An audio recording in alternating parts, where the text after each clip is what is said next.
Mr. Chafa premium wanum ede sanitary pads aba ede ama emma se oba wo mayon ebesipi esita na ye ubu nsa ebe hu sa wonso uye neat uye clean and pacho it depend sanitary pad a wo de ebe so ade no sa ade e so no no wa nso de ya eye danya ho be sei ama boys be so ma ba no kasa pa wo be kasa mo bi hu se ubu nsa kra wantumi ankora wo ho eye pad na usu no enye and free na ekwe me kanfo chafa premium na de amount so call marketer eya pedu bi na ubosome no akwantuo wo de aye eno e de train so a ye de washing powder aba me pa cho besi niema wo be cleaning wo be cleaning services any companies a muhia washing powder bia no me pa cho wo call marketer ya hwehwe se wo benya chafa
na cash out no so enei ekoso yi na wa ma ho ya berry right ya ene eye wa woda happy birthday to you ya berry nyame onsha no nyo kese kosi se obeye kese pa efri wabusuafo wadofo ene obibia ho ene de ema happy birthday eko ede ama osei Japan.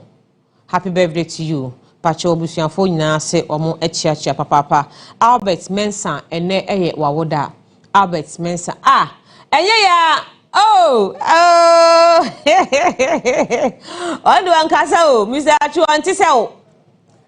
We antise o. Mr. Albert. Kan my pressure. Mr. Achu pressure mine. Pressure, mama, pressure, sir. It's your day. Come on, give me a smile. Hey, chill. Yeah, bro. Yeah, tinsem we assume. Mr. Albert Pacho, the whole team Maakye, team Onua, team Media General, see our happy birthday.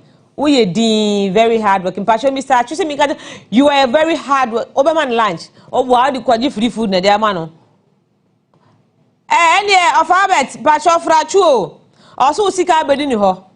Lunch sikanti mpacho so wan fro na anya me de me so nkra ma kachiro enti happy birthday to you darling yamin sharp no nyo kese pa na hwan ebiemu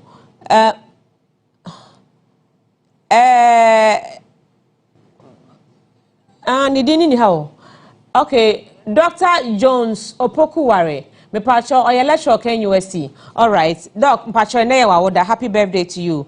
Nyame onsure na onyo kese wa. Nyame ma adesre na wo tre no omma courage no ne fa share. To be temptations be ba baby girls. Tese nkura be hu ofe. Doctor, ye twem obi ba twem no kire ade ne enko. Nyame share pa. Happy birthday so call Eddie Hetty, right? Hetty pacho uwo kwa. Happy birthday to you, darling. Yamin sure pa na onyo kesi kosi se obeye kese pa. And a happy birthday to you, my boss. Thanks for being my source of inspiration. Pacho, I'm finding the amount. Pacho, happy birthday to you, darling.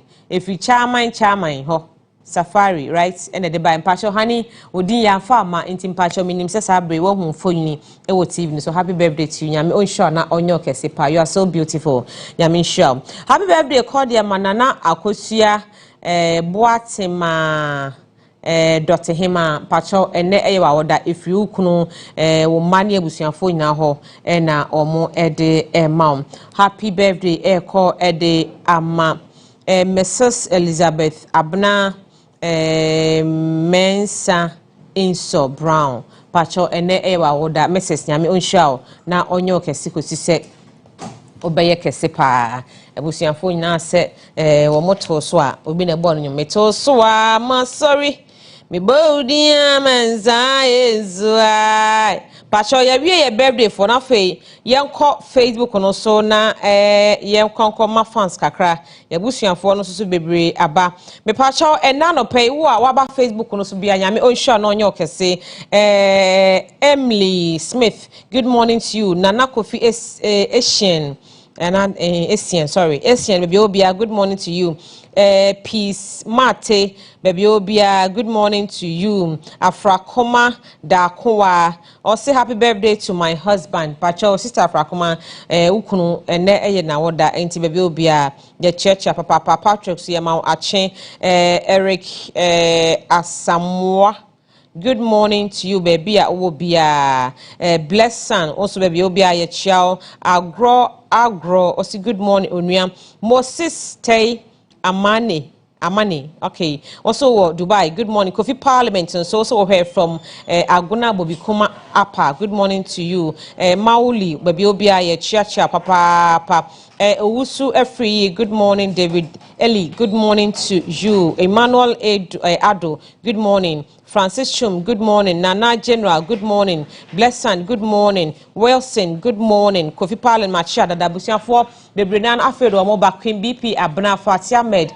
Obuase, Ene Fati Ahmed, Ashama Munye Churcham, Queensta de Churcham, Abna Ampoma, good morning to you, baby. Obia, Abna Uwo, UK, good morning to you, darling. Mr. John Ashmore, also baby Obia, UK, good morning to you. Yami on show, na onyo kesipa. You've been so wonderful to me abna ene Uncle John Yami onhia babia mo bia abusianfo sanso na hwan ebiem yabo Queenstad won yabo abna di nkran so ye church am nyina na Daniel munyina mabeka ye abusianfo afei moma yeni sika kakra ye bo mudi ni nyina no na mo share na mo like ya mo share page ni mo Mon share page ni more. Mon share page ni more.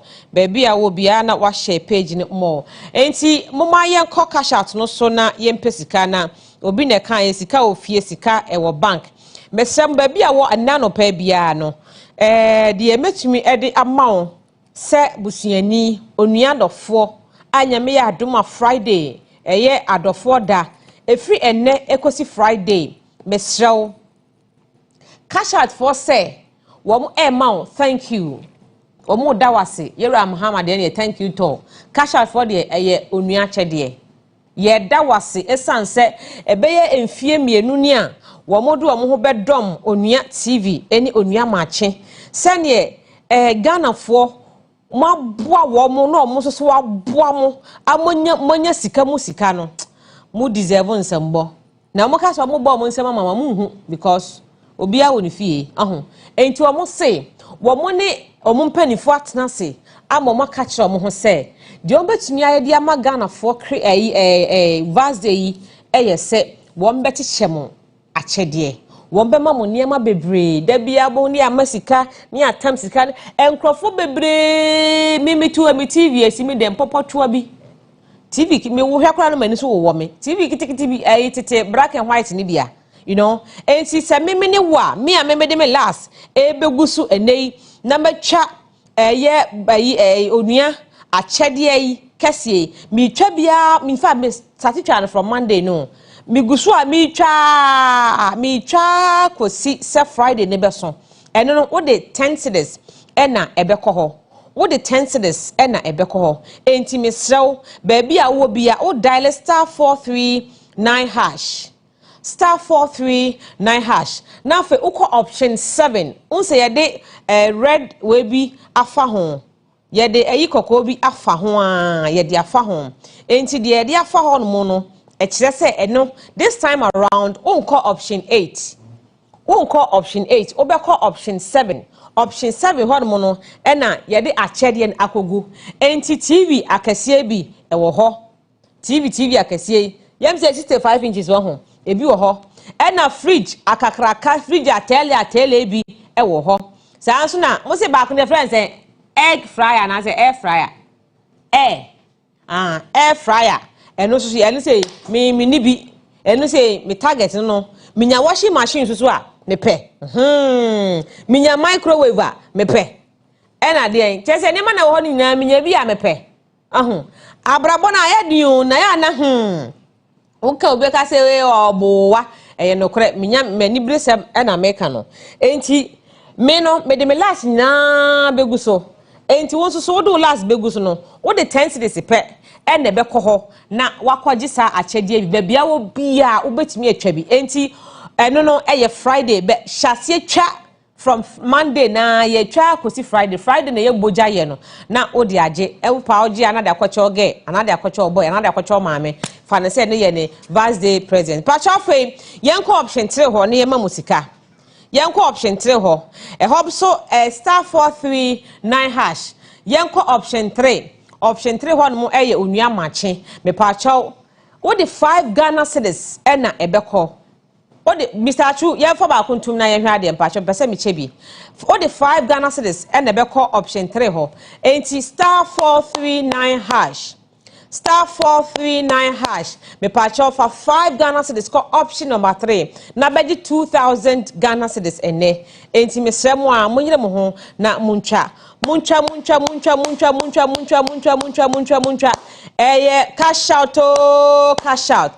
cash out munchabi munye mu enchabi na ucha no na onso number na dos mpacho eya kaise ubecha no 5 Ghana cedis wo de 1 ayi na behiem edu ba bi wo se enter number of tickets na wo de 1 na behia 1 ye 5 Ghana na uwie process na no akodo asamba no abayi sa nti ye akwaduro ni ha pefrim na gibi na net 2000 no e wo se unya bi ansana masore me bacho miankasa menua odofo bi epedan 2 bedroom self contained se wo bi wo ablekuma la pass achimota so tiomni ofankwa mesho eya na wafre sa number yi efieruafo ne anim edili yempe agent bia number no 054 6063747 ufre number na wo dan ewo sa miamia makanya 2 bedroom apartment with kitchen ne washroom bibia hyem no a mepacho ablekuma la pass ene miamia hodo achimota sotio mafanko oye fieru na wo dan ewo ha mepacho fresa number ya mede 0546063747 ofre number na baby obia no ye beba ne abehwe yempe agent bia pacho. Let's go back to the cash out and also do the cash out for our people to get money this morning, okay? Yeah, TV3 who do man me no. Me pa show star 439 and ye 2000. And ye Ghana for 2000 Ghana cedis. 2000 Ghana cedis. Ena ye de Emma Ghana for enti me sramo mo yire mo ho na muncha anopai.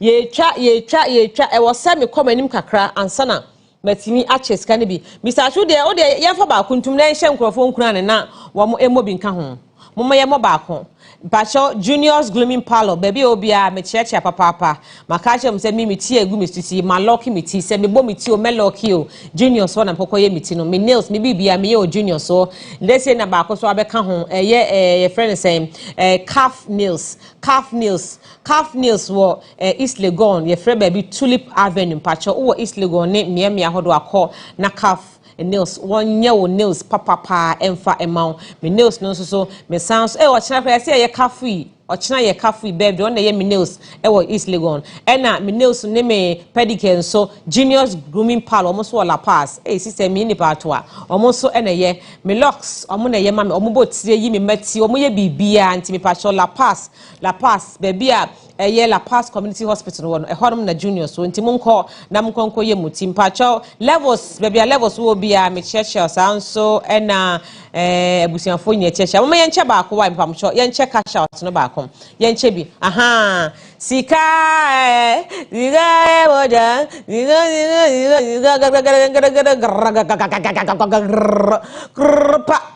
atin godogom oh press here oh press press and now press and you press it yeri bomo kai oh ade divi na banema okay tunim baba sure muncha star 439 hash star 439 hash now for option number 3 the patch option 3 honum 2000 cedis and they 2000 cedis and they akosum honum enti me hyem a monyere mo ho na muncha na face sika no entimi emra star 439 hash na option 3 unya bobia na uwie process no ede number 1 hye no chese 1 ye 5 Ghana no uwie bo password and also code hye ho wi a na wasan kwa back na fe wasan kwa shase all over eno no na chese the more numbers no edo so e wo your system no eso no na won so ye mia machine no so a won so nsa ebetumi akabi na waje osika boko ene ye ma 2000 Ghana cedis entie se ye mienu wo twa aje 2000 no na wo sound so aje aha sika na eba no sika na eba no sika na eba no sika na eba no siko obi aje de sika star 439 hash wa bo wa ya sotie wa aje ne sika 0544 824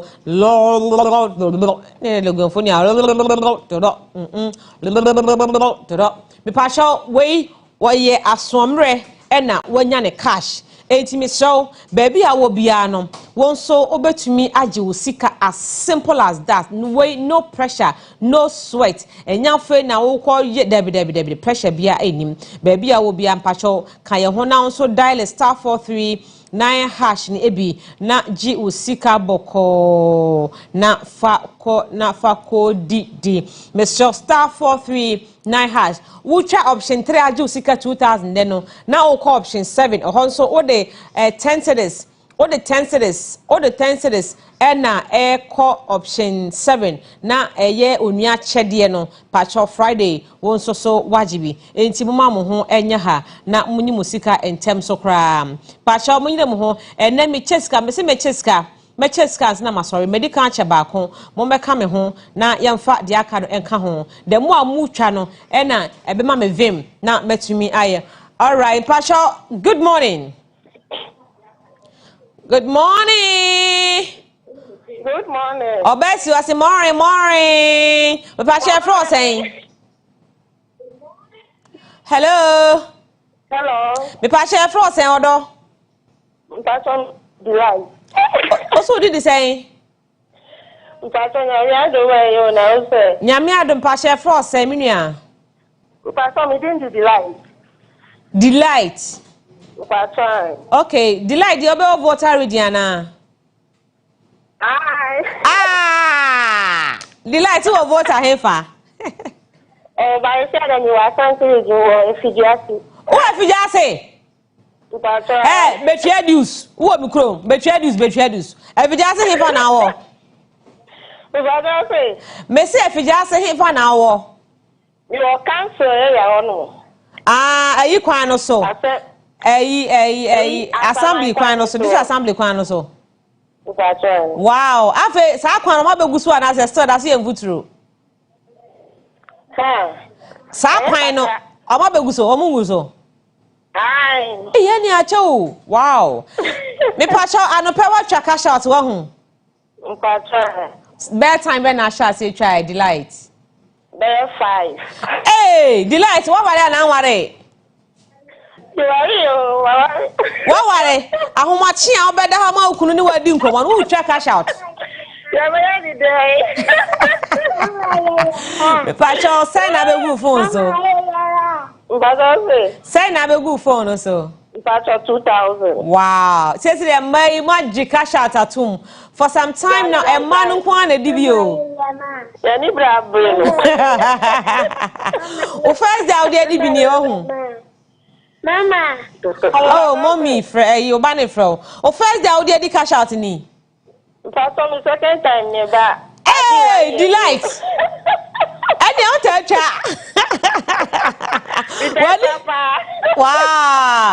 Wow. Yeah, then I'm yasi. Na sikai. If you just dey say me dey omo, ana. Ah, who dey umpa? Me ba show me that say power te. Me that say. Na. Yo, Obani when you how many years? When you 3 years. Ene ma me ne nkasa no pay. Na nkasa. Hello, oh mami bako. Oh papa pepe. Hey, kraba.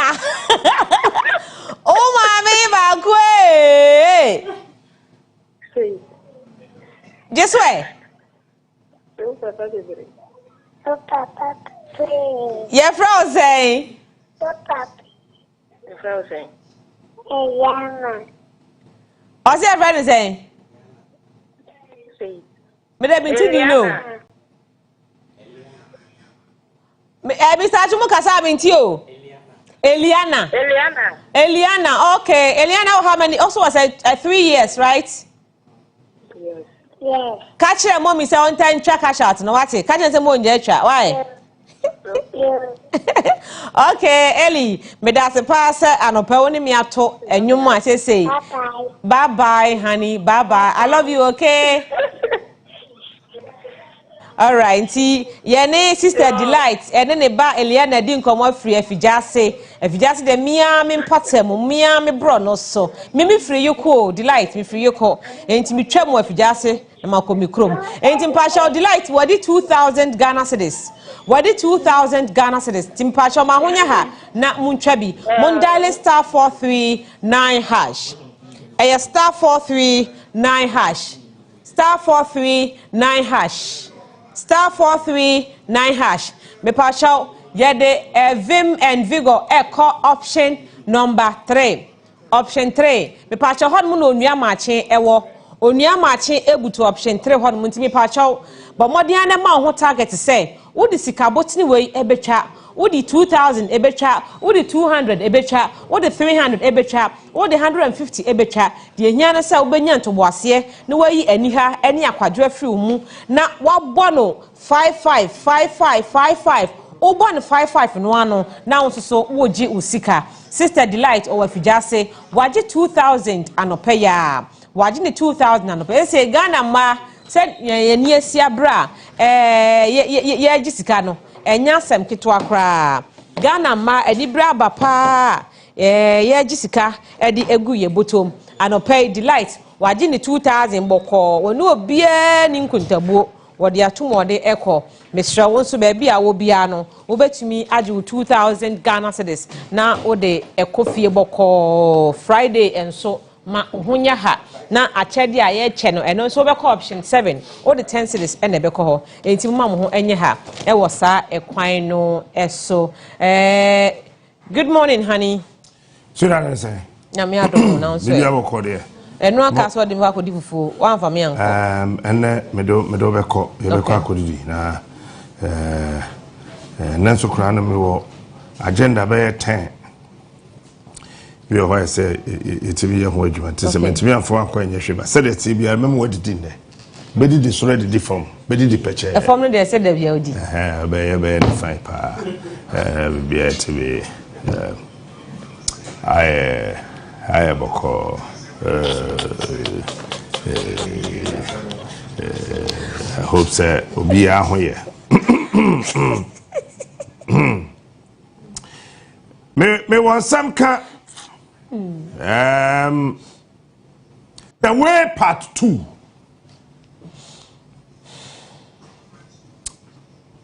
the way a kwino the tosum yenu and run him out the background of a quaint and I mean chewo background no ho but nipa bia or parking kan bia no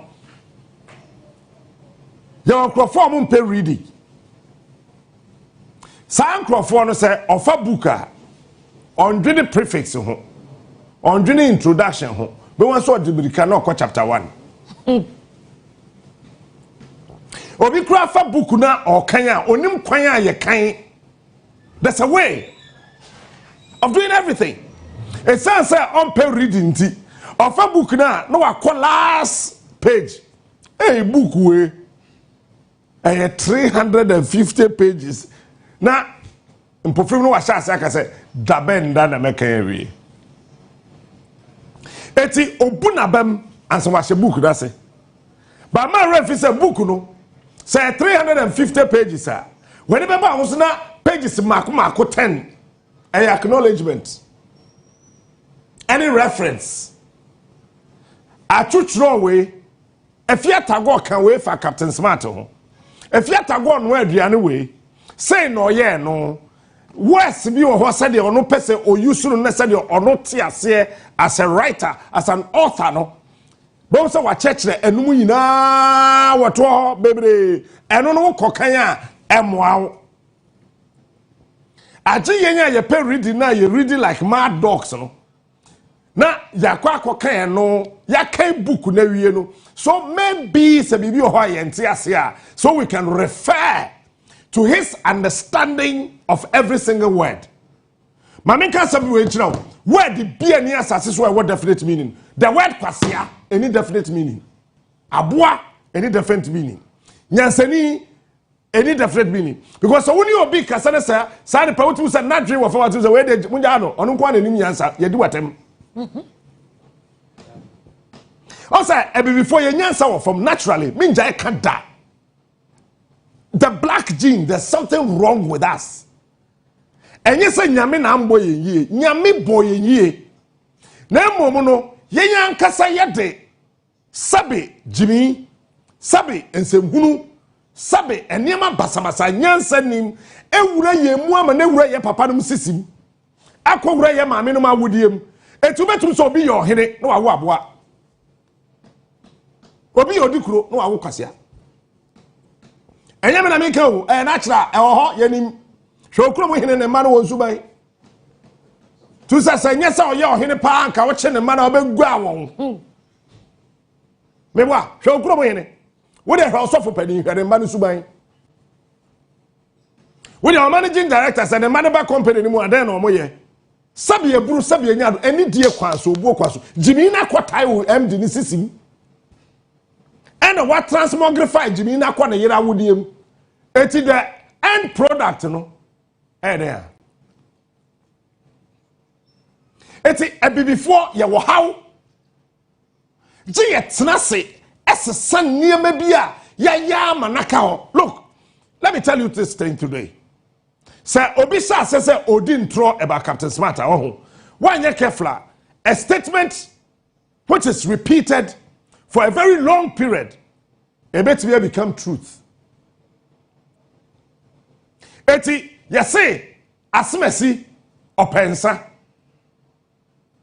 wunya shia na so okuta glass a bibi colorless the woman what do you say again meanwhile ensuo because yakasa ama na ko trim e bibi fu adi nkonkonsa saa nti akaye mojem eti wuwu bibini akwada a ni trim from ne maame ye because ne papa trim ordin ne maame trim ordin eti akwada ketewa ne maame di ne sika atobo fruit ama no ne papa tre ne nsase ne papa chop money o na ne maame di bi tobo fruit no ma no eti aseda meme yi chop money wo fie na fie atago e di bi tobo fruit ma aseda me tre me nsase aseda ma bia no ayese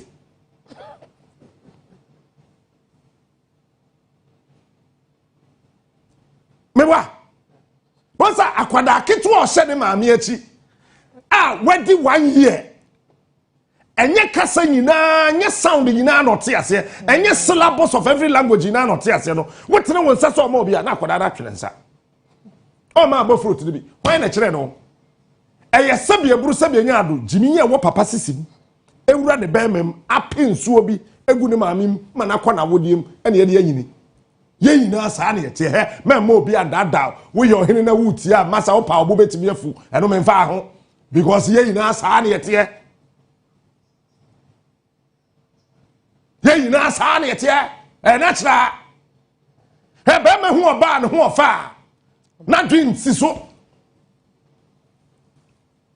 kajam sembwa bisa papa house help and ho ofe kakra chen wo maame nti wo papa eja wo maame akofa house help mwa so wo hebe mwa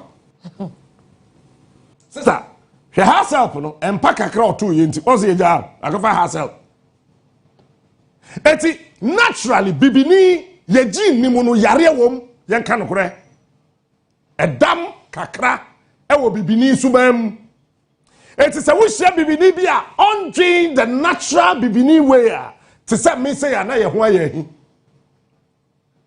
because me I have refused to behave like the ordinary black person eti me no can sama no me hu sa wo dwene too much of a bibini sa wo ye oba sa wo ye bema wo ye penny sa wo ye akwada I will make sure sir I will impose certain knowledge on you the enti be before yare ewo ye mu ni say ye parking kan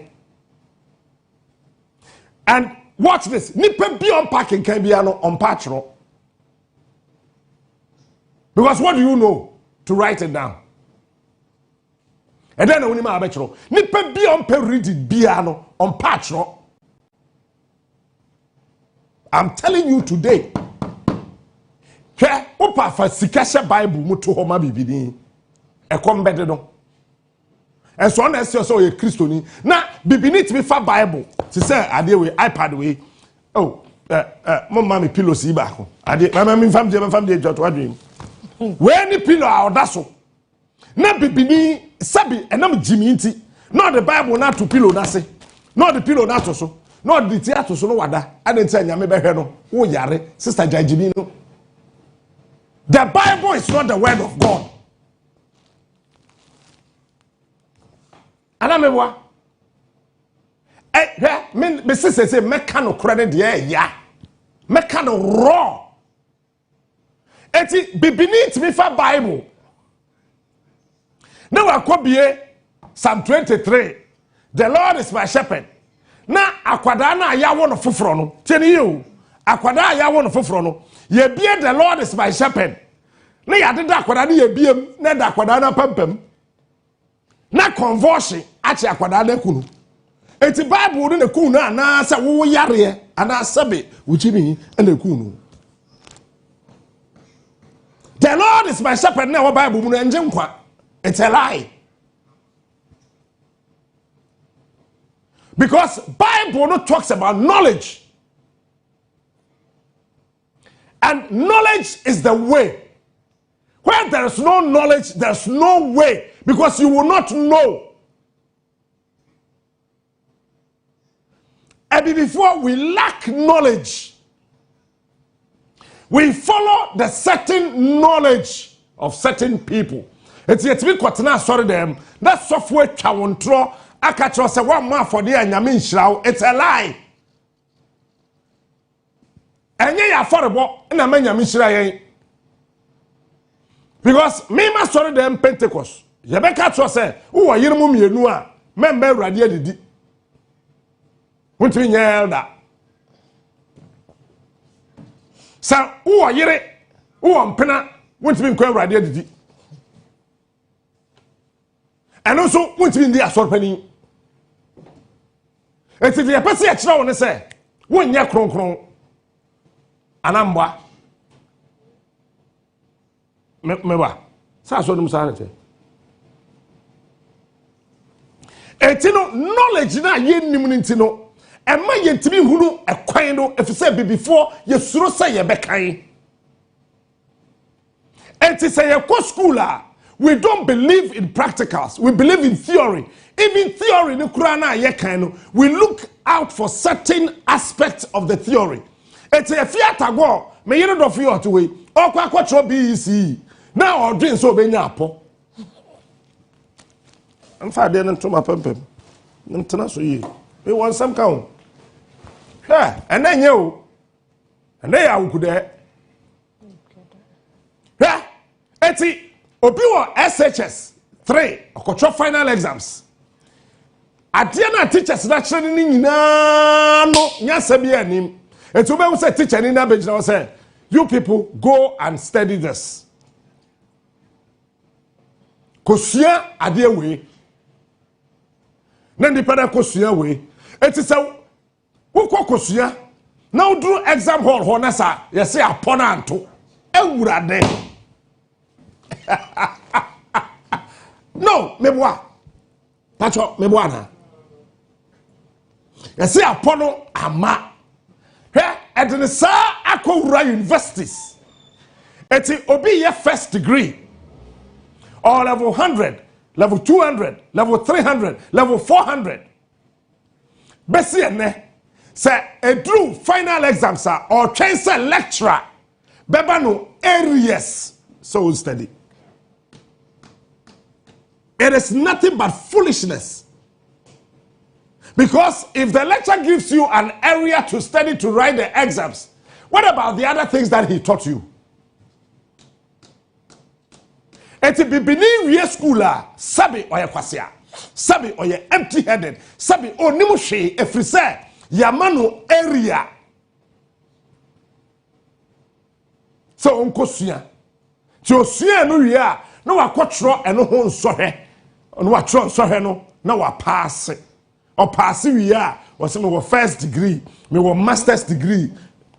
But nene ntrase embon komo wo area na oso your study here no e ho na obehunu say so ye empty. The way a kwan no eti Ghana ban to be tenase na napo education minister etimi assign contract na ye the 65 million Ghana cedis akoto pasco pass questions. And you pass, me na make can pass because I can past questions. Questions are HM. Na akufado. Na po. Any kind of foria tete me ahwenyame anim. Assign contract of 65 million Ghana cedis.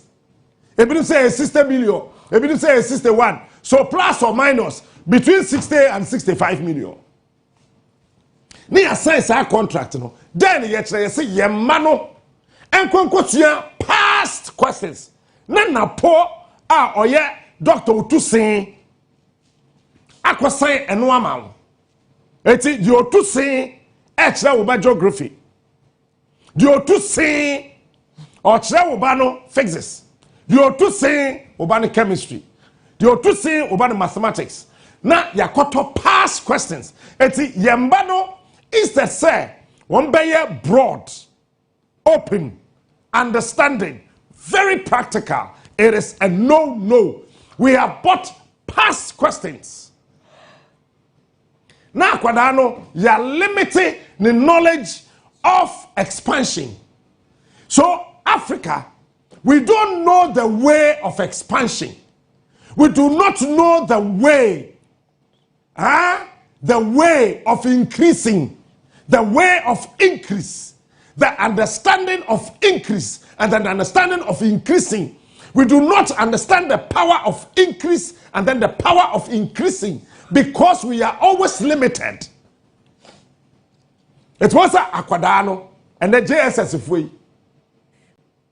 Na po akoto past questions amao.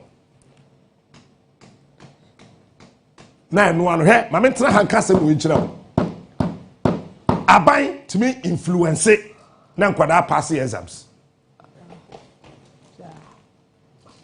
Me na me catch your plane from Rollins the time. Besin ne mahama obeyebi. Yebe nu waek.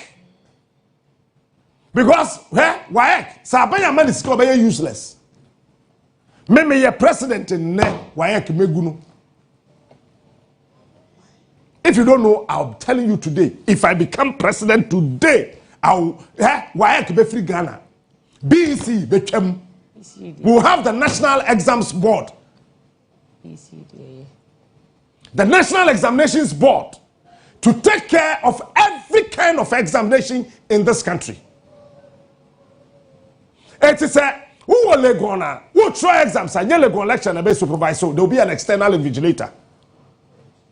Opposed phone kwa share plain cloth. National security phone kwa share plain cloth. They should come and supervise our children. So that adena yachira kwadano wo school hono. Questions na bado. There's a general syllabus. It is a JSS. Na ya kire wo syllabus ni na lecturer na teacher ni no kire wade wo school ho no onim questions are eba ya ma syllabus yes wa kire wie yes ane and the questions we na eba then there will be an external examiner apobia mabiem megu waek if I were the president waek be ko no krom. I'm telling you today JSS BC metwam yansa bi anim teacher ni kire subject ba ko akwada ba ko so nkocho 10 subjects in 5 days or a machine pacho akwada no a machine akwala ketwa 12 years mema let me tell you mema 3 na tro BC boom and I was asking myself me hwanya me chede be hwa ejire me hwedrodro anim na me akra I was just disturbed, I was worried, I was thrown out of joint looking at these innocent children. No, I quite easy. No, yes, I quite easy.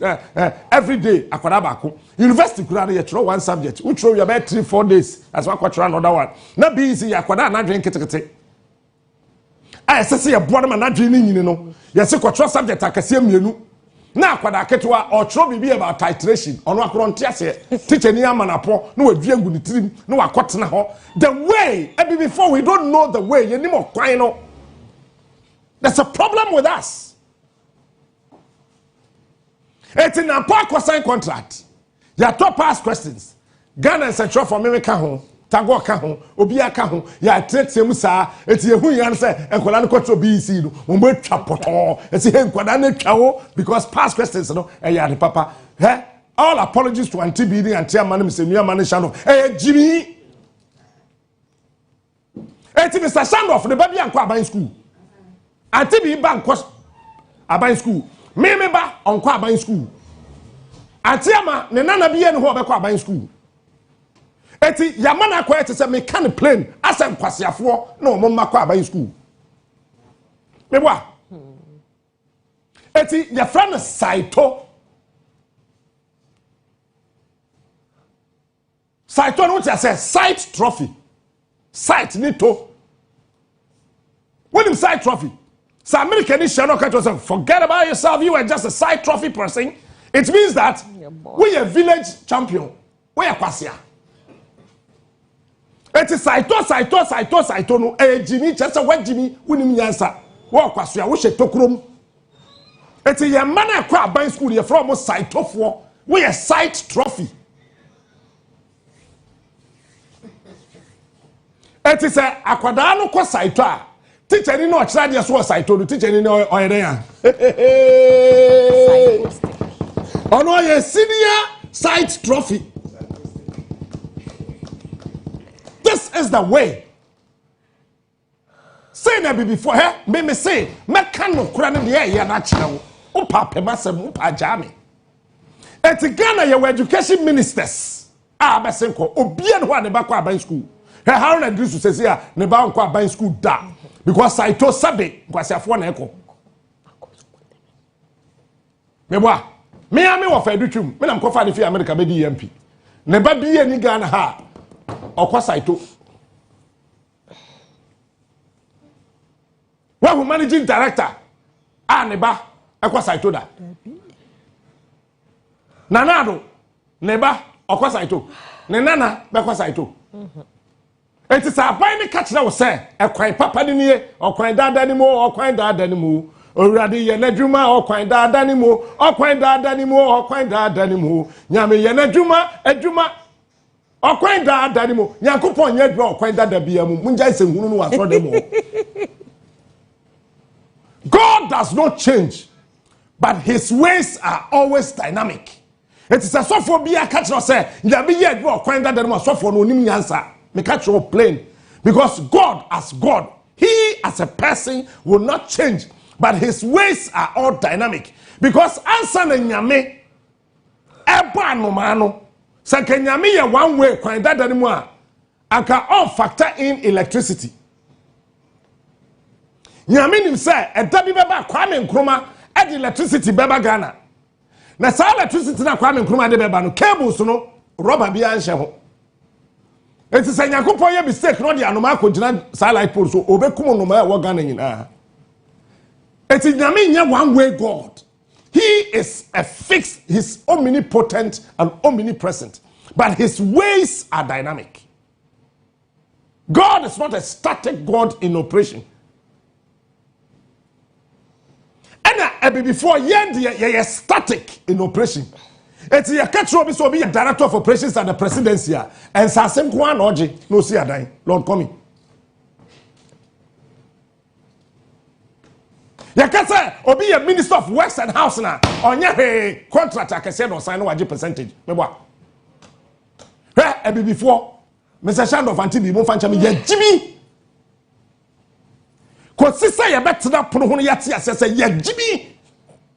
It's a see you twist son near my year no ebe higher woni ni party adwuma a ne ya catch us ai before kum nipa enti se woni ai gbeni wa adwuma a na se be ma promotion adwuma ni jai ye bekum mewa enti we are santini me fi kuma se ba catch up say hey baby a wo kɔ no ai before do so nya ha come on media ye careful ye bekum dem se bekum sasai. And when you trim, and I can find some I before kum nipa. Ya may wadro. Near kum. I say ye na ye trim stereotyping. And before we enjoy stereotyping. I say ye trim say Stevenibi pentoka. But Mahama Yaraga. Any are not done prayer or so ya can you offend someone. Woman and one engine.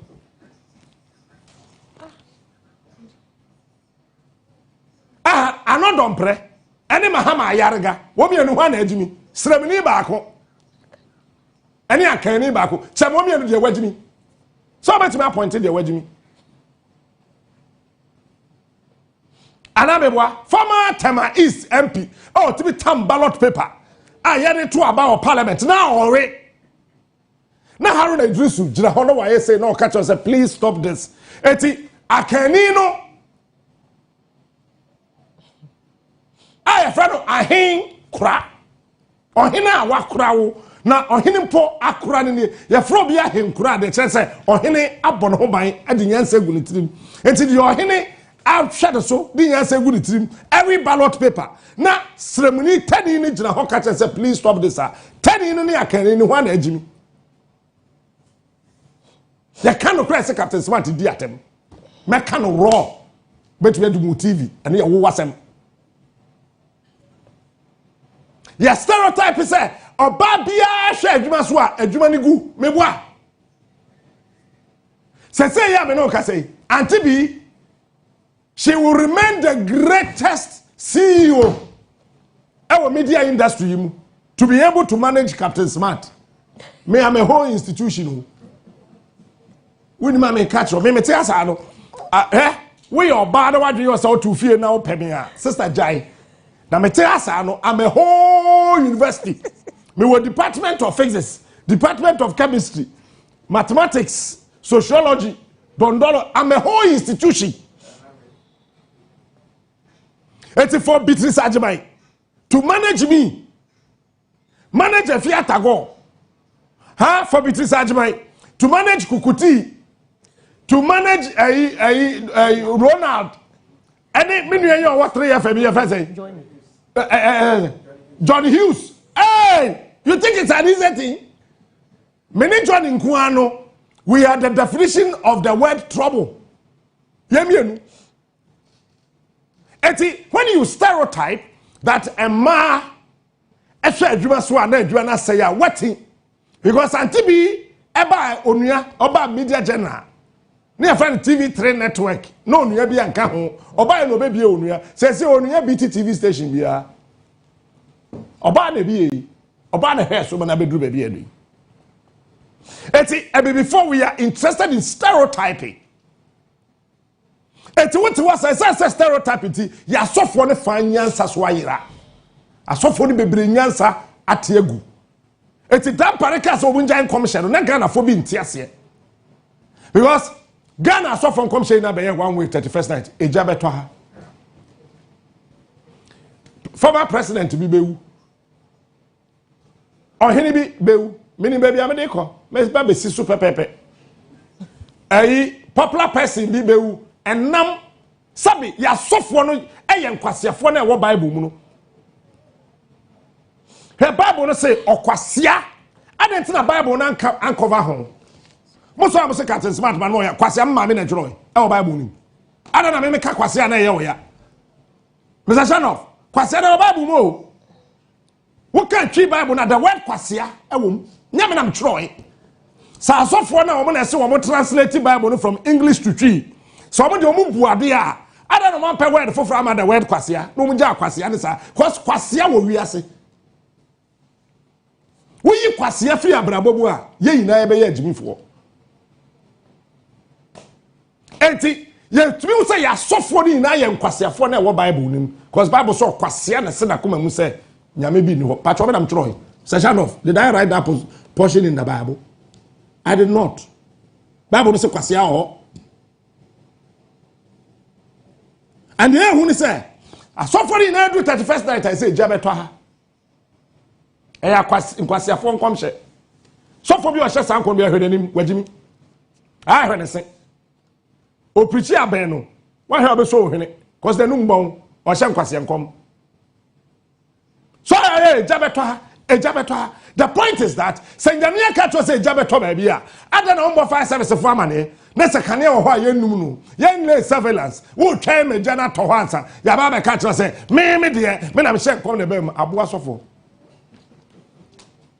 wo kwa kai say Captain Smart di atem me ni watem I'm telling you enokura eya say ya me no ka say eja to keje market wo de opa ye ntwen sofo bi be ba beja tum sesi ya achena so on na hye nkom ne ya video he no ma kofa nkom hye video no ne ya dictate eja tom ato ho wo yesa wa aboa sofo na ye fe na ni aje sofo bi hye nkom na sofo hye nkom se eja betom wo kete na eja tom no so nkom so be kwa broche no 25 years no that to krum ha wo ne sofo no ho na nim yansa ja sa so to sister wagimi jai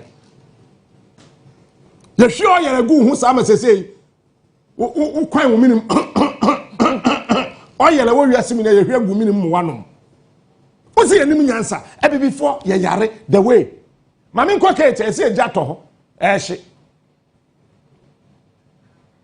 na prepare o timi kan ma che hello nana hello fire service phone and now what for picture into so video into so one here KTS because any pebia you wondering say ade bia mahama ye bia nje ese no me make o plan ni na ne say bibia wasa ese ye nya bibia ebe distract Ghana from odona ye de do mahama na yetimi ase no I'm telling you. But when him Muhammad ni nyansa eti the atian say kejeti o say eja to ma afia o say ntema no ho o say ntema no ho mpacho fa ho no bra biom uduru ba bia ntema no wana pause pause it oh my nembra na pause na me check Ghana for de Muhammad see ketian ma afia or the fireproof materials and on my this see Katia. It is a store back home, a jatomo, and to be moving from the other store to another store. Eti Mahama see Ketiano. Or make it sure say, oh, say, and tomorrow, I just run a cacrebi. Any pana store near Diano, obedient to many be. Ephraim. But I say, first now, Kajana Bashina, and to Kajate Jato on the Ashini. A child said, Nipano Mahama. He thought about the way a quino and no see Katia. Akufado by Katia went to be in store back up. And so I see a Tikumase, yea, nay, a Santa for, you see the MPP, MPP and Jimmy na. MPP and Jimmy na. It's what to crow from. Now watching this got a home born. Now we thought the who got a home born home. Near catch us all that MPP by when election no or baby. before ye yare. Let me be sincere. Ye yare o. Ya friend Kwame dey. Kwame ya bo amachi. Ejo Captain. Mo to asuma enko. Captain Dase. Esi amekata me wo keyetia airfly. Na ehana ahamachi ejano estate ye. Omu kire after best 3:45 am. Na ejano e shat ye e one shop. Na de ete ne se oba hana omu tunton entuma na apesu chemical ta. Ye de eye parasol ene semina na de keka ka ho. Enti omu kire se ejano start from that dia ye ho na ye ton chemicals no na arawo se se shop a ben no ejano etimi spread e ko ho after time a security for omo e wo keje inside ha ehu ejane se e free shop won e ba nti omo kire se omo free fire service ko e ma omo so e ba ti ho ya omo timi e bo aya nti amika say omo timi adum no na shops a aye affected no e 2 ya ba ko de yana chemicals no emu ne ma ne de atimi ahyekra e na ba ko so nipa no oton lazy tare ene de ka ka ho nti ono so de ejano smoke ni bi e ko ho ya enso edidum no enso ni nyina atimi akogu shop a meka tene nyema no ebia sei na de enso atimi akọ ebia ya meka sei ya fe na shop owners no omo aba omo bie omo shop na obia ehwete ebia smoke no etimi wura ni nsa enyema bi anasa bi sa Miriam da ase ya menka ho eti shop ni ye 2 pe na ahye 2 na ahye kwa ye mu ni yema ina na hye e che say nyansani mahama he saw the way. Say Ghana for ye won kwase for ho betimi because of politics so the jabeto marketing. Bisa Ghana National Fire Service in Penny for our headquarters wo chief fire officer meka cho say kantomanto na hye no e asen chese obi na hye da. Once a politics in Ghana for nyina sabe eburu sabe nyaado obi aka ho yagimi. Enti Ghana need to be hu no kure oyandisi ni enti onka. Ghana need to be hu no kure oyampipi ni onka the way. Enti sa mahama ensikete we ensiwa kaya maame nom ne ye papa nom ne ye busuafo a wokumase kende o maboka kamina mehuna mane captain and enti man she 5,000 captain and Ghana pen ejat bi to na hye toma Thomas Wanshi. Musie na fa ho. Ahoma ne pe na ehye. Wo sesa gu nsuom. Wo di omo gu ho wo so ne say ya na onsa kan toma. But obi ton toma ti bi hye na wa frɛ. Say toma na nane, toma na ne.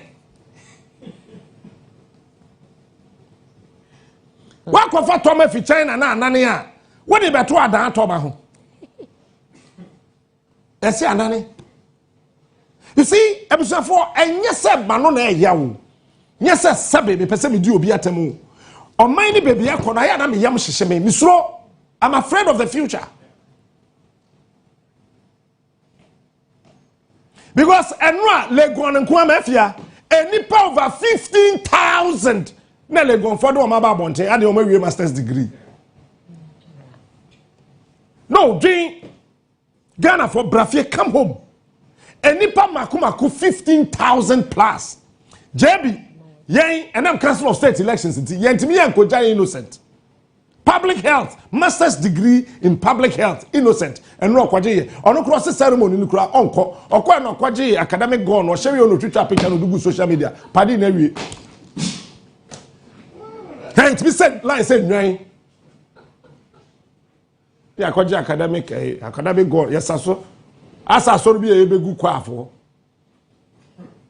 Na ya kwaje now the master's degree ako washing bay ako horoka. Now the master's degree etwi okada. Enso Ghana ha yeni motor racing track bia ha. No, hwe yendwen yesua nyansa. Eti Ghana pa and atimu say obi kire business administration by the department oni computer. Ebi wo Legon. Ebi wo KUST. Ebi wo UPSA. Ebi wo UCC, ebi wo hehe, ebi wo UMAT, ebi wo o business administration. But Onua kasa no. Na exam process no o mark no. O timi throw letter ko say I'm sorry, ebi ayira. O manage business be. It is because naturally ebi before ye nyansa no nyame born pepepe. Ba ye yankasa ye de abrabom kukuhwi ase Any bibi a nyansanim ahohoro ni nyina ato agu. The way. Bibini pe oba bibini pe and I was send a pen the mobile phone best na.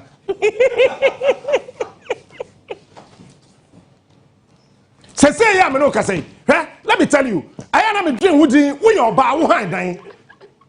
We sia be ma. What you say ya ya wo dan kan be wu. No, catch be ma say. Mpese me kwoto Brazilian wig 8,000. Wa bodam sister. Wa bra wo han dan. Wonim nyansa. Unka chebe man say 8,000 kron fan kopa asase ma. Eti wote ho operi. Won say wajibi. Ya kan okra chebe bibi ni ya so wodi atam. Ohima. Na mpanifo ani abre, na etiefo ani abre, me kan okra na akere. Woni wo hia Ghana ni ba ne sesi ye. Na woni ne kasa ewie, wo de koda so ba kopɛ bewu, ade ache ya ne maame amini Sophie. Oh, bra. Jamie, yes. That member Jimmy Yaba because of best. Oh, honey, idea. Oro, Naima. In Kwasia Crocro. So, and me, Sophie. Me, this, the we are, this, a Sophie, no? What, me, Sophie. Me papa di mirika kwa buaru manafi Sophie na basa na presi ayo zio me papa so tamia me papa me presi ayo jini jai.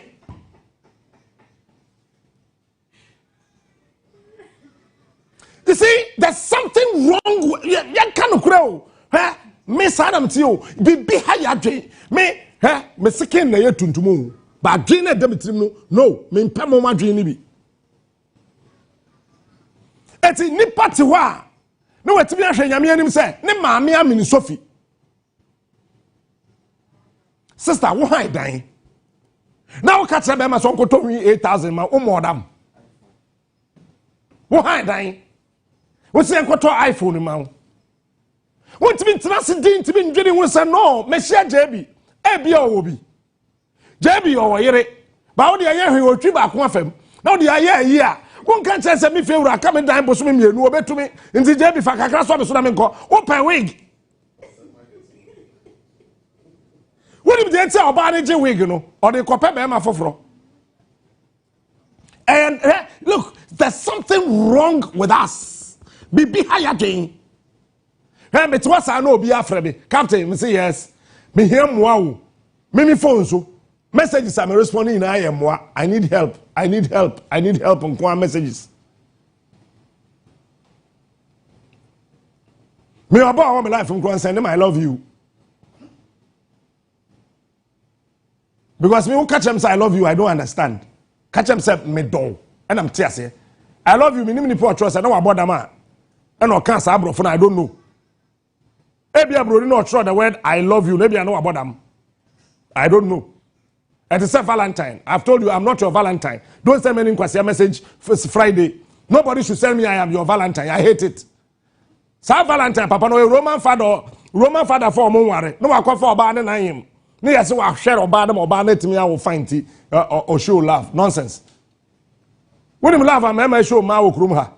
To be to see that anyway, Giant Saf, whatever goes from bra, no banana cover. Yentimi celebrating Nikwe. Yentimi celebrating Ajimai.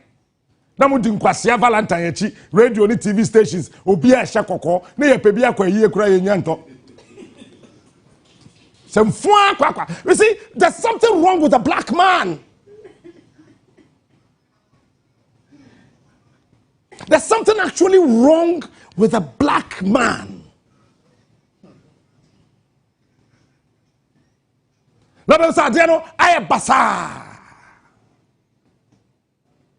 na yetete ho ewo kurum ha na ye yakono na ka wokura de to bo ase sister jidan me yempe baabi ma na fa otito wo se menye me pe wig madam fu bia no oni ga bi jaye adenti o se o pe 200 akoye ne nsa boy na ma no 200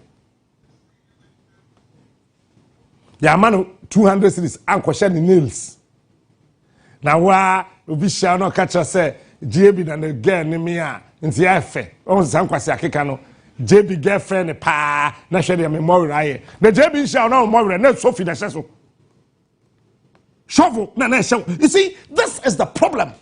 Every black person, there's a problem with us. Look, train a black man to become a physicist, he will still not understand the world.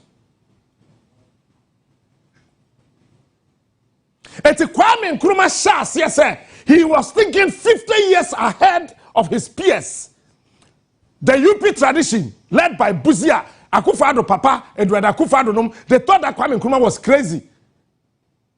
There's a memoir of Kwame Nkrumah Troy, I have it. All cancer the Buzia and Danado Papa, and describing the kind of insult Akufo-Addo Nese and Buzia, the kind of insult they hold on Kwame Nkrumah. One day I will post that on TV. Time Ninya Sonye. The things they wrote about Osage for Dr. Kwame Nkrumah Muadie, Kwame Nkrumah Swano did do a matter, Kwame Nkrumah Soria say, they wrote to Queen Elizabeth, complaining and reporting to Queen Elizabeth. Say Kwame Nkrumah say, Omo yen kwasiafo. And indeed, Omo yen kwasiafo. Say no Omo yen kwasiafo. Kadenti no bia West shoe factory, jute factory, rubber factory, glass factory, whey factory. We see ono de one farm milk. Ama ukrom into what to know. Now UP4 led by Buzia, UP4 Akufo-Addo Papa ka ho, o ma kan se ani na o ma tu Kwame Nkrumah. Ye tu ni wie ne ye wie ye ne. O se tu Kwame Nkrumah wie ye no. Ye ntimi anya statue kura wo Ghana ha, ehe na Kwame Nkrumah statue kakrakasie. We could not. Na ya tam Kwame Nkrumah celebrating wo Kenya. Addis Ababa, AU, African Union headquarters. Kwame Nkrumah, honi kakraka, ene si ho. Enso krom ha yete wo kwa Kwame Nkrumah mizulio mo asa. Na Akufo-Addo, akwaya Western Regional Minister, akwaya Akufo-Addo. Start we sita kura di mfuturo kwa so. Na wo Akufo-Addo, wo start ye bu na to so na wo desere. Wuti da form na wo sere. Ahomaso nti the thing that from no sansre. Who can correct the bibinia or so would the attempt? Check your language. Me pacho. Minyendi 50 years. The word kwasiam metifi huano. Muhammad 65 no. Me be kai Bible them who said the word kwasia e Bible nim. Yam nam troy.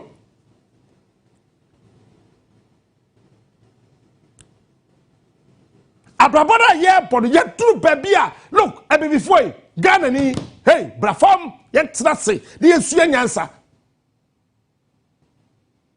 He bibini timi trase na aka say me na me wo am too for wete timi wu amensi me yase. Ayase ewu en.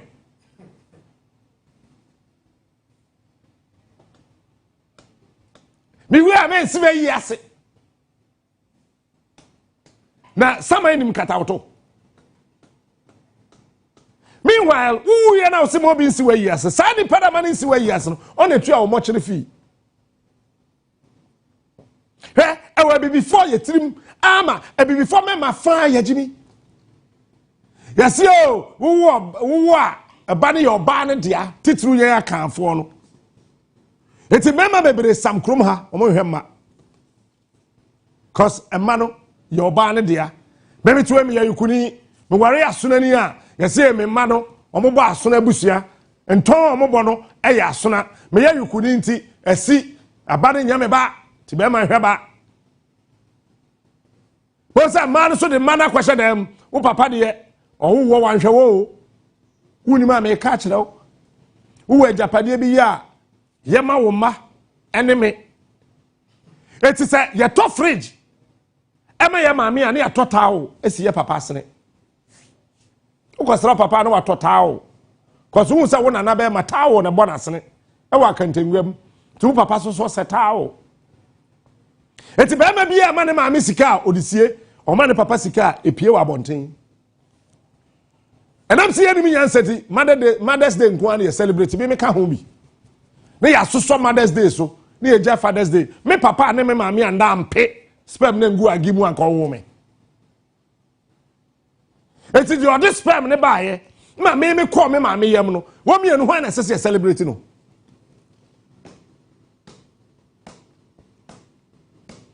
yey sabahama ensikete marketa no one fireproof materials ensia he mahama nyame nhira meka bia akaje atoy won say yesi jato keto ye ni abre 2 menka say stores 2 na ahye no eye o nanso hwe niam ahye ye o entema ne kura ntimi ahye because mahama saw the way mahama ye nyansafo onim nyansa enti ohu daache ehu say ye won sofo akwasiafo wo ha won be hye nkom no ma hye da asoma nipa edija akoto market nim asofo no first nsa na o me ye sofo bi ahye nkom se ye beku a kodanim na ko di natam abeka cho so enye nkom hye ya futu sofo bi okurum ha ka chem se me ye bebo metuo maku 35 na mka chem se ma je otumfo yere etuo maku 35 bone ben ko an ma ye hu yansa ne ba e de car pan ekum nipa mienu ye bebo metuo maku 35 na me tam so ne mu afede o se enye nkom hye caution mani amre ko be soma nkrofo me ya be kumi Madam Catchero, so for a show come say, ye beb kua. Hey, Mobusa phone corner so. And yes, so bebo pa, I'm yakum. The Akatas or no shank come and abem.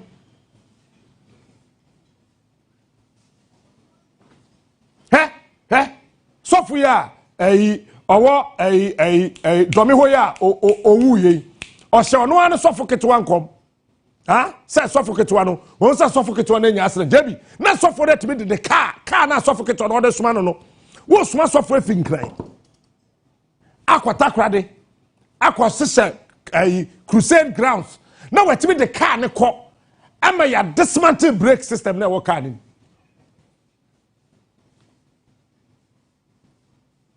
Ya tutu brakes na frim. Nti brake na asenka.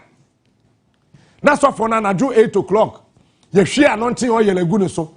Na ya ma no 100,000 Ghana cedis. Ka ho fatum rika ko ye uduru a aya use 20,000. So for it in dem na osre. Akode tuka some kai so for keto bi no wu wini ba jan dabi nya wini ba janhye. E for say wotra apam janhye a kro bi wo ho. Pine na so for na because break nka or you overtake buying wawu. Empty the for ko check here say car no kra say break ni. Sasofo no no so ewu wakum no na ya bosse wo krom ha sofo we di o hyenkoma bam na asorma dimirika ekoto offering ekoto offering the way e be before ye wo hawo esansa yente okwan na senti ne ye be before nti what krom wo ye ohene wo be yire wo ho a sa wo ye MPP ni wo be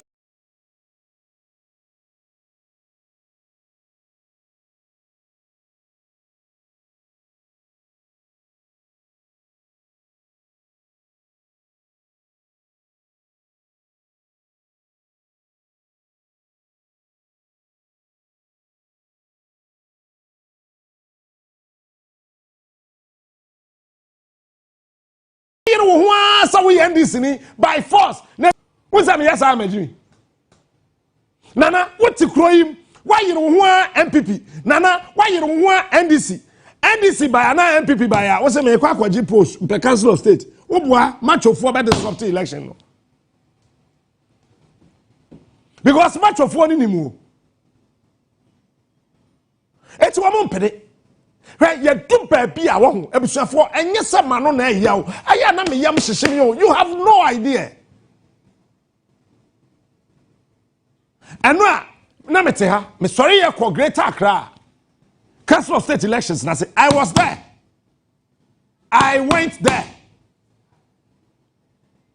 You hear about the Guwe, yeah, cocaine, the who answer, yeah, toka. Yeah, 2 about went to be uncle. Now I am. Look. There's something wrong with us. Be higher. I'm sorry for. I told them because I'm in an echo be to go more touch mine. None of yam shishino. No, I frame me. Kwayo. My dear Bako Penny. efa nso kɔ wo pɛ na aka kwadwo mesrew me baba ba akopɛ ne agi me baba ba akopɛ no ne yam ade ne ho me baba otoso bienu eye Mary wo ne Mary ma no Mary ma ene wo no mo ne ma japade nyina aka eti mesrew kwadwo bedibe kwadwo sika me midim pa ya fam na ayire nchi sika pa midim pa no kwadwo sika pa mesrew me nana mesrew why pa cho aya atobwas kwaku bi chapter go mo attachment na yam hyehye no kwaku en na mama ya popular no why ma yam hyehye me ma mitima kasim na obobna me papa te wo na osu etoda president kufo from ya ne nani abrobosa ne president kufo ne bufu an ne mu ye more deeper than the wote no ne nani abrebe so. But the point is that woman na ne me kasa wie na so me bie ma no kasa wie pe na say emom asam so de edikan.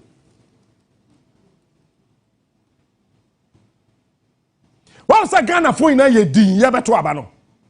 Men and I can't some Ghana for person or mukano.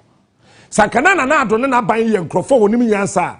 Komu who say I was rather saving them. Na say komutie no mo ye ho adwuma because I was communicating the mind of the Ghanaian.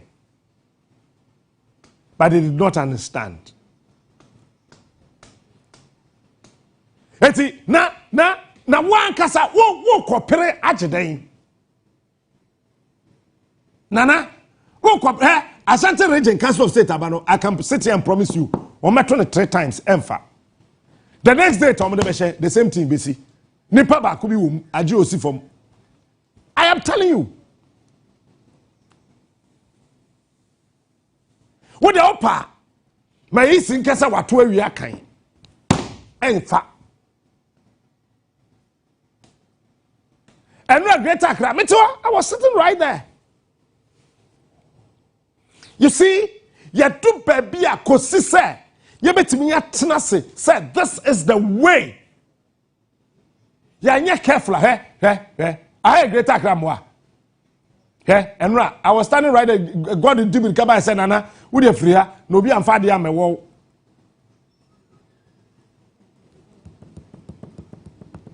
Why? Obi Papa Koye Council of State member.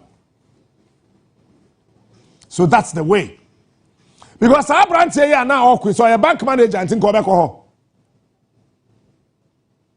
Mimi your president na match oni bia benya adwuma ye. Na ya woto aba akofre no. Imagine that be you edi me command wo. Hwede ni brabre. Eno a Ashanti Region videos ni bia me hwe. Posifo nkwada na obi gina ho de nsangu na chi. When my son was with him, because you for member the pram in a kumme. Mena member the kumme. Member no being prame. More politics into. You see, this is the way. Now you do baby as a see a tear who has to say there's something wrong with us and we got to change.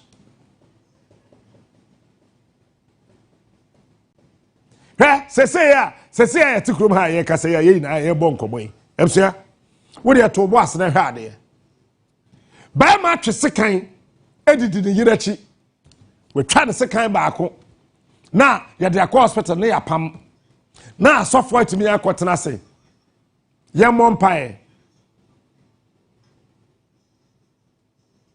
we Ashanti Region mo Ashanti Regional Coordinating Council. Well, I know your regional coordinating council. This is the seat of the Regional Security Council. And a editum. And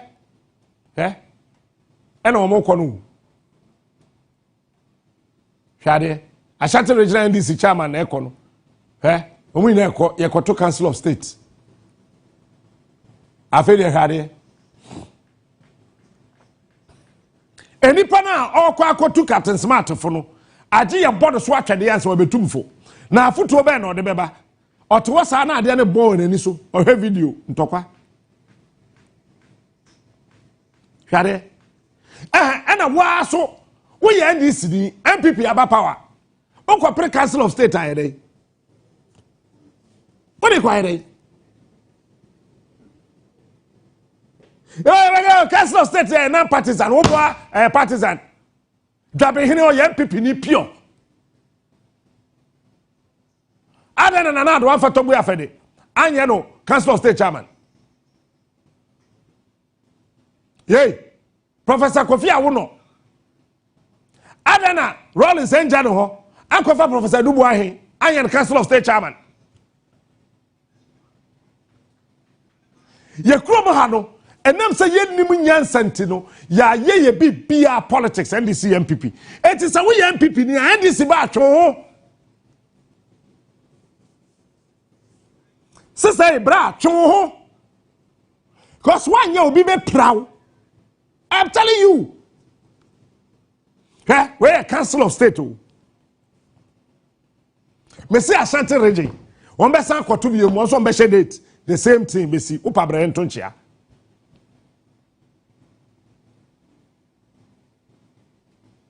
Bama kuta second year choba mane twatacha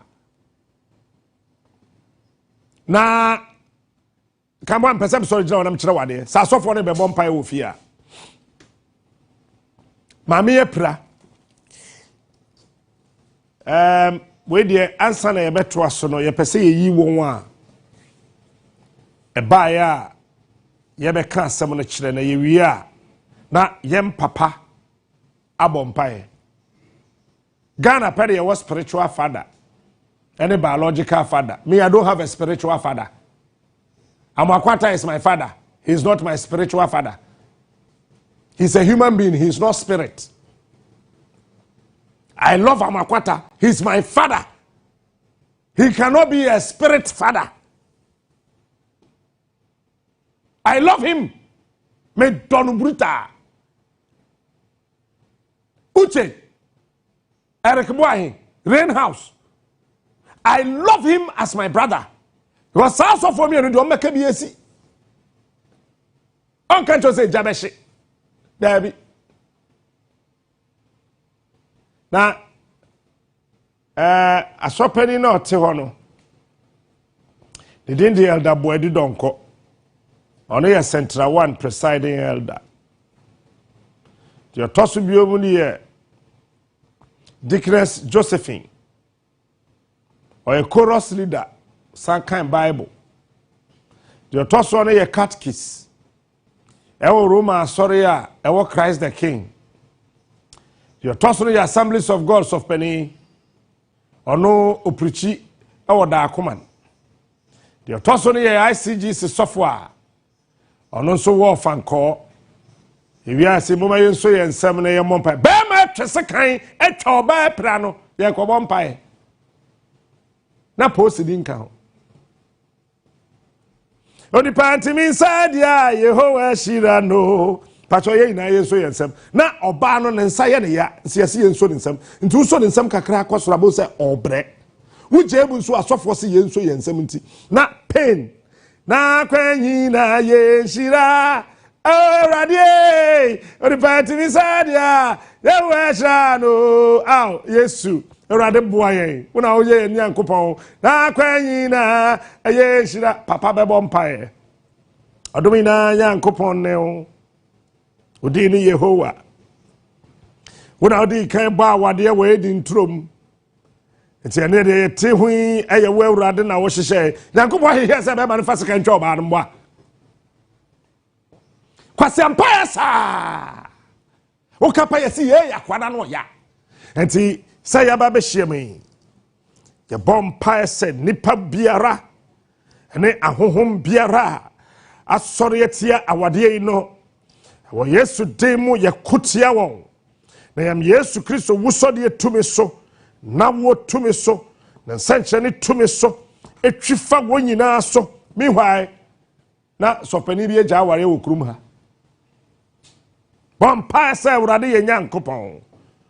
Wesama oda. Pie ye wo ntama odi hia ye ware ye no urade.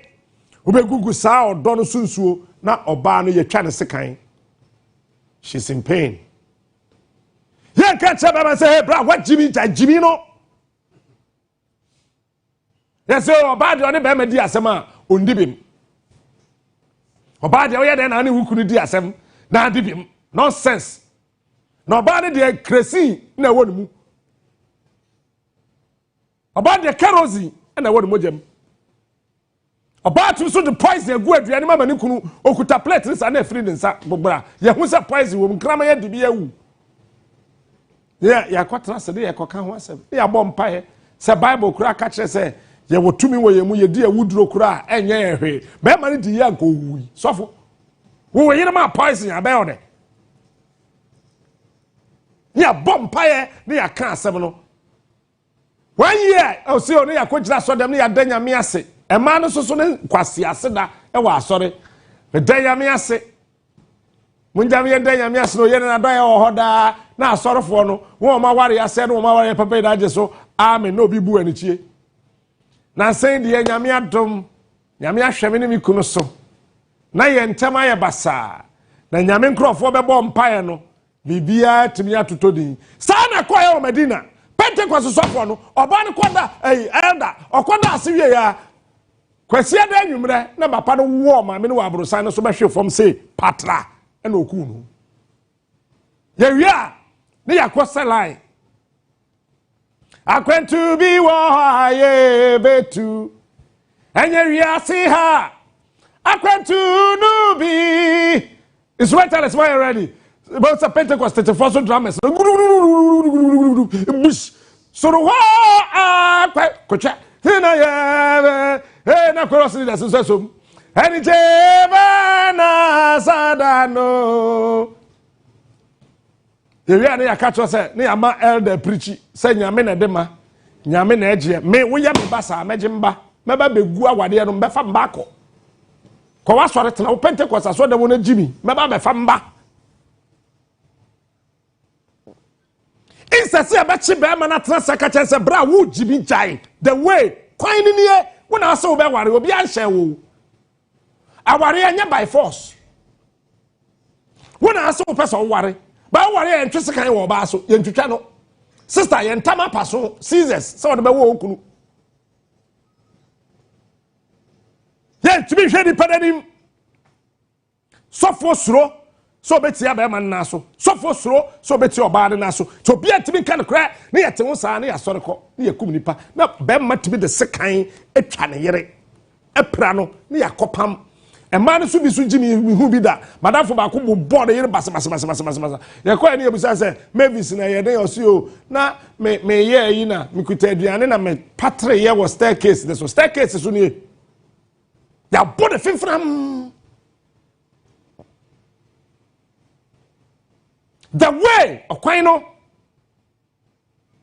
esansa before yente kwan na senti no ye bibia na sometimes I don't understand. Ebusia ye do babia esese ase enra legon nko adi 15,000 na ba bonte ene ya master's degree o master's mpo na 15,000 and the first degree there masters o ene yes so graduate another master's degree batch any degree for until they go on quite between the 50,000 ababontin. Yent me tenase enye no ho se enkwada na eba bontin no adwuma ben no obeye enkwada na eba bontin no ehe ne yede wo mokọ enkwada na eba bontin no wo mo da ache wo he but we are interested in useless stupid politics. Mami Kumasi Council of State elections I have a sound no to ase na hem kwase asema ekoso katum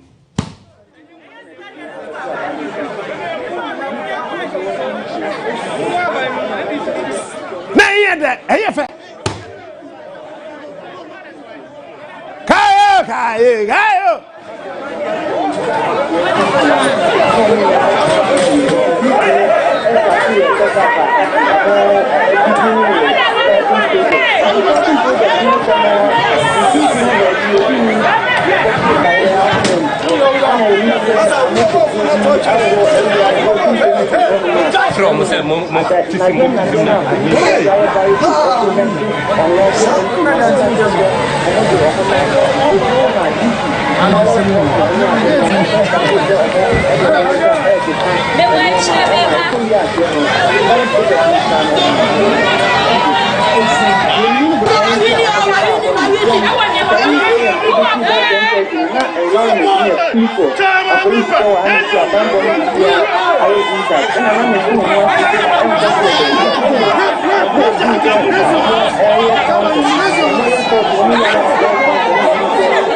So finally, the approach you need come.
Safo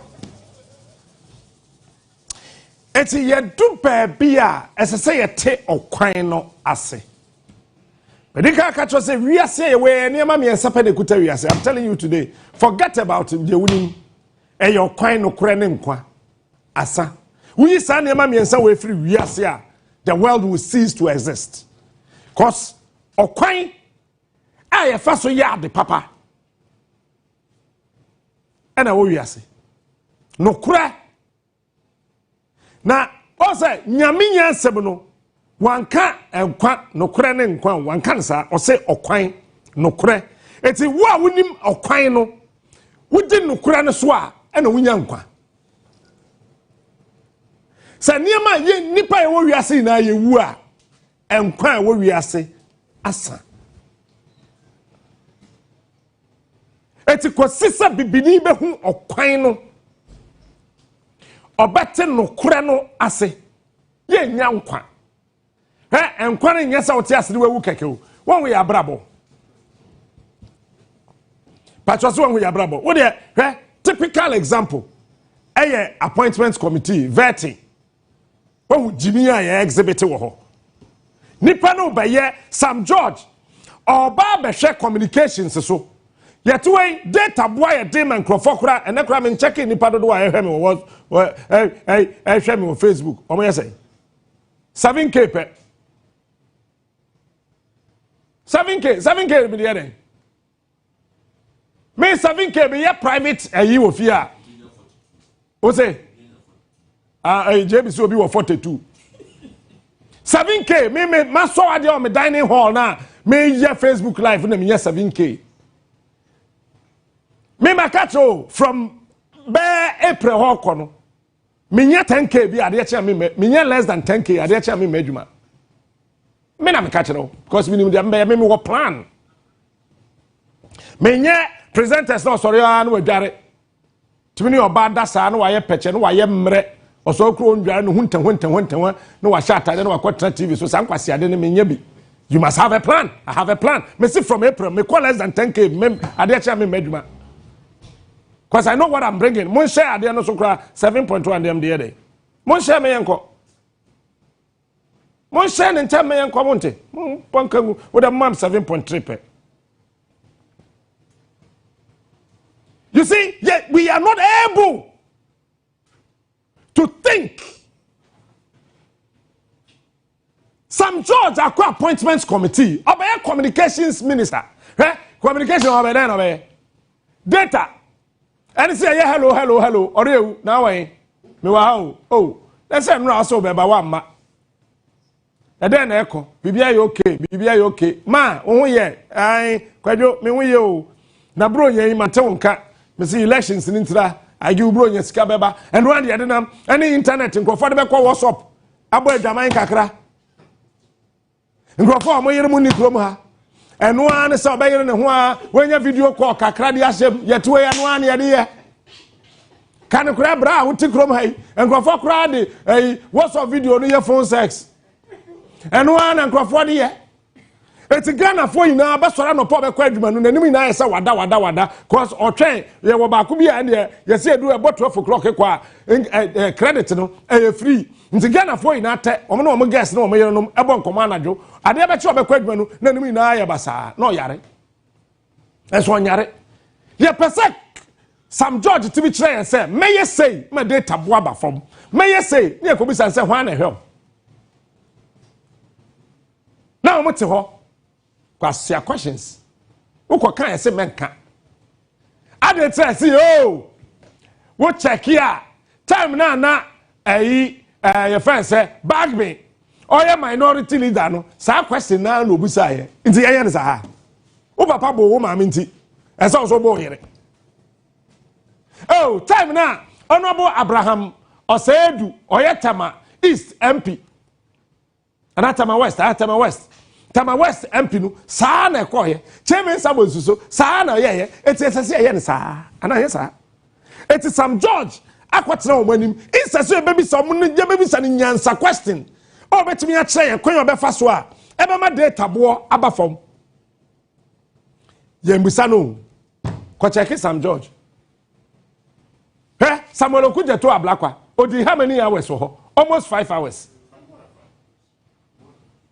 Okudje to akwatra foreign affairs minister the Sahel region Burkina Burkina Guinea Mali womotay womotwe ho hye womayeku soja ni na edi won so eti minua be ma na iba no toare oba no etuo no bone ha ba ma menka sam cho plane etuo na bo ho na bullet ni. The national security of this country told him that yes, because you are a military leader, you can have the weapon on you, but you cannot have an ammunition in the weapon. And the two about under me catch up say Ghana fire sir kasaba hard. Ghana national security inspect weapon na ehye no. They actually dismantled it. It was the a conker, your friend conker, and na ehye ho because he was using a Russian pistol. Eti de wo fam hori na na hwedi ho to na hye ho na na hu bullet bi anim cause of military leader Samuel Okudje to black akotena ho instead say ye bebusa no questions a obetimi aboa ma saa ho kakrai John Dramani Mahama appointed Lieutenant General Gbevlo Late say onkoye envoy to the Sahel region ye bebusa ho questions no the questions are na ebusa Okudje to baby your hand dan Morning the son at the parliament ho. Baby your hand dan. Oh. Eti ye na ye fa Okudje to ama ye so me for so foreign affairs minister no. Fa so be na nya ye. Me hu nyansa question bi e bi so Okudje to be honest with you. Me hu nyansa question bi Minister of Lands and Natural Resources. Me am wo fa ye fan say. Emmanuel Amakofibo a ekotena ho. Ye bi sa ne den. Makachro me say Mahama Yarega. Any another dompre. Yes, in tough weapon tokwa. No problem. And tough wedging. San yeka. ya de tikrom ha ne ye disremfo atem na sremfo sabi say esremfo say anodon prayer kan ni mahama yarega eye tani omienu ho na agimi. No, I mean, let's be real. Another prayer, I can equal table no piano to actually or say microphone. Not telling you catch us say, please hold on. What me no one edge? One stereotyping.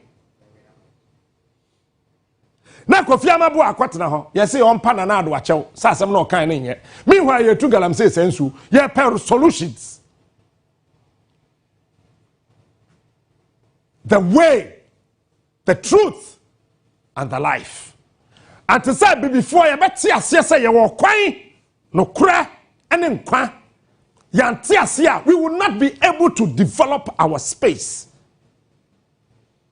Eti say woko yuka company back one provide one communication facilities ni ade no ebetimi ya wo ho saa woko Europe kro mo back bi wo ho and they are almost every part of Europe. One yema me refi wo mudi no company bia to say ha one mama yetu ye hello ya bi me refi di no mam wo Europe na wo hwam na ya test mami me call France me je sa no ma no and one na me denam almost every part of Europe Vodafone free ha and they say friend Telecel foka wo gadugu na hwese beba yandwe ya no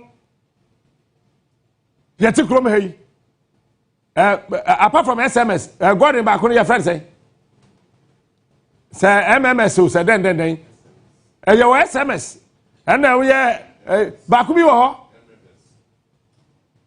yeah woo normal text message you kwa brocho to me send flowers try wo krom hana he bo say twa ne ho sa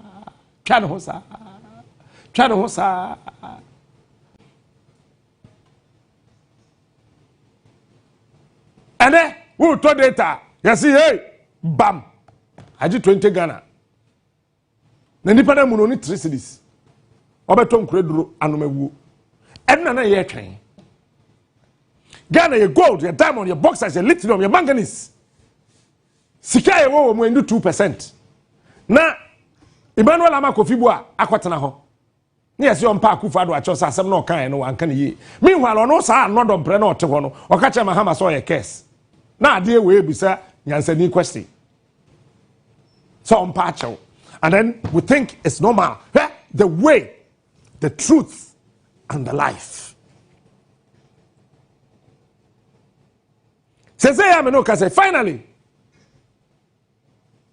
Wow, sikana national security for kwache no. Bank of Ghana for ko inspect it. Bank of Ghana for is coming.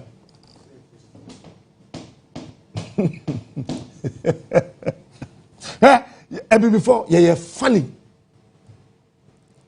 Blacks, we are funny people. Bank of Ghana for Aqua inspected. Say national security for Omewi Omejuma Omatro Omejama NIB. Any Bank of Ghana. Containers no say 12. What is the guarantee say 20? Say 20. Near 12 na kwashe ho. Now watch this. Let me do a certain calculation for you. JB Mukai. Time na ka say dollar ni dimrika somewhere around June 2024 na. You can say dollar ni dimrika akodu 17. Ye dede kakra de che wom. You say dollar na do 15 Ghana. When I did so. When not dollar de che dollar ni 17. Ade che nya. I say dollar no eko 15.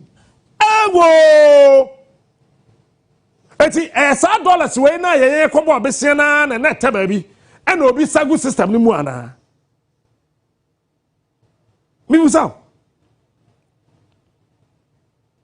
Ghana pe ebibi fo pe na ebusua to ya gigi sika e de koye ebusua pe ne yie na kwabra ne etime de sika no na ebusua pe ne nya daka nem ne yetu na yie ahyeda na oda fridge ni ye boka na kwase bi tie ebusua fie ho wadi ebusua to ya gigi yese de koye ebusua pe me de ade a maye wo no na ya so saa na tie na yete omem ha na ekoso saa eti dollar ne gu ho esese national security mun komu deeper alaji mun komu deeper NIB mun komu deeper Kofi Boache opening Prosper Bani mun deeper there is more mun kwa certain region there are more of such containers mun bon ran krofo fie yentutu ho ye excavate General Polytankim ye ba fia wo task na wato no ye ba excavate task no President Kufuor ka se bi kire o say wo ko pani pekese pa fie obi a wadi minister pen ana pani bia e fi so wo scan fie no be wo say task na sam ho ni na ba bi ba ko compound wo che wo na ye gogoro mun tutu da mo hwe ho bibi she ho because me mpo me fie watantra me total say je gogoro compound e hwa de she ho ma ho bebre won krofo fie sika na gum ma ho yenye cho na ya flash klaga na akogum obi fie e wo ba bia ma ho ni she ba ho na wo fie ho na wo hunu e cash e na shem yenti Africa had Abacha Nigeria former head of state owu ye no Abacha was twice richer than Nigeria. Abacha was worth over $5 billion. No assisa sikano akogo Swiss banks. The question is, owu yeno. Or this guy go here. Now Nigeria for $5 billion from IMF. But now Abacha, one single person, now $5 billion. Eguna account me was Swiss banks. Now abroche for the $5 billion. Now Nigeria na saying now. The way, the truth, and the life. Men can't say, so we are doing a men did you. Yeah, na aware. And it's if we almost be the picture. Mobia yen adwin yenim. We know. And a yeso yenim de yenim tie njai kasa. But here can I say, yes, idea way 10 million. Abind wo percentage at to contractor. Everything a man could do 10 million. Argentina, what they 5 million per co, no was for 5 million. No one year project. No. Yes, say 10% na idea to so amount. Fair no. Na fa 90 na aka no. 9 million fa ye adwuma ne maye. Eno so se menye. Contractor bi ene asase so ye adwuma boka ukwa abrochi da. Contractor ye adwuma onye mfaso. Yeti hei antibi mesenuama Shandoff Nicholas ye na ye adwuma wo kufia hei wo betua advert na ye de bi tua light bill ye de bi tua water bill ye de bi ye say ye de bi tua captain smart ka na ye mfaso so kakra de ato a bibi sai a ye de beto eti mfaso enya de bone na mom wo wia ne peche de ehu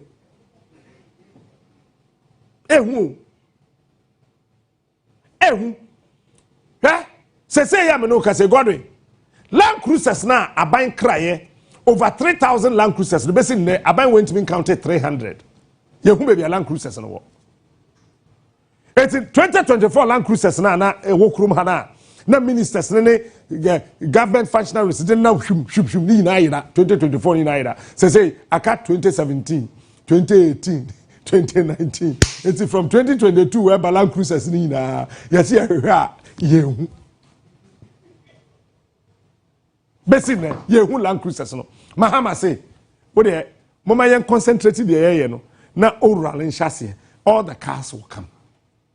Once for the very first time, want to say yakwaji we car, yachi we car, your friend say MPP former second vice chairman your bahai, Omaro Wadi, no send a car be Confuciano. Apart from that, what be there be bakas na baby wobiano, ebeba. Ada intini etesa. MPP from penifo krum he na to dollar gu omo dem. Dollars no e MPP for them. Me nam catch now. Me say, I see a start excavating crofoma hole. We a suspector. Ye betima Kofi akoseche wo. Ye hu hwe a enti amra. It is a fisa Yes, suspect wa ye be excavate u fie ho. Ye be to fie ho nyina ye be what am I tip off ye be ma okrom ha no. You have no idea. We will excavate your houses. If you say the way, the truth, and the life. No man, I am the way, the truth, and the life. No man goes to the Father except through me. Sa quotation no, e kire na meka except through me na se. Many okwan no kure ene nkwa. Obi ntimi nkwa agya ne nkyɛn. Gye onam me so antitieni ye. Agya ne nkyɛn hwini ho ade e depe na wo ho. Eti ansa na obetimi akwa agya ne nkyɛn no agye hu no okwan no no kure ene nkwa. Na okwan no kure ne nkwa no ono ne Yesu. Eti Jesus did not come to show anybody anyway. Aso for munja sa ntro no twa. Jesus did not come to show anyway. He is the way.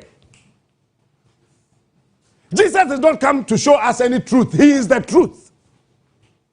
He did not come to show us any life. He is life. Jesus yenkwa o mankwa nimu wo down kwa.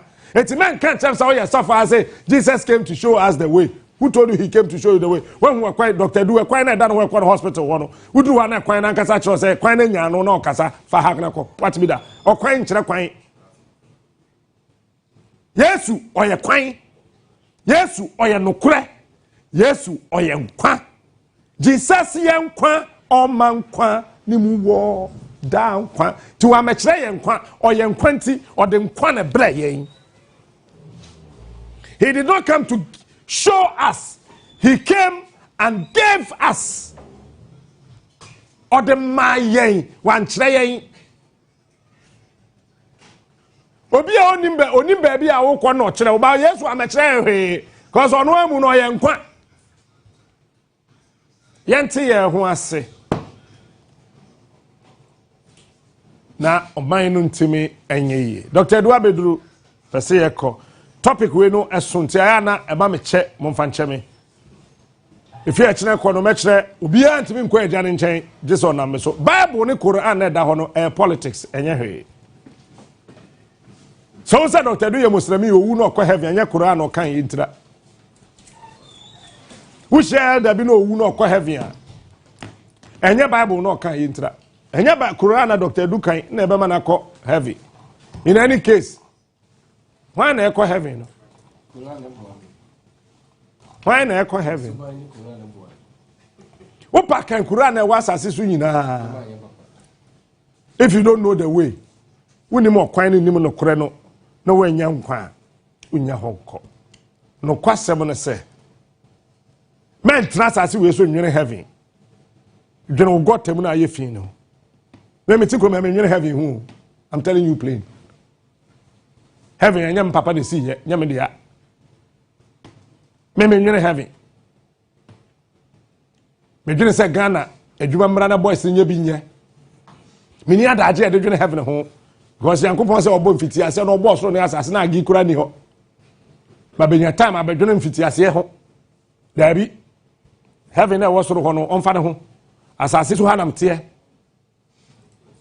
ba me make sure say aha you okay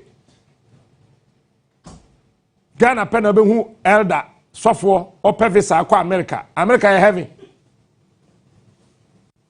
benya dickness na ni abre ko tu sika ma connection man na connection man na didikness sika na ogina so dem bo mpan se nyame nkoji sika ma o hwe fi se nyankopon o kaso posi nyankopon ya kaso posi ni ya de na ko ne opel baby de ne ba ko Canada e ho ya heaven other one can just say we beto nyum fra oba ne tena se na wa start me hihye me japade o soro na na oba ne ko Canada e ho na wifuo ni ho Canada so akrofo ho e ho na born ni ho Canada wudi fo ho one she said Japan was one first can and control so one train obano was obano ko Canada ebusafo yen fa heaven adwene nto nkyɛn kakra na yen siesie baby aye we na yen so ye de ne edu akwa aba papa na namba cho ho ye de ami ado me ho ye ye se na nye eneye pa amu se enye I'm saying na yemu bi yeda no ene ye pa sa ejefo echechi amoyina yate omamu nsema wie yede apomuden ya betwa so eno ane edu heba hospital yare bi e ha no ma refi come take me yeah come train yeah take me come to groom me and then help me come what okay yeah inti yare bi e ha why wadwen say yare bi ha no for di temo edu heba hospital ya o man kesim be fikrum man kesim be fikrum oba akrakropo no man tem ha a clinic no doctor official town I mean come to take him what's it come to take him now we here come to okay sir not train come train the same thing okay then come train help me and then what can I say help me and I say groom me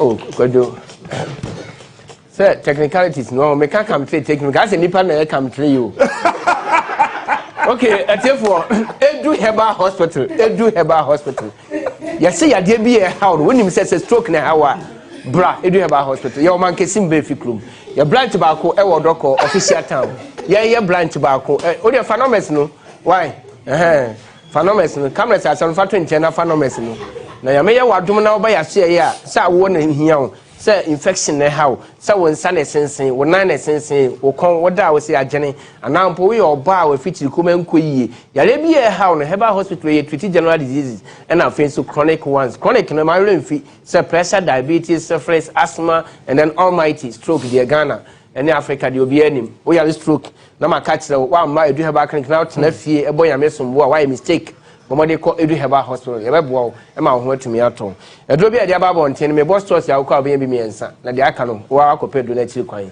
wo kokore nak e wo kuma se oben bi wo fake oben bi house of drug e wo kan shi drug repass engine heba se men kan chana se ko wadodo bi a wo he no betu e dia mo ekus e wa shama na te George nso e wo nyame adom tema committee 5 e ma re mfi se wo ko eye owa se bi dro fi otakwa bogos unique sa so na efa fodwo no so e wo eye techiman Ubo modern na ukopiem ewo suane a cap heba na mose pharmacy edron we ade ya ne se osisi yale bi e ho be ono ma ne ko se wo yo ba se wo ye be ma no wonnom se edro we ya na me ka ho asemi edro we ye edini ye SMBTs ba man for fani simiso semanhia sincere mate sweet moment social media just DSM no the way Asia trending into am for friends social media just trending pa the one no medro we be na menche why monje just obi ajibi another one Peter na hai na hey na se me pia kwa ya bofo hey already what you be pabo ho oh Mr. Chu the way si wa ma why we am Mr. Chu the am srama na kwa me jema Mr. Chu fa kwa ma no na we pray ya be wa radio pen dey call ho fa we subra radio pen bi e da no we nya radio pen bi efo efo japasu na oka me jina ho na okan me jina ho na efo ka se bra ni mi Asimane mi. Oba tampa woji we. Oba tampa yire. Ukura GSM. Ukura so wu ye nche. Se wo di 3 months abisa so de point. Edo we ni adura wo no ma wo sisi yare bi efiri wo ma ho to na fe wo ye be ma wo bo adwuma wo ye oba so tumi hia wukunu. Ma wo hu sampo no na ware wo. Ye wo na ware no. Se de be enkomodie be ko so na wo ye maami pani. Papa pani wo sisi yare be konti. Kope SMBTs.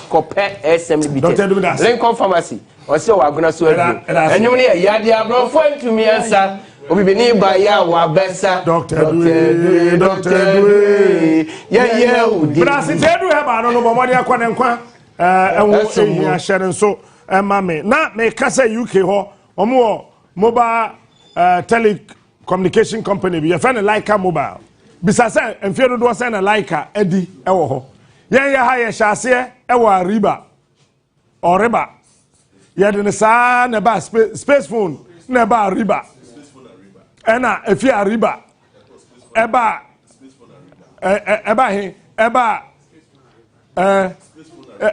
atwaso sa ya Ghana Telecom ya ba Vodafone se ya do Telecel ena ya mobo ba wo de enye hwe abatamba ofen Can be busa say SM no de kwede na why we to fun ama. Captain, now boy be some bank me that ask me di some go ya as ma. Me ma powder bi wa ha, ye friend no hwea. Oh, de me ho. Ya friend no ka ho. O kwa no wa pekube so no wa wo me. Captain, say mo. Me say ujina ho yi. Poko ne nipa. Me na me say. Captain ya. Kubensu. Ghana fo nim say kubensu ye no ho. De me wa. Kubensu ye no a. O pese kubensu no ye adwuma ma pa. Mo amase makoma bom per no. Fa kubensu na no a. Mensuo ni huru. Sa wo de num tea no. Na wo de sepene kakran. Ena makoma bom pepper. Ebe ko. Me na me ka chop aye bi 3 days akuma na bo pepper ankwa abram do be ko hospital kubensuo no no a mamunye hye na wo de tam akuma bo pepper ana se wa akuma bo pepper gidigidi obi o se mididi kakra bi na me bo hyehye me wa kube no ne to ho no bo sa ya sa akwhyem se nipa furuma me yen twetwa ho ne yi sa de na hyem no ma wo eye gregreu ye no wo pa twetwa wi ka ho so won't be ria wo de fatu nsuo num kube nsuo num na no a na hwe egu glass na nkutaw num nkakran wonum ne bebre ya so wo ye be ma obema be so ba hat eti kanya bono we GH boy we na wonum ne kakran sa na ekọ ye na nopa no waye na nwumre me se nom sa akubenso ni 3 days wakuma na bo pepere ni enjaya abra me do be hospital enti ayi atubam pada na otwea no wunya kubenso na no wano man munya hye na tigum na nunum mema no bi o manum ye ode wa se de kwadu tie no kwadu ne ayi carrot eseden Mosa carrot ejira so say ya na kwadu no so asa zamra ma fodi be na ye say kakra akwa kakra ewra wo so ya homa china wa ha tu say ade no wajira nchem Captain that's some it's unya carrot na that's some papa we carrot ba ko na di kwadu be 3 na fa kubenso no na fa otwea no gum na nunu na forward wo de fa na namfie ho asa wo num tea wo dware awie no anyesa wo sadi nso yinu kogusu a ewo nye biebi asay oh ja ejefo na ajofo mama kwa ba de ball ba tampa madake na captain remedy di na ne de nankasa nso ye wenden mesro yankopon adom emse ye ira kakra muamuntia nyoma no yakofa ndo sopo ababiem muamuntia because they bia ye pese nyoma e fresh e akono wodi do hospital na wodi kowo a chese obi ehu ohun sampa oba tampa madaka na wodi fi nyama ye de kwa awo so de unya wo bebia fresh se oba tampa madaka nyama ye de kwa awo so misro baby bath ni bi wo ho age bia edi sesi akwala ho bia ma ne ye guy enne obi wu a wa hu se be ma nkwa age bo mo bu ma ne ye kama ni nyina obisemu aye oba tampa madaka Isi ya de oba tampa madaka na fashion. Obia ya me ko oba tampa madaka because ye na ye nyoma ye papa. Akwala de ye ba be wo no de expiry date e wonyama ho ehu hia papa. Because akwala bi wo ho a ne body no ya na react to some of the enti ne so wo de ade papa ye no ho de a na ye oba tampa madaka. Ye wo over 15 branches e wo Ghana. Oba tampa madaka me so ye wo Cape Coast. Cape Coast main Kotokaba station wudu ha wo so pe oba tampa madake enyema bia ye de kwa awo so enyema bia ye de kwa awo so ma akwala ne be wiase de e oba tampa madake na ubenya no ubenya baby bath fresh kama ni na ye oba tampa madake enti wudu Madina Lankwantana school junction wa Madina Lankwantana school junction wa wo so pe oba tampa madake Mr. Wudu Ashaman atedika Zenu Trotro station. Wudu wa wose wope oba tampa madake. Me pacho wudu e fence domi heavy do abrosan mu a ubehu oba tampa madake. Saa na uhu saa na pacho uhu e fence wudu Kaneshi Captain, I would Mr. Conchen Kakra. I mean, they be a pede home Madrid. When you to cry your TV, I can't also Conchen our baby. But who do Mala market? That's a Munja can do. Udu Mala marketer, Mala market, Abosemba Kupenesi Mala market name. Udu also open about Tampa Madake. Swedro main trot station. Swedro main trot station. Temo amutie me wo ye fence Swedro enclave nyina no monko about Tampa Madake. E wo Swedro main Accra station. Ubehu about Tampa Madake. Kasua so udu kasua pe. Yawa kasua polyclinic in nchen afi kasua main overhead na wo dey full from aka no be hu oba Tampa Madake ho kasua old market oba Tampa Madake ho sa na kasua new market eno so be hu oba Tampa Madake ho oba Tampa Madake nkwala ho nyoma na yeton enti sa wo hwe mi na wo tie mi na sa wo yira afa yefu nko ade a wo fa wo list no na wo kɔ ho ukope ekonwetse wo ne watena se kama ade bia ye de kɔ awo so e ma akwala no bɛkyem to ho nge e ma wo hu sampa wawo afa wo afa wo bade e yo ba Tampa Madake na wo benya sa anwoma ni nyina ente no mesro kanehifo amohwe mi kanehi munti na ye de kanehi branch na aba obia nko ba Tampa Madake branch bia o hwe mi bia no wo echi so a wo ni problem ade bia wo beto bia no wo to a yetumi package ni kama ne da maka eba okrom ti takwafo mutumi frɛ boligafo yendi wale bebi bia sunyanefo kumasefo bibi bia ohwem bia no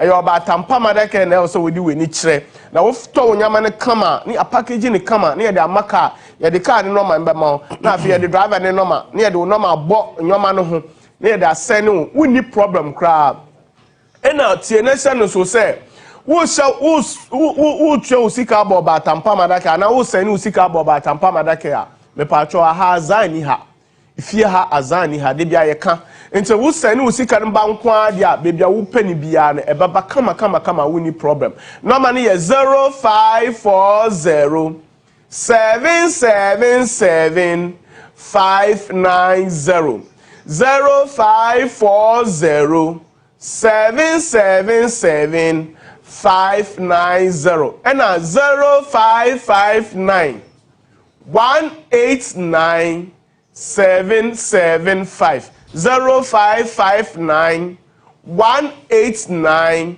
775 maybe bia wo hwe me bia no mpacho chichi nyechi wo sani wo sika no kwa ba Tampa Madake ya enwoma no ye ba package ne ye de abroad kama na tie na hye no so se Ghana ha de Madake ba ko pe yanyama ye fresh de bia no se kosa na ye de fufuru ogum nti woni problem se obekwa abeto yanyama na wonya problem wo ba ho woni problem na wo pe baby afofo lefu nso na ye papa so de a na ye Tampa Madake nti ahyama fo that's it nko ahyama atadika zenu trotro station mudu wa mose mo pe Tampa Madake yankopon hyama Tampa Madake na ote wo monka no Maka like a mobile at Roba Minka T-Mobile so show because one more American and other part of the world.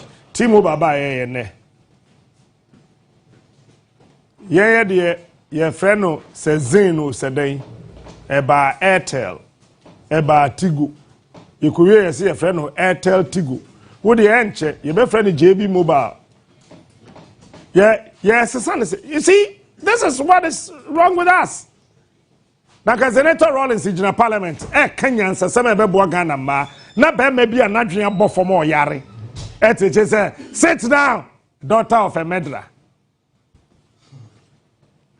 Bagme, we need to know. We want to know who made that stupid remark. We want to know. Parliament must investigate and tell us who said that. Yes, Senator Rollins' father may be, as of that time, that Ghana for here. Sakuna Rollins, yeah, no, yes, because yeah, and yeah, nanum, men and Aquacubi Chamka, and yeah, Rollins, Junior Jesus, Mwa, Papa Kahubi. Yeah, and yeah, Rollins, Junior Jesus, yeah, and Emma Rollins, yeah, Ukrumha. National Theatre, Rollins and Sianka, Chessy and Yabi Daniel. Rollins the National Theatre see omwa. Accra International Conference Center one is see. Na Senator Rollins in Parliament. Na ye kasem we chere no. You say Captain Smart odi atem. Na me nya me maame no me papa no me wo fa me yere me ba wagimi me ka cho se wo gimi jai. Me kan cho se de wo ye yin ye bi de wo ye yin ye de ye nwom de ye ri ye yin ye ina de ya sempada ye beka me ka cho se wo gimi jai gimi no afia chegu o twa de je wo wo ye bia be yibi eno no captain we ye pemema we hear bia bra captain ene gu ono we chama ono ahwefo we hear bia na nti so na say na on box ba ko ma ya na du komo na mu yiyi o adai we do skiti ona skiti for yin yiyi ye bi je o mu yiyi kwa mu sa da asa abranche di otwe be du fie ha ne ya sa no kwam ya o mu yiyi kwa mu sa ene gu ono efo japasu wa yi otwe ye minima de ode ye Ajim bisa ya abrefo ade efo de otwea na ye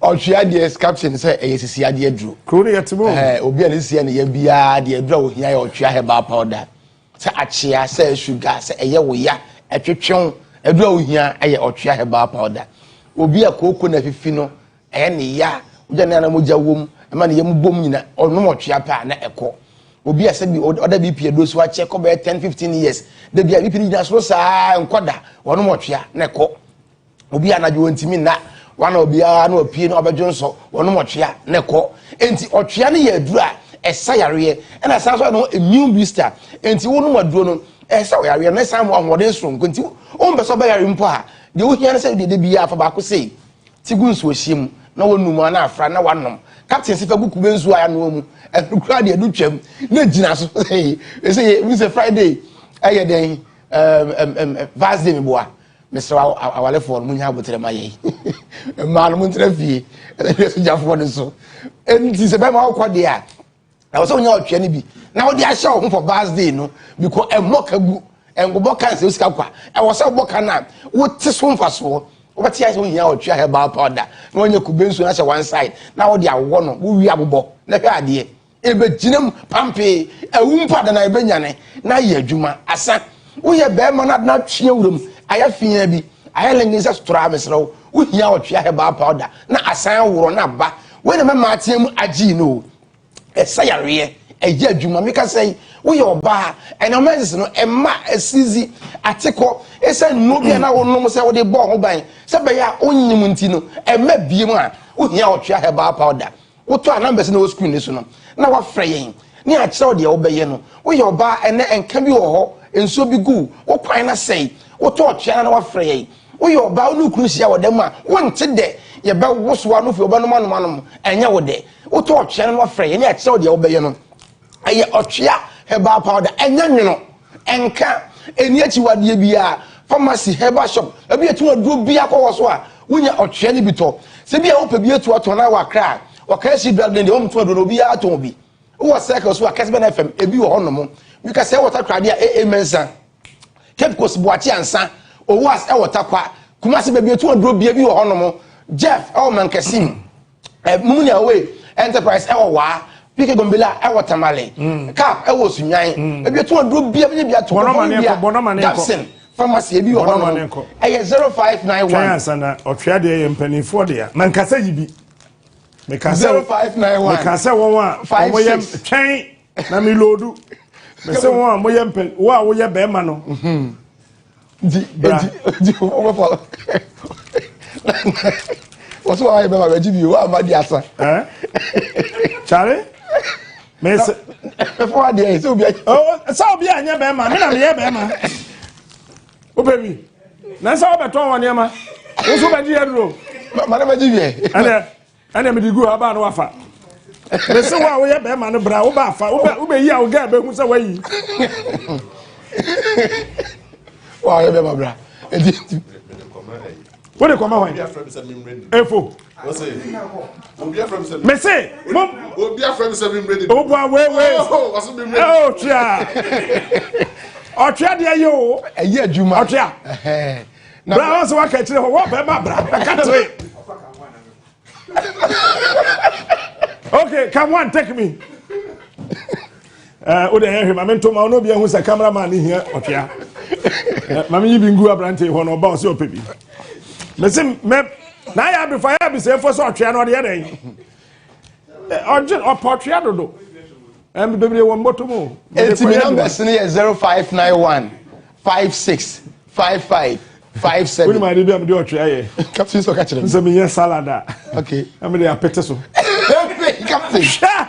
Abra. Eye Juma. What's that? When say Eye Juma? Na yem mo jam na eko. Ni ni sa. Wonya salad na. Wo dey ba salad me yenya ma wo fie wo sa. Na wo dey apete so. Okay. Ma je ne nkom. Okay. Hey bra. Wonder am timi ya de. So fia na nya. Wo si e busa so dey bibia fa no ana wo fa hwe fa no yo fia. Adani yo fia. Ma fia ngo, na me na. She, adani yo fia. Eye. 0551 228281 and 0550 639037. So the captain kan ade ne otwea. Otwea. Fagun so hyiemu anakobe nso na asan. Bra fa say bra me enko. The captain, yami adma Friday we say share. E be share Friday. Bra say. Nti otwea no akafo. Ayi ne da be program no. Masida ni no. 28th of this month. Month we. Abusu we Friday you chat okra. That's it, captain. That's it. Eti bomonia na yen share so. Masida ni this week we are next week ni akaje gum gidi. GH boy ni Daniela ni ho nti ama as preparation na is slow. Slow so e betumi asa tu aheda. Say. Adam jam ya machine. Ana na fagu na sansesan foforo. No bia hu sa wona asesa ye fo. Afesi sa. Fashion bottom. Banenko back pocket. Cause o trade ye ska. Eye adwuma. Na wo nka wo tu mate sese wo ye diki. Na diki ndio ye ne ye no mo twa de ko dey. Me de ko sayale. Ana de ko ma soroba. Oh, me medical so ahwese ye de anam de ma soroba no. Apostle Anson. Oh, ya wona no. Wona na no for twa o. Yo, ba, yanko. Etiefo ye damase na me free Orange Sea Consult and na be piem wo ha ana wukwa no pa we.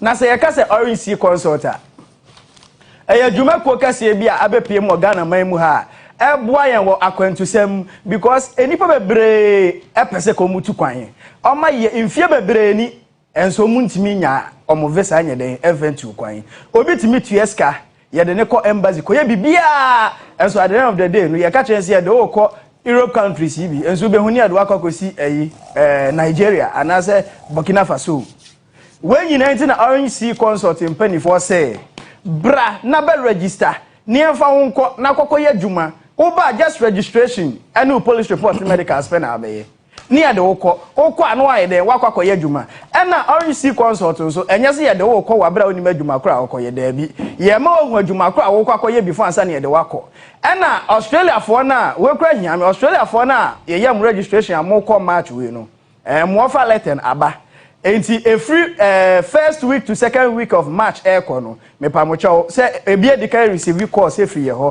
mo amaka so say o call ma ya nyanto bo ase enipa ne doso obeti ye nka enti every second week and as the first week of March aircon no ye best start afrefre mo na mo de mo guarantors na den abaya ye office e wo ablekuma 0.5 manya kwan ne so your Methodist for sorry dan nche ho pe na Poland no ye guso ye registration Poland no na ye san Australia no next one June July it is be a wo ba first one we and went to menya mo kwa me pa cha e ma na nya wadwen se no ano no second one wo ho a June July enti bomodi ansa be ba ya so na ba register ye wo ablekuma manya kwan no so 0.5 Methodist for sorry dan nche ho a your number 0592 93 23 and 75 0592 93 23 and 75 0592 93 23 and 75 me pa mo cho and last year minim se bia mumu bi hwe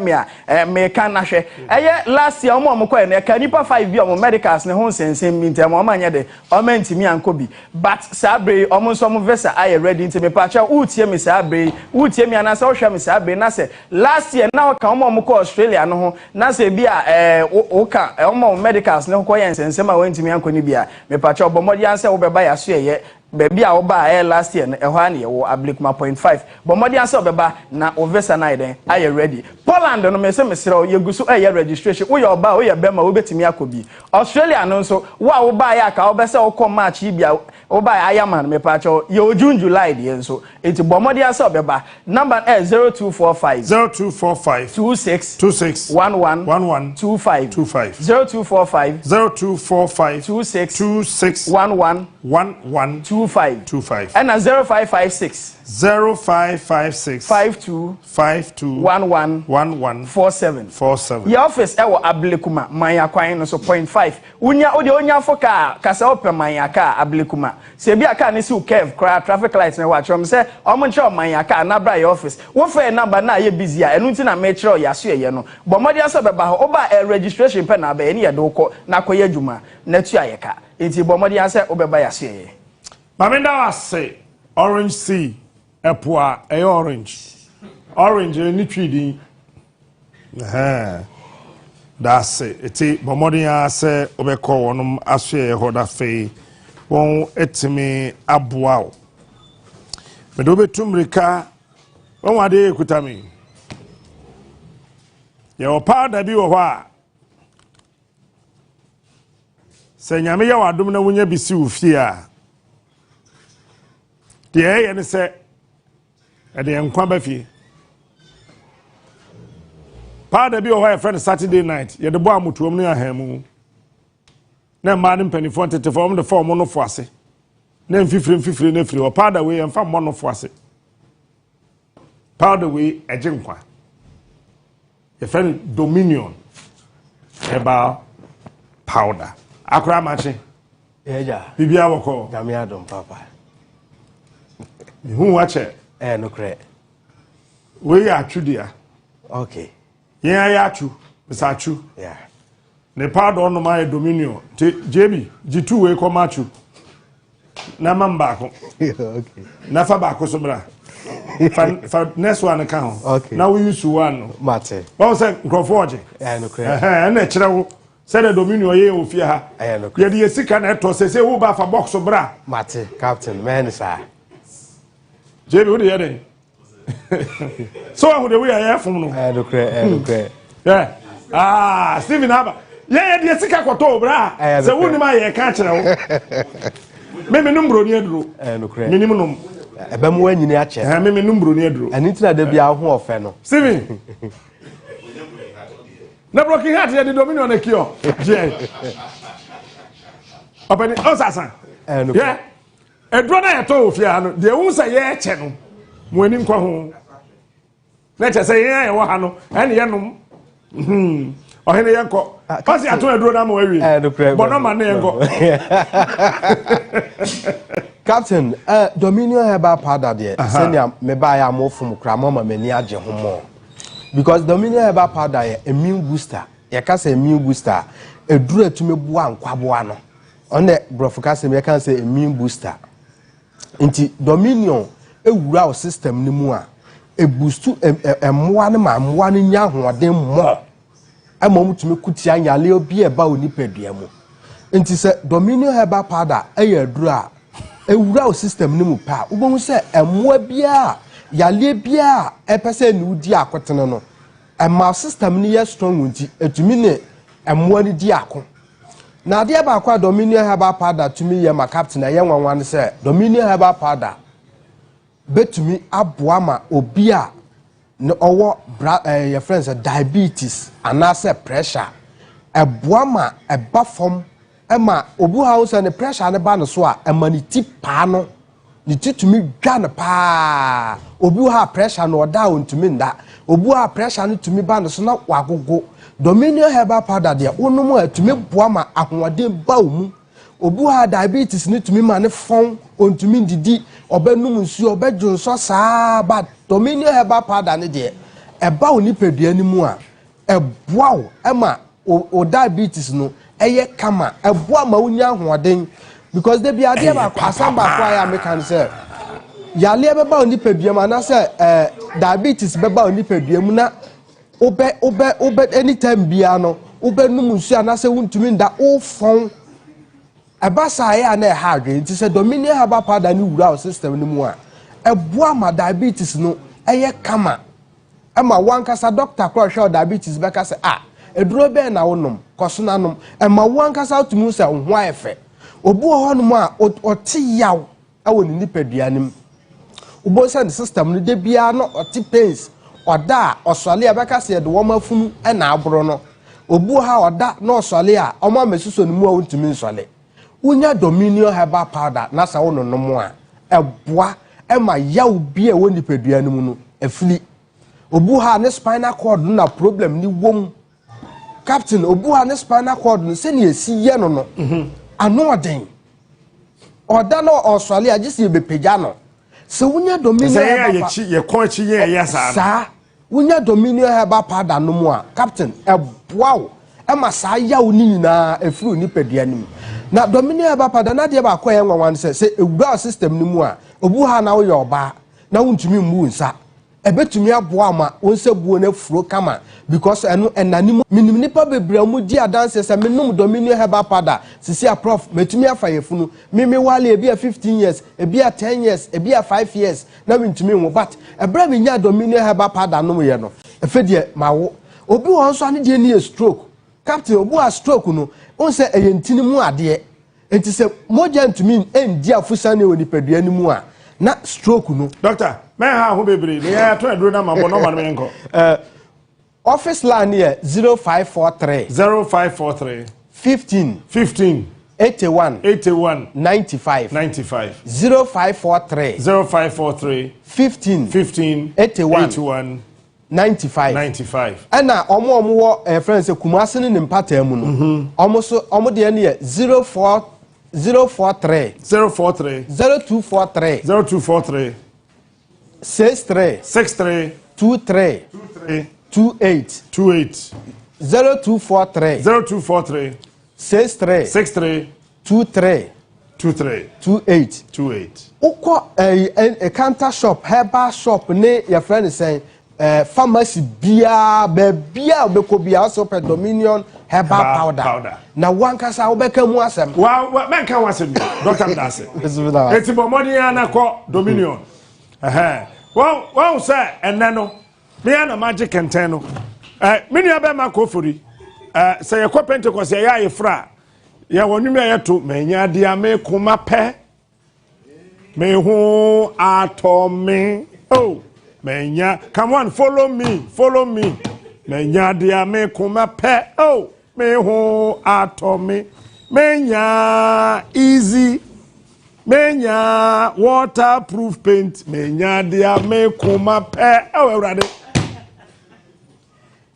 atarade we my shadow for water hose na me bon so ni guso my bro edan kakrake ya message bra my brother grofo class edu baby grofo say that me fear Julius da brother asiake kansa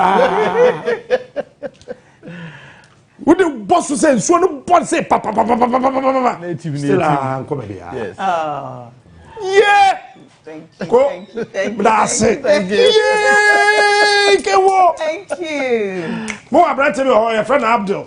Yeah. Oh, Abdul Baba be twaso ne. Oh. Abdul Baba ne. Abdul, o say about 9 pepe kana ntimi me no mu wie pe mapon. Mapon. Ko he me dan. Ha. Be e na wo mon kasa. Amen kasa bon chiro. Enfom so na maye ba wo manye bi. Da me ye wadom na unya assassins na wo be ye concrete na tim yi. Ye gu concrete ni wi a mama yen to blog no Corner yen fast paint we. MFA concrete in so. Yeah. Foundation na ye good. Yen fa ni nyina wo white ade bi o medical de no afa so. Omo the white na fa so a, omo the waterproof do. Asa afa so ama. Na to blog. No. Ra.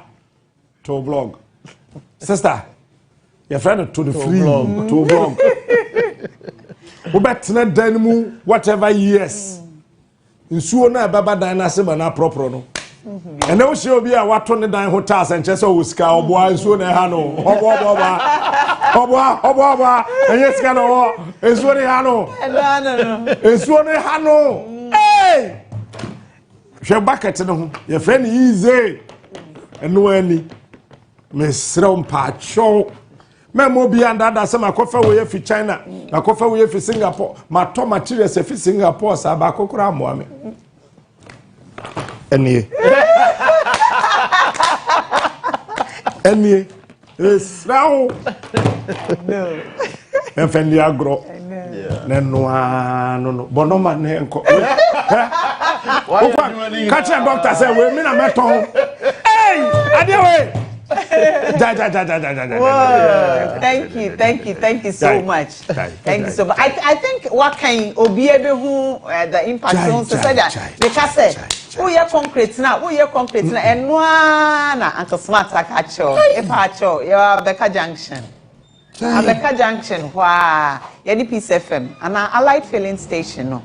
Obetumi afraying it was 0243 707696. Wo hwe yen ya wadwuma ne se de etie bia wo hwa ho adwuma na na de akyerɛw no se de omo ye adwuma ne no na de akyerɛw no ye be start aye ne fe saa ma entu sika ngu ansa na waba me pa akyɛw entu sika ngu sesie ya wo de wato asase na bra na ye ne wonko na ye nkɔhwɛ na ye nya adwuma ne ma sesie adem se jama ye next brand ambassador ye nya beka akoko for ho ne ayi captain because sesie captain no wa share market no and market no jai o ka say o name say ko unnim yeah my di me I know say me roof ni say Abdul say enne obe solve na say me pa me Ghana water for me see there no me feel me hwesu Ghana water vice from ebuso and the DBS for na board dan na so o ma try be say for captain ye be ye gu we aboard foforo oh god yeah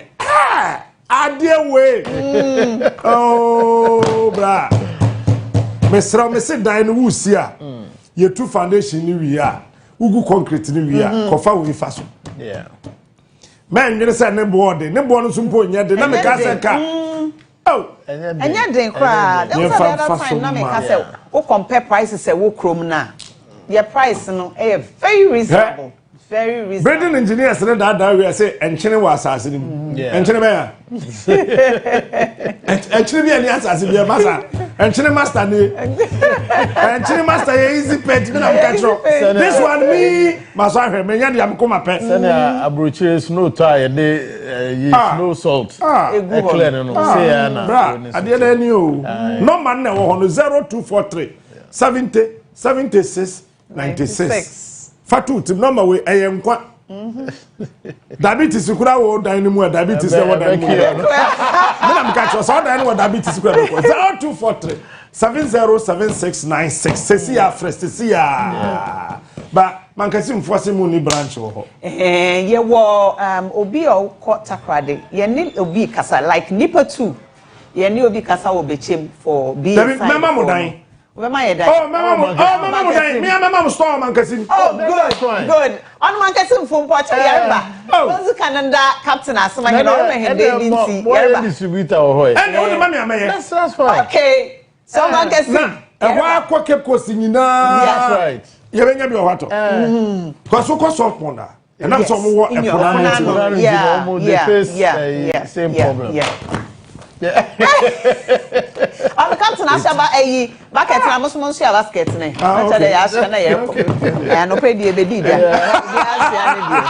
ya share kakra na ye ko ba chobra why me pa chobra entu sikengu sisi sika why e dren oh sister sika why e dren pa nti wo dan a wo boka e die sia Brana is me renovation ko for twa hey capture the whole scale of the we ma dey here me ka jam say we ska we be ska na me renovation easy waterproof print yeah Urade Nyankopon wa. Colors ni na so bi o. Color bia o. We color bia be na blue white. So fine. Oh, sham. It's now what? 0243 70 76 96. My number we dey me din baba. Exams me control.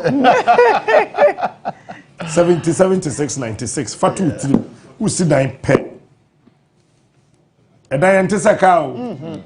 Yeni X building. Yeah. Yeni X building. And our former building. And our former building. We here easy. Now we to be at one kind of wedding. We to see 3 bedrooms one kind. And I mean I want to. A man challenge say no. Go easy. 70 76 96. Simple 0243. Go. Location. Yawabeka Junction. And then I don't carry you. Na me dey. So, I say why am I? Kala no kura ne wa shed.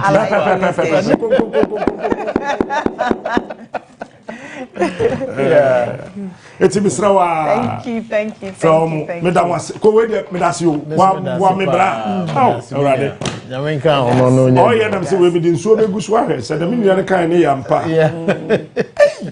Eh, correct. As a robber. Yeah, robber. That's how it is. Sunday tell basket no hono say. Sanity.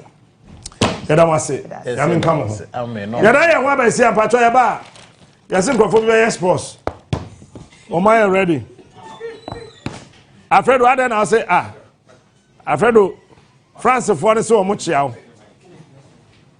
Alfredo brane en kwa de pentem. Ka ho be famachi.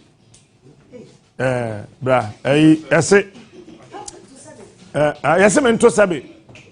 Alfredo na be famanim.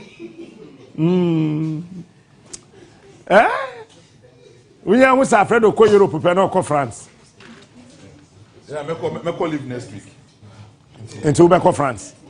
Oh, me call Turkey instead. We go Turkey. Minister me dey Turkey there. Istanbul. Oko Istanbul. Na say Istanbul ko France dey share down one biasa. But flight no boy dey. We drew Istanbul la. Ubetimi enya train from Istanbul to I think Switzerland. Yeah. No, Luxembourg. Ubetimi enya train from Turkey to Luxembourg. Yeah, me KLM enquiries biba. We are transit now.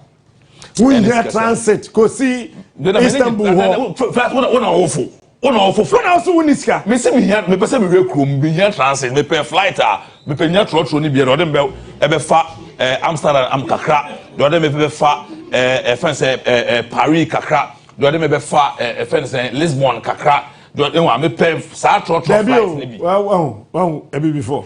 We hear the sir, we car airport won't be Kwabontin. Me sana me pay.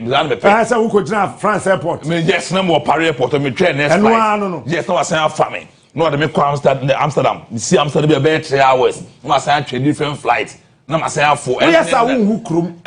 Na me. When I'm real krum. When you say so yeah. Yeah, china wa dey. Me pia want say me ko ni. Yeah, man ko. Why do you say to say? To say chokwa ne mama obi. Why do you say to say chokwa ne mama obi? Oh why? We be say ya tie. Me dey mo na me pia ko ni kaka. We pia why? Me please me ticket chrew. We dem say I am fan say cool. Esi wo Nigeria. Nigerians say wa American embassy na no at that material moment no. O me under the care of America. Wow. Yeah ma umpie you be protected. Me am ye gbase me si me ko na me pese me ko no. Wo kwan wo wura American embassy ku esi Nigeria tutu okum nipa. Me ko hwe me na ne meja wo. Me akura me ro me homa ka say mo sesam destiny. Wo kwan na go. Eti wo fa plane do Kusi Istanbul. Yes. Now we for train. I think say yeah. We for first class train now. 205 euros. Yeah. From Istanbul to Luxembourg. 13 hours, right? From Istanbul to Luxembourg, I think it's 205 euros.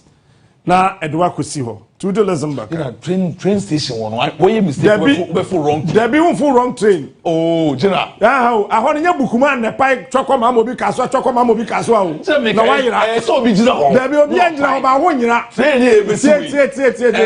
Course Swiss. Go for track. And you no be no more ho.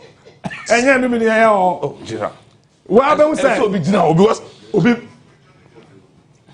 Obi bed director of fine.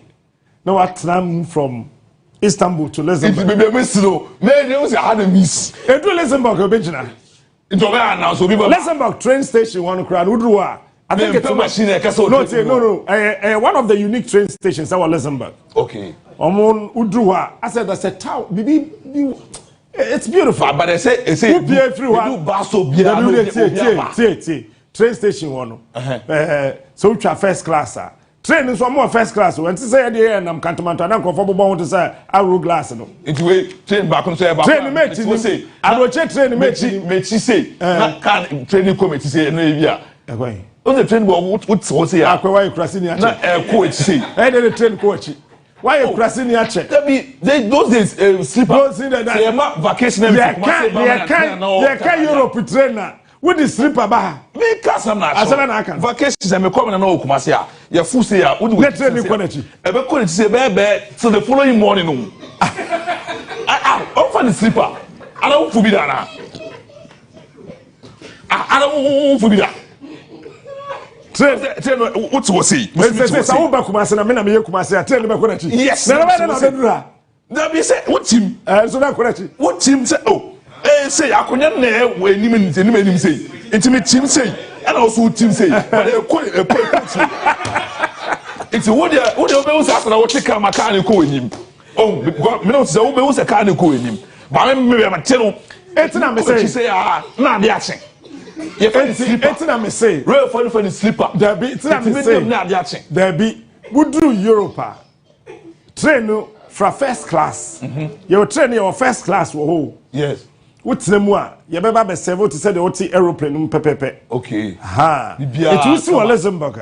Now one of them Krumwa. What's the Luxembourg train station? I think just about 200 meters. When you Apple for shop. Okay. Window shopping kakra. Microsoft for shop so big one. What one them ho kakra. What's that for next train? From Luxembourg to Switzerland. Okay. I think I know 52 cities. 52 euros. Okay. So I'm first class. Okay. We do Switzerland. Nanu so akode nam kakra no wako FIFA for no 52 euros. James check one second. Men fa hia nkan kwasem wa ha. We just so check. Ko pay euros show bottom. We we no a we do Switzerland.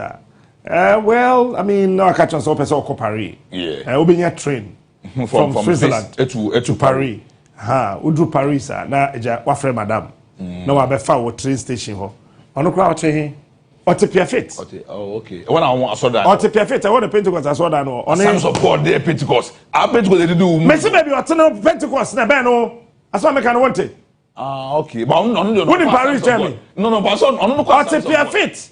When the Pentecost I saw that in the war. Oh, ben, when the war. Now no can say the. Of course, some of God so for back. Okay. I feel matter. The catch say I before so for man suman. Yenda. It's who you are. And that's will be drive from here to Strasbourg. Now wait to me. Udru amema a Billy. I found from Paris to Strasbourg. I think it's about 6 hours. We do a permission. Wait to me. I could do now. I could share EU for Parliament. No. Okay. We are bit to send a train. Our Paris on a Hamburg. And now power base was Stuttgart. No Germany them in call. Dabi. They why ain't it? What the German the. They why ain't God in Koba ye and tell Koba ye sila. Omonama that is supposed to eba. Minimum procura. Omonama is so. And then come men conference mum. It's a matchy team. Matchy team member be a Kojima baby.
Oh. Na baby o ko what type person automatic vending machine no me say Ghana for fi yakwa no mo say Ghana kwan statedie ni bi say na machine to yi tete ekroma ye bi mo hwe gum say kukura mu odu na akofo na yi drinks na ba abrofo be kwa kan na ye mpeso a ene sem Ghana what yeah that's what I'm saying yeah the machine ekroma ye be biti sa machine me say with the automatic vending machine be si Ghana ye be biti obi be kwa akofa bo akoye nyankoma de agubuo no so e na be show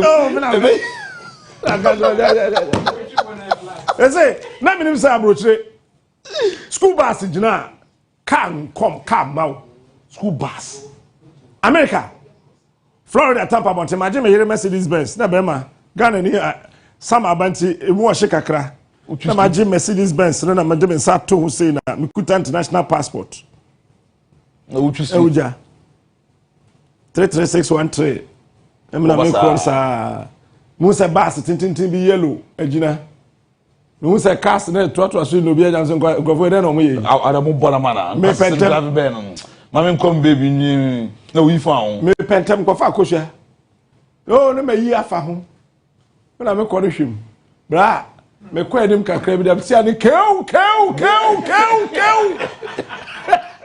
ah na me ambulance be na be wo me nje ambulance be sen ko yi me hwe mani a Ford bi na be one door wow din wenim say yesu I say yeah. Papa me say yes when I ball so be na I say Erade mawu na me say we say so we here dey I say me nya what free traffic and I say that be what the car people me say that be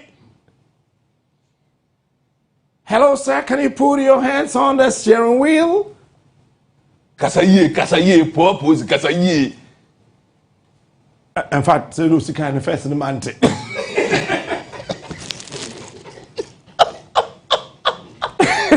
The way running the cars, have no mantio. Purpose on Kasaye. It's been said, I was say, hey, sir. No, I didn't know. Almost said, Omujinawa. One found sending good steering wheel, no so. Now we don't say, as a wee weapon. Who more about to a Yes. And to me, I say, hey, sir. I said, put your hands on the steering wheel. I said, steering in the bar, mushroom. They're coming now, first in their mountain. Also, see them, sir. What's your name? Are you an American? I'm saying no. I came to visit my wife and my kids. Okay. You saw the school bus? I said, no. I didn't see any school bus. You didn't see any yellow, long bus? I saw a long yellow bus. Other cars had parked just behind it. But, maybe Pentama come back you. I said, what did you say?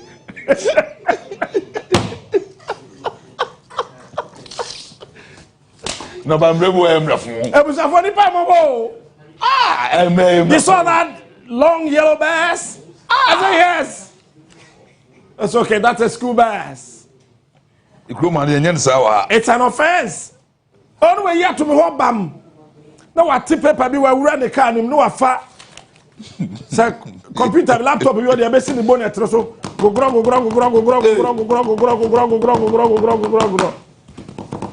fine. Who is Cynthia Boama? I said, that's my wife. Okay. What you saying? No, jam hono. Oh. Did they be ani? Me patron. Did they be who pardon ko tuai? Me patron be ani. Oh, that's please. I don't know. It's okay. Oh, you're a very nice person. You don't know the rules and of everything here, but yeah, I think that your wife should have told you everything. But you have to go and pay this a little thing for the state for doing that. Next time when you see a yellow bass, man, and son in the morning, make us come and so and so Ghana, how about school bus? Near loading Quran says sardine. Yeah, shim. No, shim. Yeah, Bob and can go so. Nah, dear. Jai, Kofobi, you mukro ye. Yeah, I drink heaven. Every day, yeah. Oh, Jai, bra. Yeah. Bra, ya bro, come here, I have in I drink one. Debi ebe hye Japade wo soro. Eso akoto asase wo twoko. Who si dan? E o mama obi. Wo so wo hye Japade wo heavy. Basa. Ha ye na wo de enyo ye homra ate. Emsafo. Di aya anu no. Tipa jo du Europa school bus park here. Aya park me san honko. San honko. Nyamane.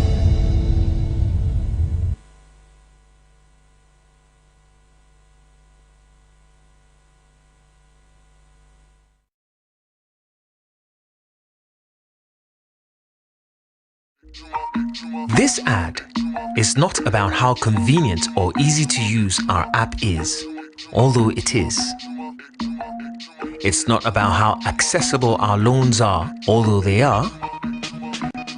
This isn't about how secure Affinity is, although security is our highest priority. We're a community of entrepreneurs, individuals, young people, and all doers. Affinity is about providing the necessary services and tools to help simplify the daily banking tasks customers rely on. Easy and accessible. Because banking doesn't have to be an inconvenience. With Affinity, you're in.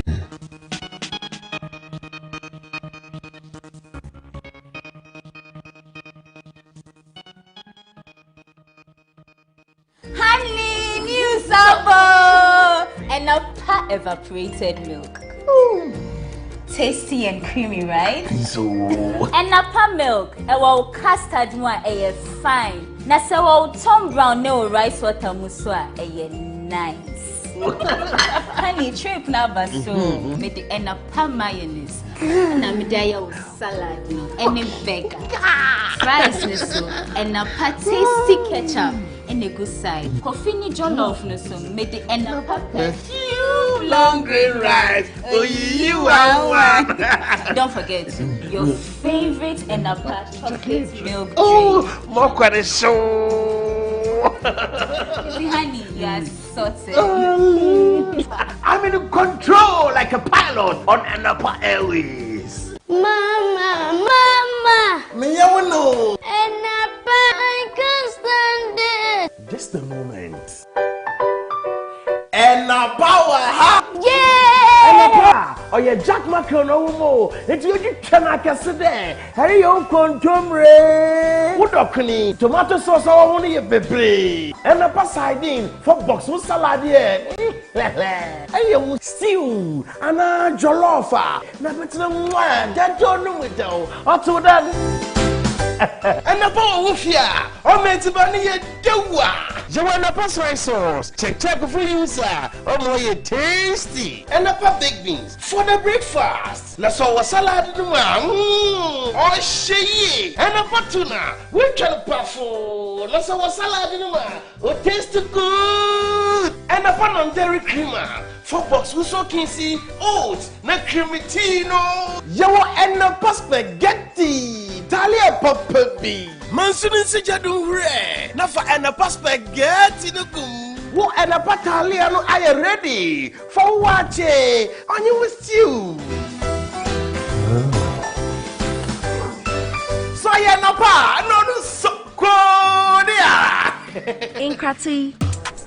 You dey sleep. That's Madina.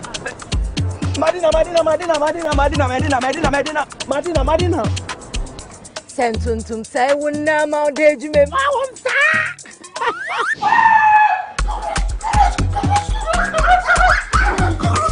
Efrema bema Daniel ba Ma wonsa.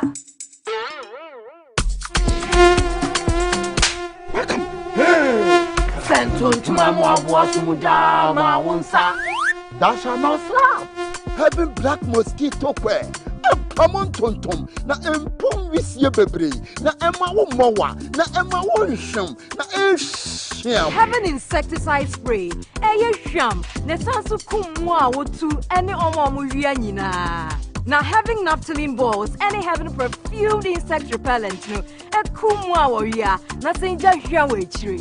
having black mosquito kwe mpumisi bebre and say wo hene so e sham kama kwe no na jumo size no e boduma don shre dum ye no. And a heaven spray, heaven naphthalene balls, ni perfumed insect repellent no. Ekumwa omutu, na wa wonam from nasenja shamwechi. Heaven dear, bakope. Heaven dear, bakope. Heaven dear, bakope. Heaven dear, bakope. FDA aji edrede krato yatum.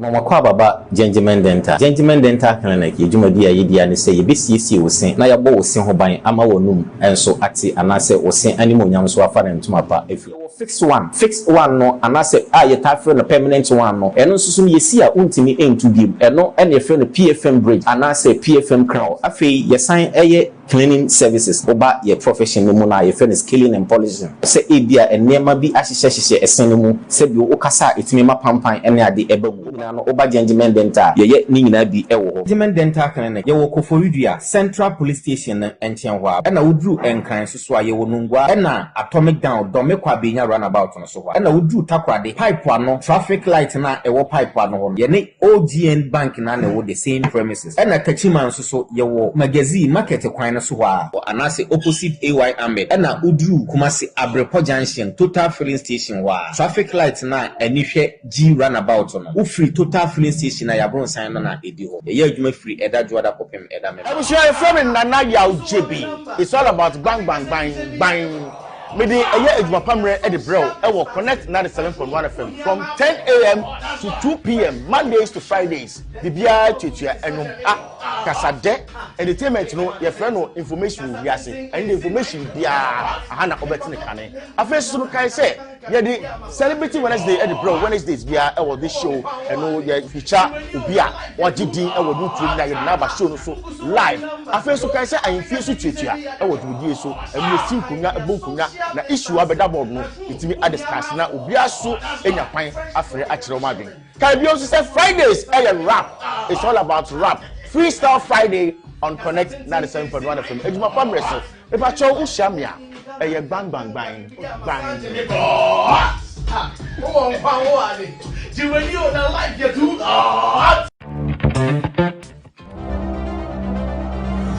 Monso muteche. Wahu abraya di onia sem tiche ebro.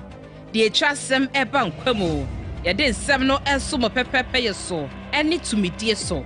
Kabne nyamesem ene nana ya opare ho don hore baako wa brodi nsem hia ne mfonye ka akoma esomo edroda kopi mefiada prem to bre e wo nua TV so onua sem tiche wonsem wajin onua sem tiche droda kopi mefiada prem to bre e wo nua TV so onua TV ye dwene ho pa.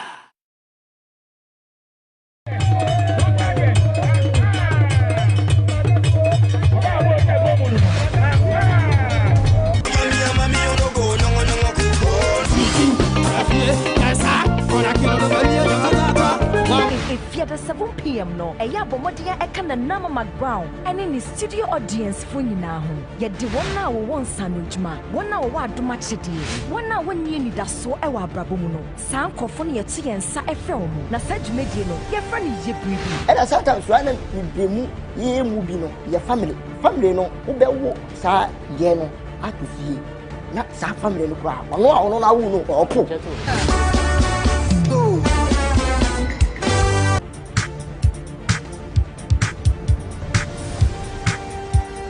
Kwesi adan so de yete yen safre anyum to fo ekukudam sene be ya on ba be hu ye nyum yetimi de bi atwa ye nase ye ankasa enya anyum to fo nko awo nemom yete yen safre sini twafon so sene be ya ye no mu ebedi nkomo ya bedwafo ebetena se wodumedi nase de a ene na be bi ewu ye woni noi Uncle Fred Kwesi Ernest ene mimi eno te kai ni enhia efie de bia 7 p.m. ene Kwesi de bia 6 p.m. ewo Onua TV so Onua Showtime yese ye twi weni die ho Go nana, go nana, go nana, go nana. Onua Showtime with McBrown. If you're the BR 7 p.m. any question the BR 6 p.m. Ewo Onua TV so. You me call maso ya saying, "Aye high sense." Ban herbal. Dano milk. Pepsodent Charcoal and Herbal, Geisha Black and Moringa Soap. Medima for Herbal Clinic, Gino Tomato Mix, Deadal Spices, Kivo Foods, and Napa Foods, Bill's Microcredit, CBG, Limfi. Na ye rem ya teto manema enso etimi akoye papa ediama enra meeting kese party me eto fm ewo Kumasi Abraham na Ghana Football Association ene asante ko boko no edi insawo so sanso ena odo ni echema na odo safo audi Ghana GFA ni mekopie ma Kumasi no on sabebe na edi atuja na pe unsambo ha ye de eba MTNFA Cup round of 16 me no kase draw no etimi atofa unkomo ha ye de eba na fe Western Region regional minister edi nkomo edi afa and the sports and then anapeni na enso and round Champions League results e wa and matches fixture say NACB effort na fee the other coaches in some American na the e ba e wa bacho star 439 hash e bacho option number 3 no Onua cash out no be ye bi na kama na bibia akosuye e de amount star 439 hash bacho wadawdo ma so yeguso a ye Onua achede no very important say wo de oho enso be ka hu ye na nyama enso etimi akosuye na e de amount no star 439 hash me bacho na select option number 7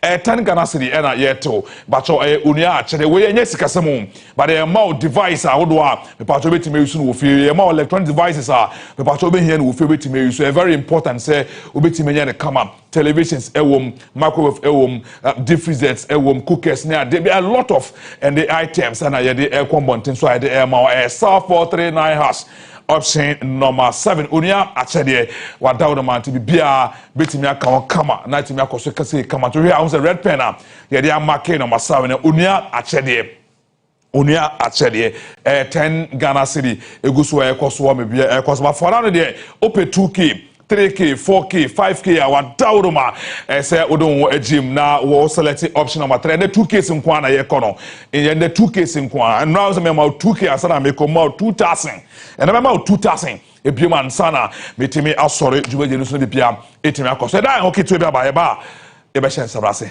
ye ba sisia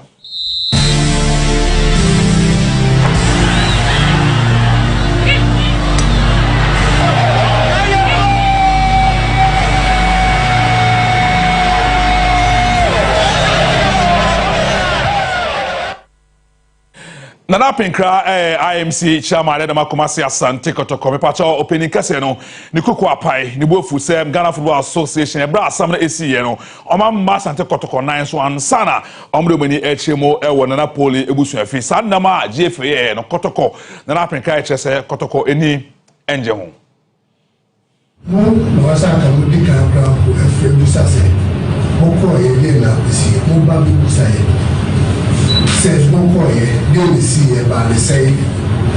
Time for show command the Libi. The Abba Match in the General Secretary, it is Supreme News. But not no answer. I had a baby crab. I don't say I was him. No one see, and son of my friend said, women are no man. Makushia, the cause of what you're ebisi atendie bavu yenya instructorman ni bi voice note ono so asende se ko baaye omo baaye no mbeshi aye atendie ni nyina bebu yeso be ni nyina bebu yeso le supporters for ni share aye be ni nyina bebu yeso se yemu anya ni yenye bi ekese ko me bacha Nana Apinkra and out in Canada. Ebi Nana Apinkra to job as opposing kese IGP Dr. Jordan Parry eyini say on the no India samana no.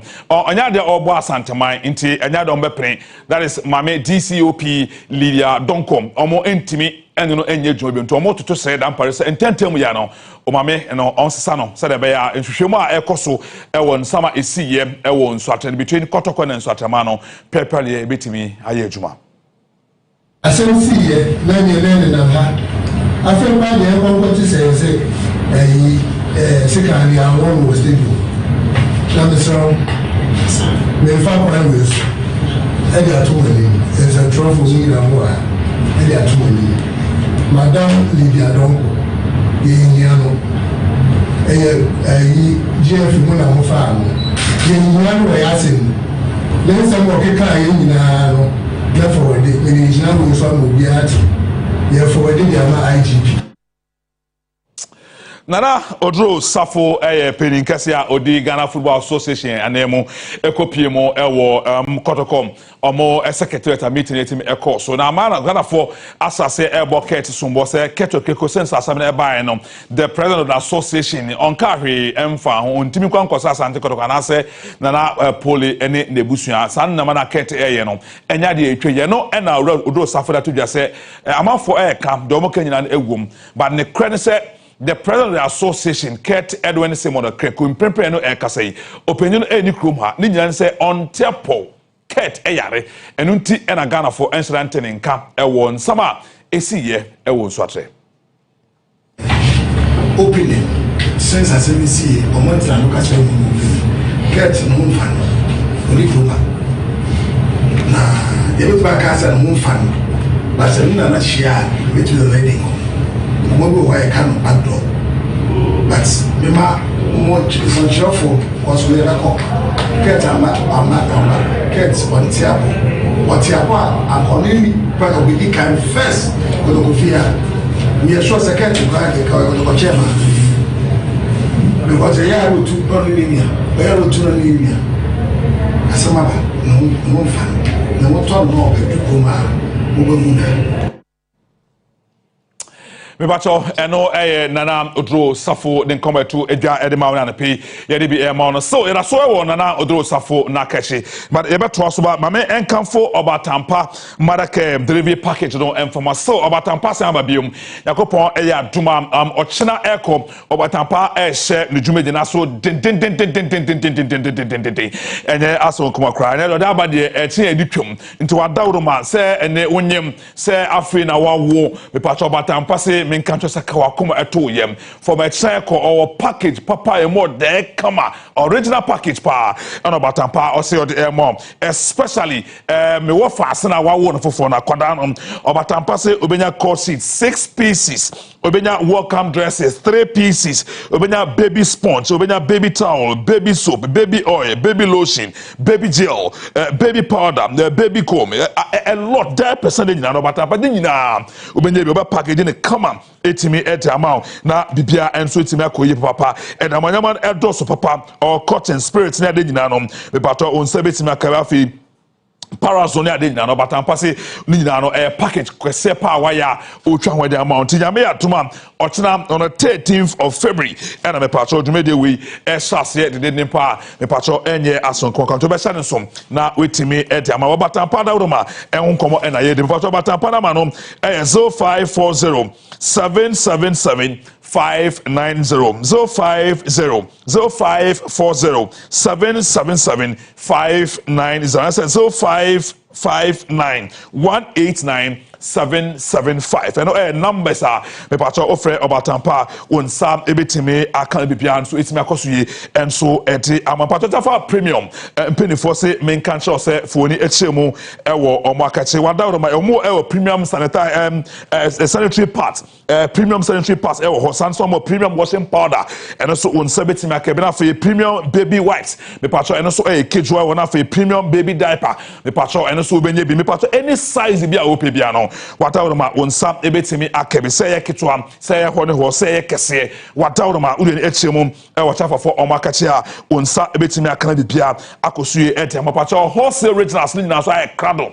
bibia wo bia every single region bia no ye wo wholesale shop wo wa pacha obetimi atenyoma ne bi na enema koyi ene pacha wo nkra ha pacha mamo bi okasi ene madina pacha otu wo mo ha onsa ebetimi akan na etimi tumi kama etimi etem pacha wo central regional pacha Cape Coast and Swedrum asinfo su pacha these 3 places that were central region ubenya bebrina otimi etum pacha western region for ebe called Takrade market circle Axim ebi oho takwa ebi oho bogosom sama bona fe enche asankregua enso eka hom nti pacho obefre na ma esisi a na dosoporum wetime etu ne kama na we de kogu shop atonya so mfaso 0596 0596 14 0596 914 214 0596 914 0208-202-214. And I said 0208-202719.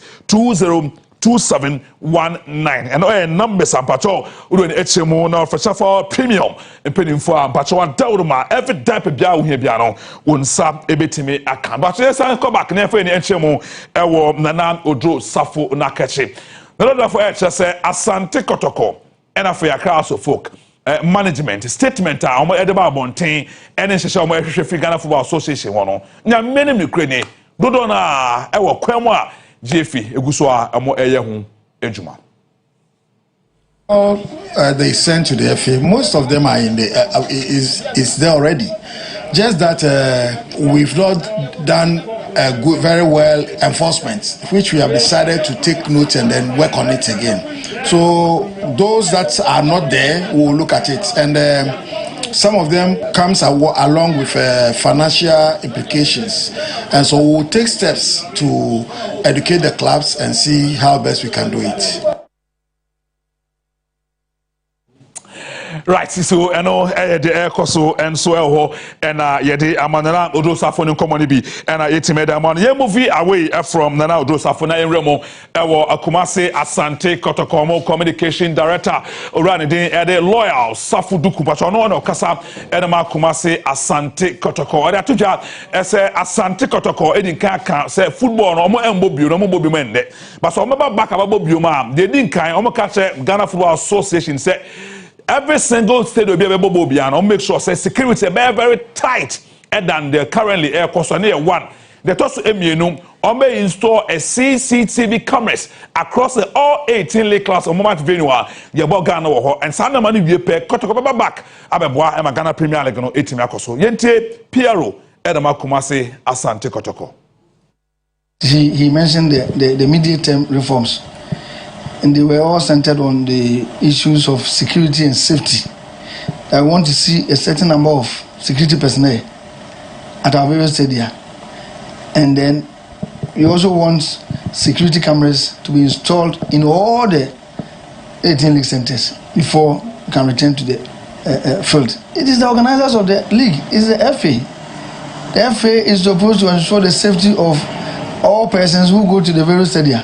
So it is their responsibility to get funding for that. Yes, see, I know a lawyer Safu Duku in Koma Kaka or the Eto Femeno and a Boboso kick one. Yetimi Ediamo Man Samno, Bibia and Suitimi Akoso away from Asante Kotoko, CCTV camera conversations, no Yeni Kaka and so Ewo and the Western Region Regional Minister Joseph Nelson. Open that to job as a sports the need your papa into Bawa Juma and I'm a Western Region Obabwa I'm a sports ministry no it's my son say Oba Krum ha football I'm for any additional fee as what if I hold on you go so but the NCWA other sporting disciplines be owa say the sports minister me ni ko Obabwa and na you Juma Kabum say the other sporting disciplines no almost so betimi abam faso e de Ghana Western Region regional minister in Nkoma Andra Ocean Central for the 2 million say NBT should not be just the AstroTurf and the stadium, but we should be looking at basketball, we should be looking at athletics, what do you call it, tennis. All these are areas that people in other countries have taken interest in, have developed themselves and have become stars, and are earning meaningful livelihoods out of them. So it's a whole package that I think we should be looking at.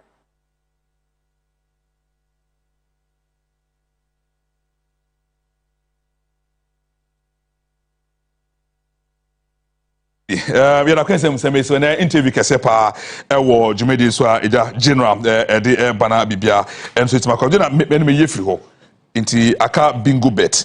Health of public and health builder real estate and minja no and normal okay na yenye hojuma na bibia so intimate consulting yes on your sports minister any part of Kasa is on your sports minister that be or your regional minister Western Region when will you interest in sports and no more start juma what this saying we did how many days in office Oh, Kobi Ochere Dako. Nse hunu na yene de Western region. Otimi the president statue ekosim futuro kwa so. Osi asotefo ne constituency be mienu se miensa. Me Astrotef ade enye kura wa asase so ni Astrotef. One kasa wo former deputy minister of youth and sports na na the time. Bobi. Oba na se no be catch one can't Astrotef man cancer. O say a cake. Me nam kai. Dabi. So no na hwehwe mu okohwe mu no behu no on. Kobi wa sheda ko na no si statue. Akufa do so ye buuti atofom ahomaso nti na odesre. Ko kan say menka. And I'm a president as I can say in a patch on one patch house. How many patch out? Me na kwesi. Nyawo. Aha. One patch house. Obi am patch obi am patch. Ah, say you see before say ma. Oh yes. Na ye ha na ye hu. Ye hu ye no me ye djuma. Ye no me ye djuma. Ye before you patch mo mra na. Woni wan ya. Wo ye sa wo mba show we su bio. Me na catch up plane me come. Ono say nya match me. And to the called BA station na from.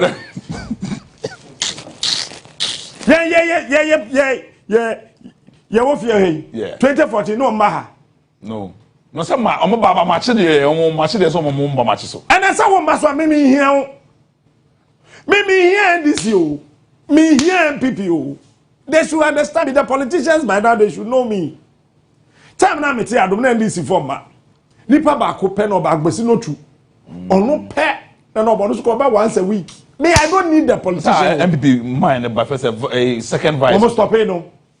Jojai ba me here NDC panel member, me here MPP panel member. Me from na wa ma, me mfa ho because me time na nso me. Met my fa ba also 4 hours na show na sa. Eti what we lose election. What that for what's election that can tashima Igbo. What that form war nine can tashima Igbo. Me sorry amebo. Who na tie wo hwinum no wanu mu nyina as me sorry amebo. O kwada hospital aba. Dear mama me baba kon ende di ne birthday. Otis say happy birthday nkoma Reverend Alex Chris Hansen. So Penny, I hope so won't share some common Jabeto market ne. A Jabeshi wa ha Jabeshi wa hanibi. Who said anyone to so suffer correct pa. Onye Jabeshi suffer. A Jabeto ha. Former president Bibewu. Asante former umpire. Anyway, Pacho, what's about when you're broken out? Reverend Alex Chris Hansen, happy birthday. That's right. Happy birthday, Nkoma Otis Osei Japan. Yes, Nidine no Otis Osei Otis. Yes. Oh, me Otis. Yes. Ne mama post ni Vivian e wo Kumasi. So happy birthday enko enfama Osei Japan. Nakopon inshallah na onto nkwandem. Ombie wadwe bibi obesu bia na nkom na ababa benya ba panyimpa ababa hwe Ghana ene wobusuam. So once again happy birthday enko enfama Otis Osei Japan. General infancy na yenda ya hombra. Yes, regional ministers no when interested in sports. Yeah. That's true. Ministers never no. Sports is the way to go now. But let me announce to you the deputy minister designate for trade and industry. Wow. And agribusiness. Wow. Honorable. Samson. Ahi. Wow. It's a muscle.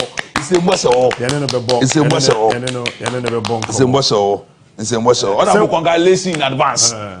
Fantastic, honorable. Parliament, I'm standing orders. Nature say nominate two. I say advertising for 2 weeks. Maybe I know you are same your person. Oh, dear Jai. Oh, Yan Sani and Fanco. The 24th. Okay. No, Noble Samson and Hebeko.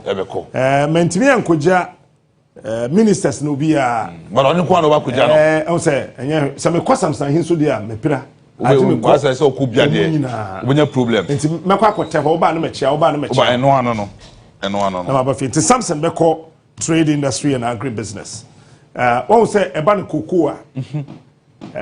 Onim cocoa edwuma nim. Okay. Proper pa. Say and the leading resource. The right choice. Say a person ye dani ye cocoa nenia. Okay. It's an sort tears into no. Is the right person. Am I ye see cocoa factories for Ghana? Yemre. You know, aban we no. Come here I say, and only there may assign many aban we air drain. Come here I say, every single sector be any appointment be at least nipa no a fair idea about the sector. Ekureduro, ya the sector ya there. Blah blah blah blah blah. That's right. Ekuroda na ho eduro na de sakuro no. You know say uti ya eduro no. For go kro no. Mahama. Okwatena akire no. Usua de.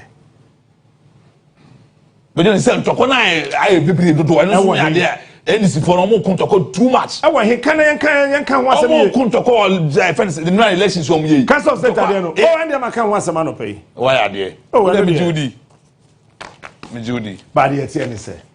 Say onuafo ekobobo no mu di nkonim. Na ye che sika ma homo a. Ah, na TV3 magibi. Because unye dwuma onua. Okay. Then on this note, the fact so you dwuma media journal nche so you dwuma onua. But say I report kakra. Eh, obetini ya report no so nche so you dwuma ho.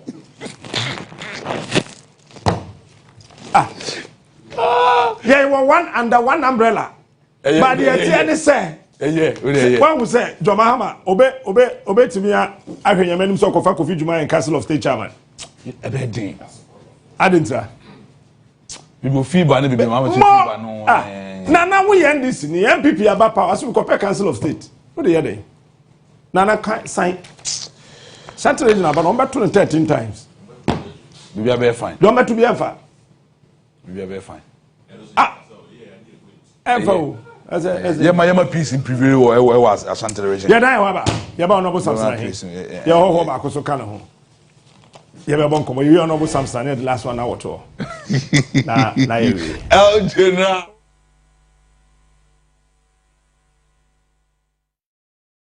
You looking for a reliable and eco-friendly? Wait, Monty Asempeyi, Vance Goodwill at the Vance Activated Charcoal Powder, Abba. Ya did na media, a ya and your maboni and I send do bonnet to me rye ni pedriemu.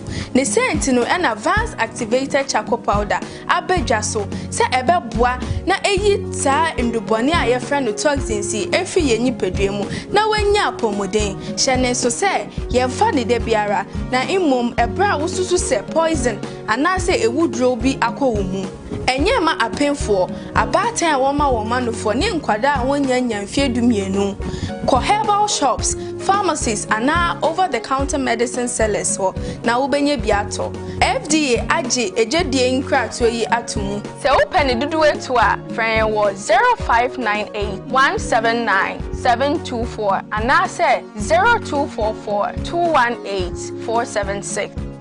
Cash out, oh, cash out. And Namsa 14 February. Eye at the Fordentino. What cash out sono? You see a Chamuniama Bebre. Send your baya on Valentine's Day way. A baya and Nijian Kwa Ediamount. I will cash out so. Nyo bayana say, Obe dial star 439 hash. No more selected option 7. And no aye onia at Shadie. Shasiye.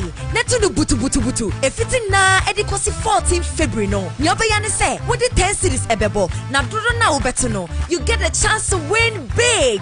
So what soon dodo na uti ye no. Ye chawunya maybe to say 50 inches smart TV, chest freezer, tabletop refrigerator, washing machine, air fryer, microwave, gas cooker, mienu, 43 satellite television, home theater, any akadia bebre. And uti wumpe way, na wupedie, ma wunye hai, na shasi bogu musesia. Send ye beya, the more you cash out, the more you win big. Ajucho. Yawo blood vessels and I say intini a supply adrenal. Na say intimi enya moja ama na mfa intini nimu anko adwene nimu a eno na menya endojo yare no. De wonnuane bia yedi ene wo bra bia ye bo etimi kofa stroke ebe so ye so ana.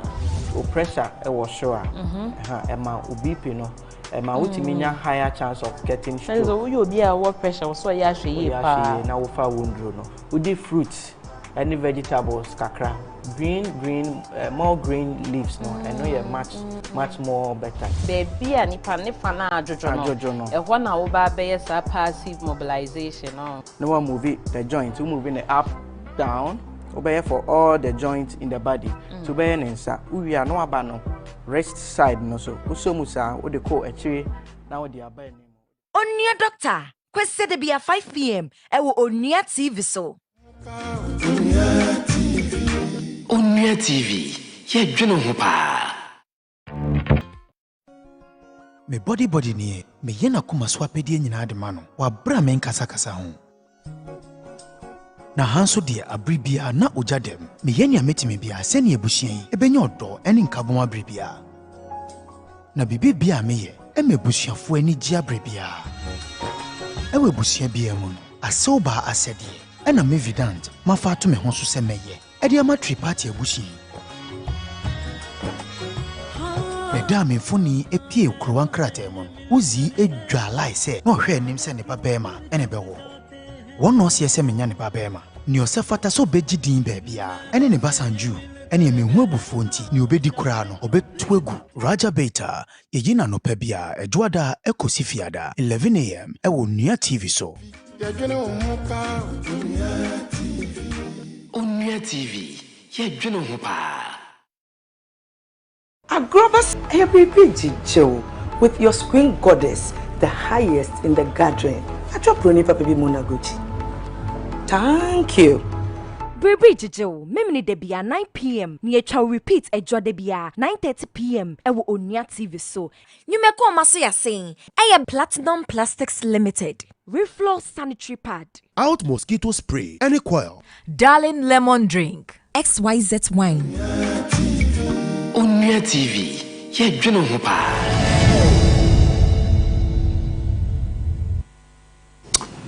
All right, I'm Safa. I'm now be asking if yemra fa toso me na fa yemwie show in there, but I said I need be so enti mo amofre asofo ne mpanifo a last year to nsa from amobisa mo invitation letters no enche be ready na ya start ache ti sorry ahodo e wo Ghana no wo sofo pese invite na nsa yentimi hu asofo ni na ha na mama ya swat na fe yetimi invite wo yesre say regions ni na ka Ashanti region pa ni yenya council of state member yebesre na bibia ntodi na afei no yentimi nto abano enyi ba de ehu ni se ba kope ti anya kefla president betimi aso e won aka no in na ka Ashanti region na bibia timi atoto de ti yesre na let's all do the needful na yenya representative from the Ashanti region na Umbra Council of State in so de bia yeka politics is not about the distribution of money. Cash. As a yaka ho. Nti so bi koto aba na JB mano 10,000. Na tago mano 12,000. Eso koto ma tago because JB dey na 10,000. Meanwhile waji 25,000. But the card 10 waji 12. You pan ref say waji 25,000. So because so 12,000 or the money we man 10. As if say o kambomo enye ye kambomo ye 25,000 na 22,000 ti yente ye ho asese maybe a ye cost say no some of these things I'm not sure say ye here I mean enra we share greater crowd there na say na car si wona ye $. You know, at a certain point I was asking myself some few questions. We got there and my eyes were all round looking at something. I was like, really? And other places. Say next month, this is for Ebebu Mudi. Would they hear the assembly members never feel one say akoye. To say this in the now, that's some assembly members to say Kumasi and crying. Your bomb mayor see me nudin. That's assembly members in year 50. That's will be 10,000. Sasi can okofan him. That's 500,000 Ghana cedis. And 500,000 Ghana cedis, a bet me school dime you. Abo school dime so. But you are taking that money.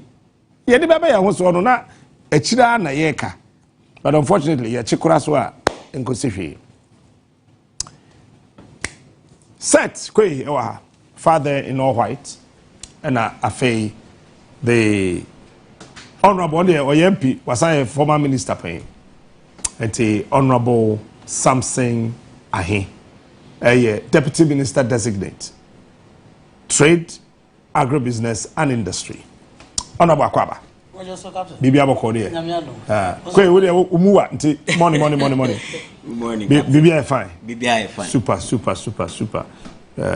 Honorable. Yes sir. Parliament it say. Nyame adom no hoye. I'm say egu niema so ayetoto. I'm say I'm trying my last set of deputy ministers na bana. Afi ya compose committee. Nti on the parliament so the adwuma ni nyina agina committees no so. Okay. Nti afi na me sure say by this week or early next week no committee no be in place. Na say I start adwuma. Na say asemo 8 ne 9 for yi. Ntokonkon na moko. Mo yi bagmen, mo we papers. Mo bubu parliament. Ye vetting keke. Eno so mo bu tables. I mean, Adey. It was unfortunate, but I would say Parliament now you were so many ways. Maybe because now one tears here, one first na or register with displeasure. Now over the years, no, Nina Omotaye and say the Parliament bokoto before. The both into us or no. There's a money acquiring a yuma. But it appears this current crop of minority, you know, I decided to say, Omongo, no better now. Na akoso problems. Send a bear, a juma intimate uncoso. What I say, and anona a man no a course to Usha. I be before no at that time no. Now or more at this mantle tables no. And then this phones no more Eden. Make sure say tables na ya this mountain ebe can abohoma adwuma na akoso. But it's unfortunate, but I think say ni na mun so no sananka your committees na ya ready nanka you say refer moma privileges committee what I say na omo na wo to me a prescribed sanctions say obi o ya MP that doesn't mean say oh you are immune from say o ya bonia yem punish o ya bonia sa committee no e wo ho e kwan say be prescribed sanction other say cry say be reprimand o other say you be suspend o other say cry be you free parliament o anti some folks say you be stress you no munya botre I know say omo number no they are not comfortable there omo number no ebi sit down the only thing is one person omo yemo mu say even though omo sa but ombaye ba we sound so we are say no be go animas anyway mama fa won shasie free Council of State to kwana so Captain I think say nearly kind of mama mo abaso ewo adwumadenya why over the years through the last 2 years adwuma why and I was happy when you said say you don't need NDC you don't need MPP so we a media man that is how I was say adwuma no we did sabe we funachi na say ko say oh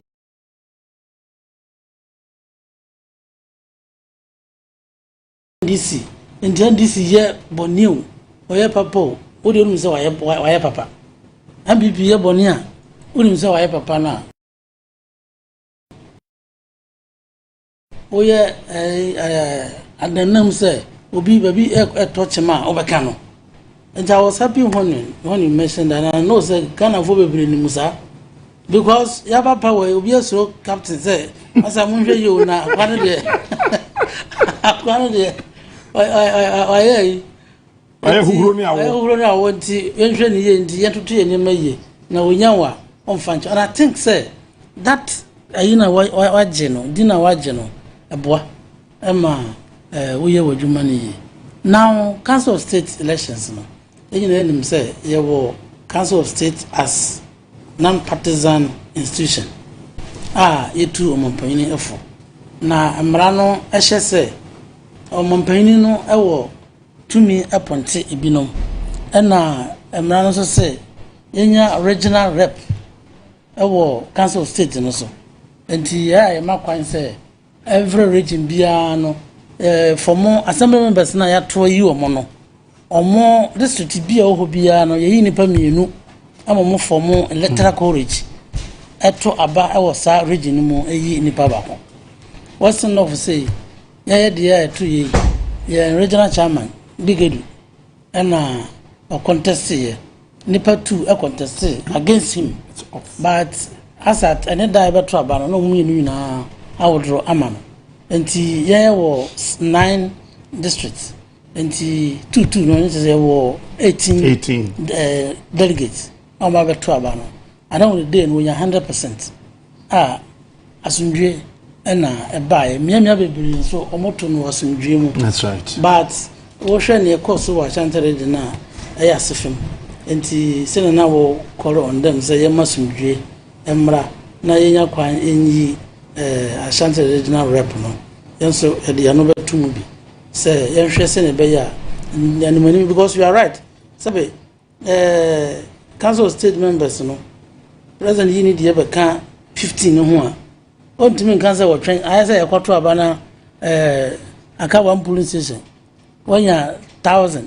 menya 400 one police station aka ni 200 there is so many na kura ma and so enti no once 15 no aya ready no omampani ebobo ne de ne ka ho a obetimi aso mo in na ka won ha amon form quorum more than quorum ama adwuma bia so mo ye bia obetimi aye enti Ashanti region so key Ghana have development enti ebesere se going forward I don't know parliament won't mean sasa amra ne ma say e koto abako yi council of state obi a okotu o mampani funu tuesika se ato na so aba me ntiase yet me my president nya appointment say ya fe ne ye koto aba because ye tua bribe and say ya to aba ma council of state yeah obi a wetua bribe okotufo because that institution is supposed to be a dignified institution because there's no to omompanyino for say enye nkwara asemo aya say okotu otufo efu na yaseji yeto so aba but NDC council of elders moto omo so aba MPP council of elders yeto so aba a president ye metumi no appoint say nipa 20 ya entina omompanyini a constitute constitutional review committee fantastic a good proposal to omo sure now mo consider because yenfa institutions na institutions no nominate nipa etinka ebia National House of Chiefs former IGP former CDS former foreign affairs ministers former leaders as foreign penifo bi ni ade let them sit and advise the president that council of state me see anura car package $10 I mean, and come on. And to say, and you say a position. What I say, a position more than say a dignified institution. I go to one painful. And see, first night, you know, what is a council of members or did 70 years ago? And that I met to say, Takura, or rep, no, 33 years. And I think 33 years of voted also new 40 years mpo. What you say? And you know Yankasa kwada ntimi ntu no, that's not yes I but honestly speaking means me nkan kire JB say JB etumi fo e wa brabom say de sikase ne kwaku bi chemi tumi fo say de e bobram sim pe JB de that's the point ndi yanhwena say subscriber ba azana na kai and why be na mahama ka kire ba me where the president na I mean, it's something. I mean, to be. Doesn't add up actually. Doesn't add up. Say to make a new kakra. Council of State. Well, okay, Bibi. I think say nipa okwa to president for na oba betia bribe. Sa nipa ni interest pa den. That's right. A dear futu pa na opese di Burma president. I want to be farm man. E no ntia wo so ko tuesika. Answer, you know.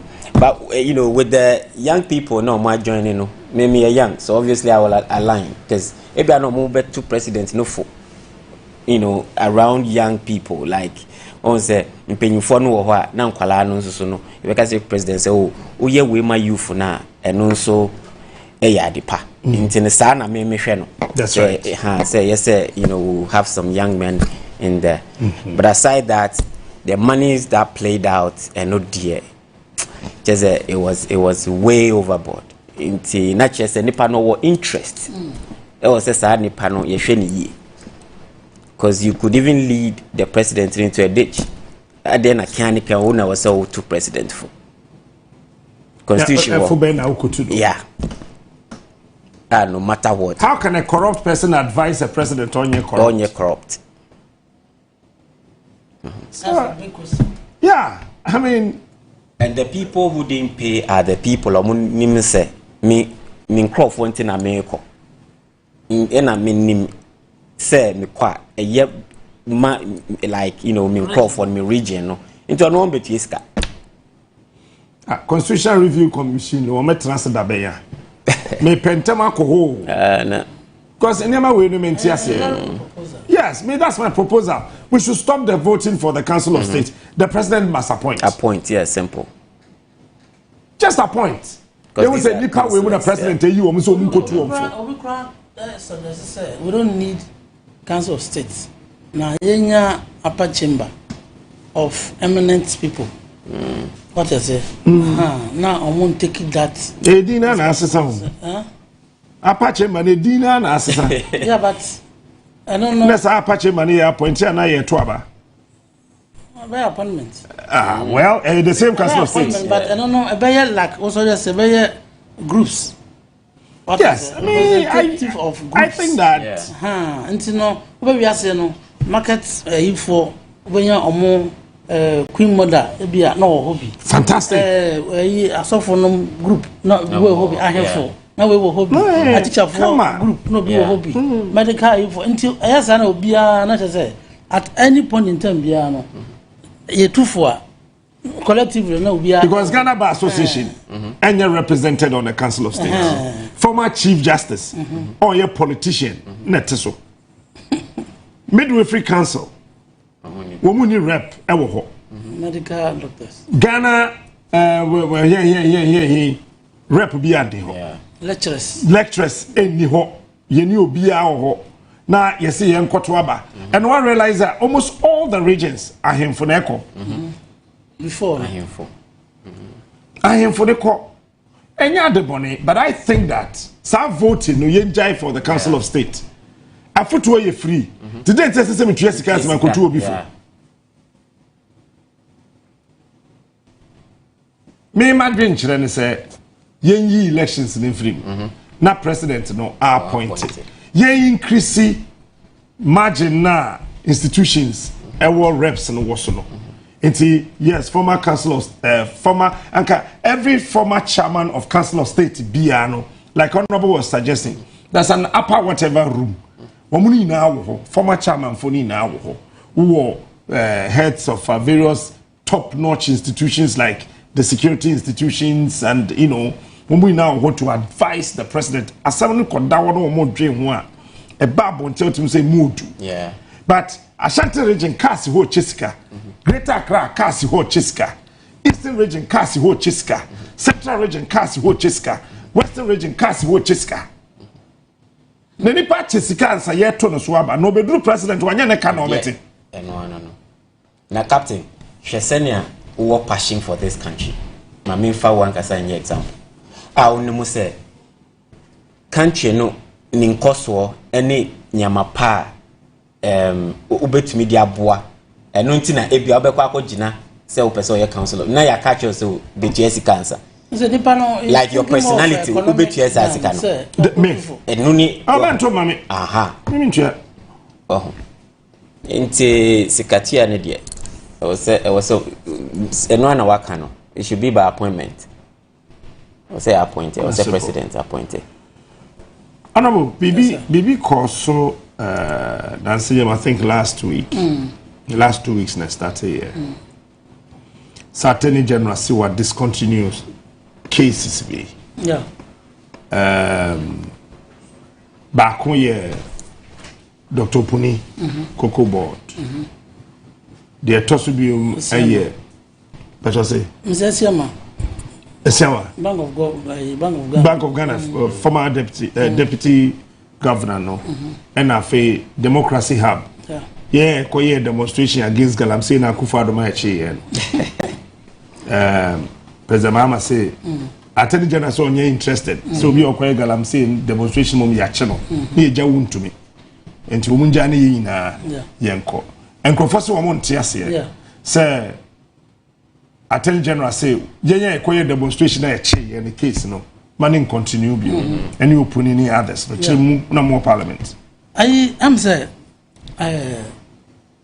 yewo emra na dibu Ghana nye Attorney General ye no emisa say ewo mremu na say enimremu ewo mremu but people are raising the moral aspect of it now then Asiamadi Captain say if you want to know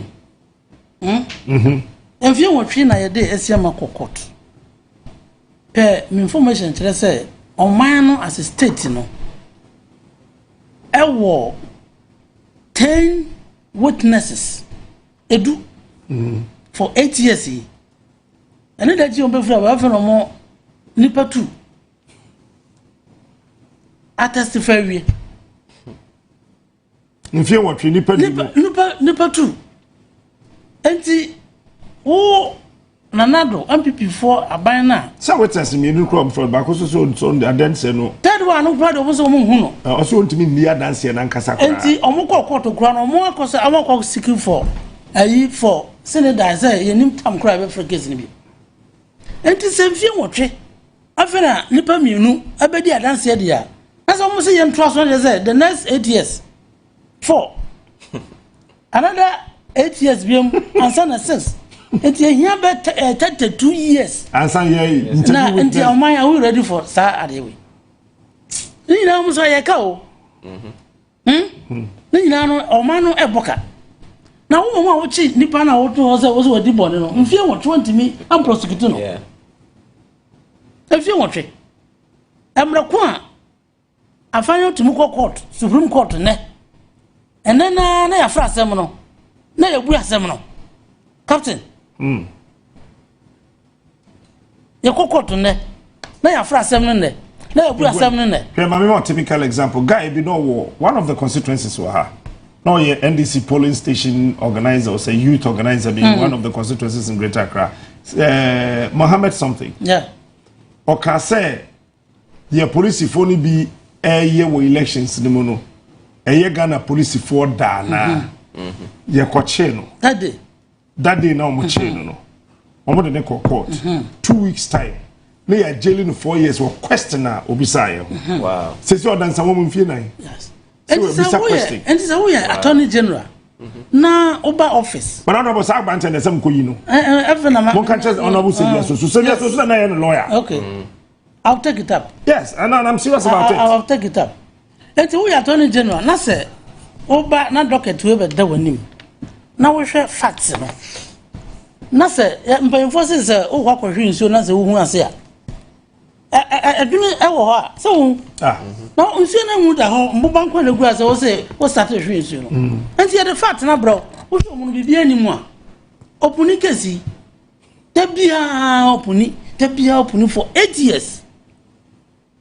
Eti wo bibi papa ho a anka wonjeri no de wa omu mini opuni no ba mo anka say ndisi for no bo modua bo ade ndisi for modua bo he some co position am mo am ho yeah that's another matter no I think that NPP will position our the little I've learned from NPP they say they united say opposition na ye sorry ko di I agree NDC co positioner NDC ni nya asema no be yi dama wa wasem opuni case wo wa akodi adanse yi na kire say there's nothing there's nothing in there yes but what to me said that in NDC for na be Collins Dauda akosi sagleme awie atifie 1005 yakwache Collins Dauda prosecute no criminal prosecution nanado etimi ade sagleme ama obi girlfriend edua bema so no fa na NDC 40 one wa hwe say Collins Dowd and Kuana ehuna mane sa de ndese mu jan so Collins Dowd asem wo say charge number kono say akoso financial loss to the tune of $200 million. Meanwhile no esikana yeje say emfasi da no $200 million. And it's all about charge say akoso financial loss to the tune of $200 million. Consultant na oye adwuma yentua nka dan is one of the asase no ye duaka ya to cement ya to 20,502 units houses ewo no I say but why were you guys quiet the entire this machinery you were quiet anti that thing say going forward no near amount for can me no mo so ya adwuma no say attorney general wama indication say he is going to organize a press conference to indicate reasons in here. Oma widen, our draw cases no, one after the other. And the Oma reasons we are, and I think Ghanaians are right. Say, I mean, Omo bisa say, "Oko ye for my into the moon, and into our yes sir." And I think that is a so we are buying sika. We have to do that. Set we are buying sika. Samson here we are buying sika, and ye be do it. But say vindictiveness in tea. Ni pepe say na omo pese omo ton sagbe me nti say e ma Collins Dowd ho ye hi na dan no ho ye tan na ndisi fo ina motefa ko no ma ye di obi antimi nkasa musura akufa do me kura ho antimi kura anya me hwe na mo ndisi collect me mpo antimi me ya asema kezi ba kun say you say all the 450 million ayi Ghana cedis ama ba ko ama Unibank na other bank meanwhile no ya twa esikai ayi ba ya twa sika no ama GCB. What I say? You trace can 150 million from Unibank. You trace Emma, there is a recommendation to Attorney General say on this continuing case, because it's kind of say why if I say my grab trace can a management decision. So he only implemented a decision now. Management and I take it. No, what the management take a decision over.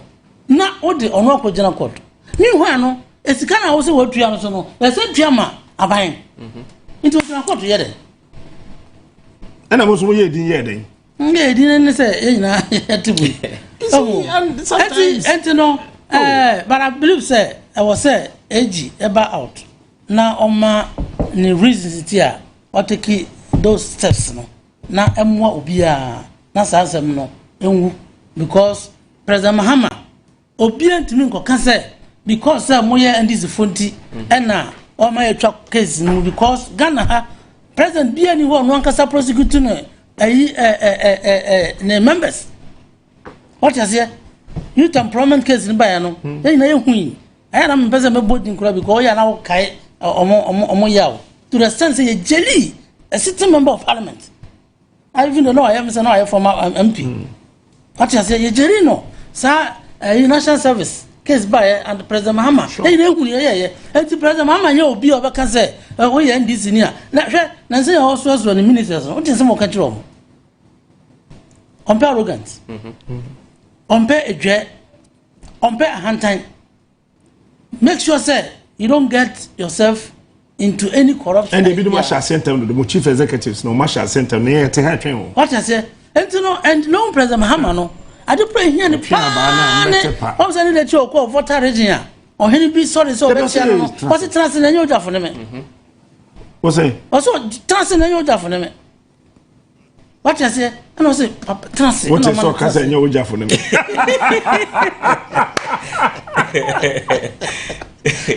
Oh, and see, I say, transcend, Nana. Remember when I was said, Miss Sorry, look at the respect. And see, a hand time. Mama promises say he will rule Ghana, obey president in humility. I will respect him or the blue man Ghana for Abama. And I want to believe say all appointees, including me. Yabe muleti President Mahama. Nisubayano.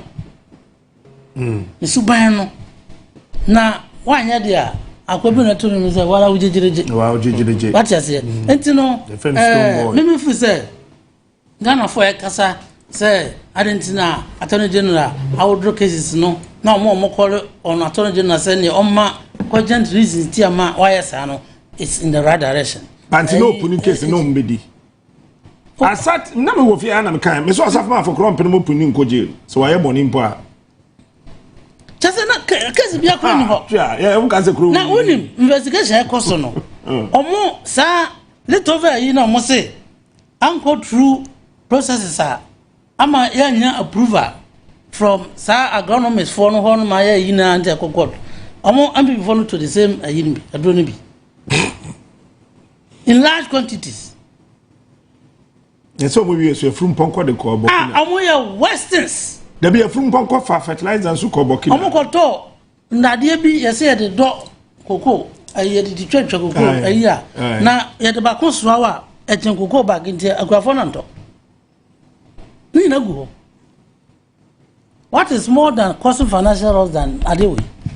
Ntimbe o moden. Investigation ni go so en tebe ba. Say no mudwan na mempe no. Honorable offense. Enumjano, former Deputy Minister of Local Government and Rural Development under J.A. Kufuor, Maakye Radianim, offense. Nkrabi e father te. Me an interview no Fox FM Udwane numsa, but chi NDC is ni nagu. E di 2 years am friend also, ya 5 ho adwuma. But MPP co-opposition me bisa no so o na aka 2 but 2 me hwe na hwenim. Dede we ni yempe o. Yo. Mo ba chi nipa na to a mo de mo nka nkire ye wan so gina court because mo ba kana mo anya ye nim sika ayere krom ha wo enti wo de ye nya potre sa aban na mu afa na ye hye aban no what you say afa na ye hye aban no em say mo de time aba say mo panini afa no be ba parliament on the truth and the state of the nation this month and so next month so finance minister had in the real mo panini real policies in the programs Aba in the form of budget no. Nti abana mo afena ye setting up. Nti obi yen abotre ema abana no. Okay. Yenim say enche bia Ghana for be hu say yes, we really mean business. Na ya base ye be som Ghana.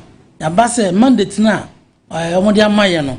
Ye ntoto no form. 11 mbetwam. Ye adwuma pampanyina aka. Finance minister kan. Mbetwam. Ye betwam but yen yen sisi because e baba budget ni mu. I mean, budget no betwem. Ebetwom ma yetwom. 11 dey need to say entimi nya sika say ne bi man. 11 COVID levy no nyina ebetwom afro. 11 COVID levy. And betting tax. Betwem. Yes. Budget no betwem. Unsie emission tax na be yefro. Say for Kusi kura e tax be yefro.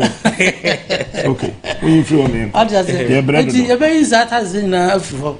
Tax bi a can say nuisance. I can share boss a be yefro. I'm not gonna for one hell mono. E be yefro.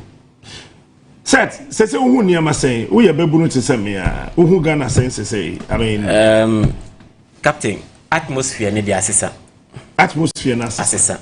Mami use me a me ho as an example. 6 years ago now I had 2 licenses. Oil licenses. 2. Okay. 2. And yes, na my bibi boni. And you can imagine how much you invest to have an oil license. Yeah, OTC license and as a export. And I buy na tribune say o mo ate say wo mo kita OTC ni export no. Omo be fa yemfa say diesel and petrol so mo de ko e bia Burkina na say e bia Malia no mo atwam omo ho atom. Na bisa omo say yemfa say 15 companies na na wo OTC. Obeje this into 15 companies ni nyina na omo yes abone no. Na omo antwemu directly omo say o yen upgrade emba BDC. Now as a OTC export license you're paying like $45,000 to $48,000 as to do what? To upgrade? No, to upgrade ni yes $700,000. What's that? Yes. Inti imagine say you're paying free OTC. Yes, BDC. We have $700,000. Yes, Ghana OTC need that. Young fans on the average you need about $300,000. But for a businessman who is doing business or chair fee $47,000. How will he organize $300,000? No for upgrading. Inti as an elimination by rough taxes. Exactly. No, for some of us, and yes, I say politics, but you could tell, sir, there's a new wind of air, hope. Among for Madame for phone be break up what's now approaches this year. Me na make catch your captain. OTC ni export. And so you then I will survive here. And then yet and on one and me. Okay. now you see that, but you know, for the people who are just doing that, Captain, yeah, they are doing na dinam. But ushe say nyama asisa. What we say? A nyam manifeste, but ushe leader na wabana. Ushe the courage, posture, and the posture. Me say, I always say, I wish everybody will have the opportunity to know the president like Ebiani Bibi Kakrebi. Captain, me His Excellency Etina Plemu from Navrungu, Satam no power from Tamale, Eba Accra. He was just sitting in there playing like a normal passenger. Just say, I just saw Bia Kachi who say we were a former president. Now who Brassier and the love that he has for people. And he's a listening like okawa otie asem. Inte no crampo no ema young people no that hope. Say what be dear nyama besisa. Inte most of them have started coming back. Wow. What you say? Inte and on the Attorney General asem no so no. I don't want to sound political, but Obi Subet as a selective justice because all the people that were being persecuted, no, who they all LNDC. Exactly. Anyway, but quickly, Mame Mo Abaso, Matisoy Assemblies of God, ni Steve, our chair Assemblies of God, 120 acres of assassin. Wow. Inti, no, a check is a form of a seed sowing. Me na me nkwa sorry, na me njinya mindi. Hey, sir. Oh, yeah. Now, sorry. Na me nkwa sorry. Njinya mindi. Unimika. Me no be ya kasisi ya. Chese mi mba unchen biom. Obi ba unchen be kan ya mi asem kirewa. Krik. That time na me best friend Abbas Sariki. Abbas so oni my boss. Sariki. Yeah, me body. Ono ede. Oh, de change. Win him now. Oh. Ninti and I may be married for 4.5 years. During that time, no, Nyama Bibri we see koha. We are 4.5 years. 4.5 years from 2012. From 2012, and everybody thought say I was going to die. Okay. Because Acha 2 months they admitted me. Wow. Acha I couldn't stand for like. So okay, say, I'm into construction so. Into me cost site, I'm into me jina hope on yejuma. Into I lost. Minjuma nkiti na miyejina because me to me now. And then one day, Captain 2016. I am interested in the one day. 2016, BBC. They are na me dream say me wunu. That part it was a 3rd February 2016. I'll never forget that day. 3rd February. 3rd February 2016. Na Masha evangelist bia oh yeah, sorry, but me kwa sorry dan me park me car na me tie ne ekoso. But say me di me na be remu de obua. Me nkoda. Ani ma ye dwuma. O de abi de me. Na nya me twetwe won na hu. Me nko na me hu say bia sofo bia bom paya ye di nsa to bi so na. And I said, well, e bia won ba langat won. Omo won suo bi. Say bia bush na scatter ye make show na wa to tofa. Inti na me ka say enu bi. Inti me hu say sofo no Edi inside tutor say na sofo nso ade sofo langada na because na me who say na nkonkro ye it's me be fear but there was something in me I'm like my tribe be baby aka say was say me kwa sorry ade na me nkwa na sofo no chair me bible sofo no or evangelist okay or chair bible or chair me bible or share me no say on bomb pa ma me na or share me ase me sofo ase for us inti mi pe fie no mi da ho mi ntumi hu mi papa like medication na me e rubber bag no say me pie na me refill medication or say me drive it back it doesn't matter where me do.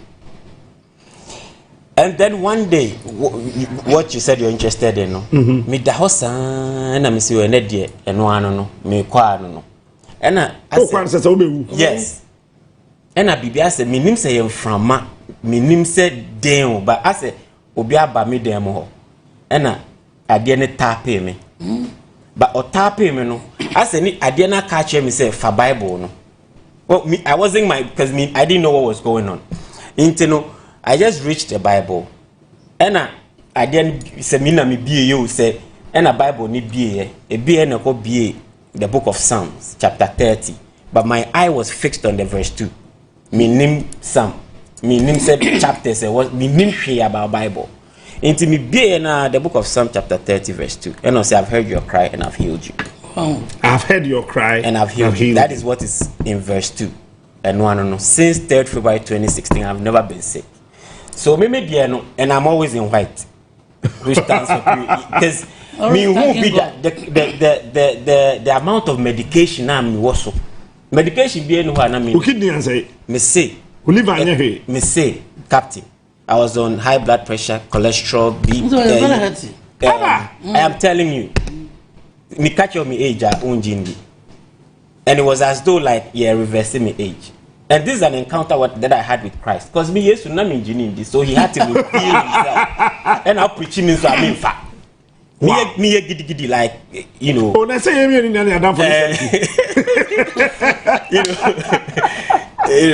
you know, that was what informed into certain I'm catching me say me person me di me hunina. So I sold houses, sold cars, like you know. Me person me bibia amount for be hunu say. You mean and yeah, yes, to not preach was so them might be a dinyama to na yes to know and a way of life. Okay. And or your dog. Into some door, I mean, the country say, my thousands and my bomb pie. Okay. In the show and come be a baby, my wife, yeah, I am share, you know. Until I bought that land with the mindset, I may see prayer sanctuary. Nami de inyamaya, no be alcohol for free and bomb pie. Now, just last year, and I had a revelation. So, minfa, na me bomb pie biana, na Reverend Wingham, and Nimaba, but na me nimuno. Bomb pie be Reverend Wingham. Yes, but na me nimuno. Inteno, Mr. Ati say me bisa. So when Papa way? And I must see Assemblies of God, General Superintendent na there. Luckily, na solo madam for the dada, you know, and junior brother, and I'm a friend of you. Go on or the phone man. Yeah, Mr. Papa person me a donation master. I won't pass Assemblies of God. There be. Me pass Assemblies of God. I feel na mashasi. I feel na because of mama me say Kingdom Golden something. You know, she said there was a makeup. You know, you know. Say media assassin for 6 months, Captain. Papa ni si on Gina. Ebiana my dream in sheda and because who be on Gina that achieve basaba say be ba beji basasi. It's me were US head of Frebby around August. So me say and I know Omu nimtri about me, like my connection with. So when you remember, Obi asu nimu, Obi ade na wo so ya se mama wasase. And na almost your person na president beba hobi na they want to honor me intena o se me ba and I me buy na. Odi ama story we beto aso na never time ni ho. Yes. I think I need to find another day so we can go deeper into it. Special prosecutor at press conference and I think sir I see it here someone worker. Ebi ani ebe yinadi. Yemfa no. Ti apo anu no. Ebe church na baba. In February 2025 or on any other day. Mr. Oforiatta, that could not have been the OSP, and that is not our style. If the OSP enters your premises, you will not be in doubt as to whether it was the OSP that had come there, and your lawyers will not have cause to do an inquiry ascertaining whether it was the OSP. We have our unique methods of conducting searches, and we have uniquely designed insignia identifying ourselves, and not just by a statement that we are from the OSP. This is one such main insignia. A person cannot just show up and say they are from the OSP. It's cheap, anyone can say that. But when the OSP enters your premises, you will definitely know by our insignia, our methods, and the way we identify ourselves that this is the OSP. Our intelligence points us to state that the purported raid on Mr. Oforiatta's residence was staged, or at best, an imposter action in an attempt to court disfavor for the OSP and to derail the investigation. You know us very well. The OSP is never deterred by such occurrences, and the investigations will continue as by law prescribed. These occurrences and the OSP's intelligence, which will not be revealed at this time for fear of compromising the investigation, are very instructive as not to put premium on Mr. Oforiatta's alleged imminent peril should he travel back to the jurisdiction.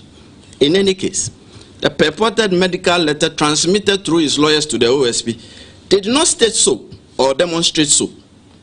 The OSP is unconvinced that the purported medical letter transmitted by Mr. Ofori-Atta through his lawyers to the OSP represents a medical report to the effect that Mr. Ofori-Atta is incapacitated or is so sickly and invalid to the extent that he is physically unable to return to the jurisdiction without imperiling his life. No serious law enforcement agency, and certainly not the OSP, will be convinced that the purported medical letter stops it from demanding the physical appearance of Mr. Ofori-Atta before it in the described circumstances. We are of the firm conviction here that this is only a ruse employed by Mr. Ofori-Atta in aid of his intention to avoid returning to the jurisdiction and to personally answer questions in respect of the investigations. We are convinced that the real intention of Mr. Ofori-Atta is what was communicated to the OSP in the very first letter transmitted by his lawyers on 31 January 2025. That is, he has left the jurisdiction indefinitely. That was what was communicated to us in the first instance, and that is his intention. He has no intention of willingly returning to the jurisdiction. That much is clear to us. Consequently, ladies and gentlemen of the media, the OSP declares Kenneth Nanaya Ofori-Atta a wanted person. He is a fugitive from justice. The OSP will take all necessary legal steps to secure his return to the jurisdiction and attendance at the OSP. And this is to Mr. Ofori-Atta. You have two choices. You can either return to the jurisdiction voluntarily, or the OSP will enforce your return. Another case update. The OSP has also commenced investigation into suspected corruption and corruption-related offenses in respect of the operations of the Minerals Income Investment Fund, MIF, especially regarding payments made in respect of Ejapa Royalties Limited, Small-Scale Mining Incubation Program, Quarry Value Addition Program, Asante Gold Corporation, Electrochem Ghana Limited, the Lithium Asset, that is Projected Lithium Focused Exploration and Development Corporation, Gold Asset 2, that is Enchi Gold Project, and all other investments by MIF, and funds expended on the chairman of the board of directors, the operational funds of MIF, purchase of parcel of land for intended office building, and all contracts and agreements entered into by MIF, and all publications, especially international publications by MIF. We are withholding the names of those under investigation for now, by targets 2 former officials and 2 serving officials of the fund.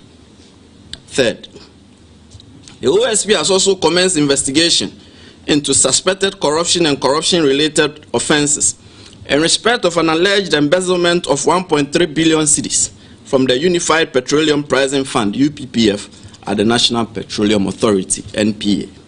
The investigation primarily targets the following persons: the coordinator of the UPPF, Mr. Jacob Amwa, NPA staff Frida Tando, NPA staff Wendy Ashon Newman, and the former chief executive of NPA, Mustafa Abdul Hamid. Lastly, it will be recalled that in the last quarter of 2023, the OSP and the Controller and Accountant General's Department jointly commenced corruption risk assessment and investigation into suspected corruption and corruption-related offenses in respect of government payroll administration. It is also recalled that the assessment and investigation are especially aimed at isolating and removing the names of non-existent, ineligible, and undeserving persons from government payroll, recovering wrongful payments and unearned salaries, prosecuting persons suspected to be culpable for any offenses, and the institution and implementation of internal controls in respect of payroll processing and payment of salaries. We further recall, as you do remember, that to facilitate the rollout of the investigation and assessment throughout the country, a pilot exercise was carried out in the northern region, covering educational institutions under Ghana Education Service and the Tamale Teaching Hospital, by a joint team comprising investigators, tracers, and assessors from the OSP and selected staff of the Payroll Processing Directorate of the Controller and Accountant General's Department between December 2023 and April 2024. Ladies and gentlemen of the media, I'm glad to announce to you After thorough investigation, the OSP is now ready to commence the prosecution of persons suspected to have engaged in such conduct. So earlier today, I directed the Director of Prosecutions at the OSP to file criminal charges at the High Court in Tamale against the following 6 persons. 1. Yakubu Tahidu, a former teacher at Balogu MA Junior High School, Yendi, in the Northern Region. 2.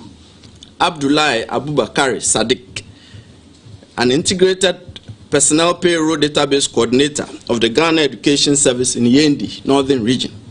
3. Sami Suk, a schools improvement support officer for the Yendi North Circuit, Northern Region. Mohammed Yusuf J, one-time headmaster of the Balogu MA Junior High School, Yendi, Northern Region. Stafford Kolete Azude Barris, an assistant chief accounts technician at the Controller and Accountant General's Department, Accra, the Greater Accra Region. And Osman Isahaku, a one-time headmaster of Balogu MA Junior High School, Yendi, Northern Region. The main charges are corruption of a public officer and corruption by a public officer involving the manipulation and siphoning of funds designed as fictitious salaries from the government payroll. The identified persons would soon be arraigned before the High Court in Tamale. Thank you for coming. Any questions? Yes, sir. It's always Elton.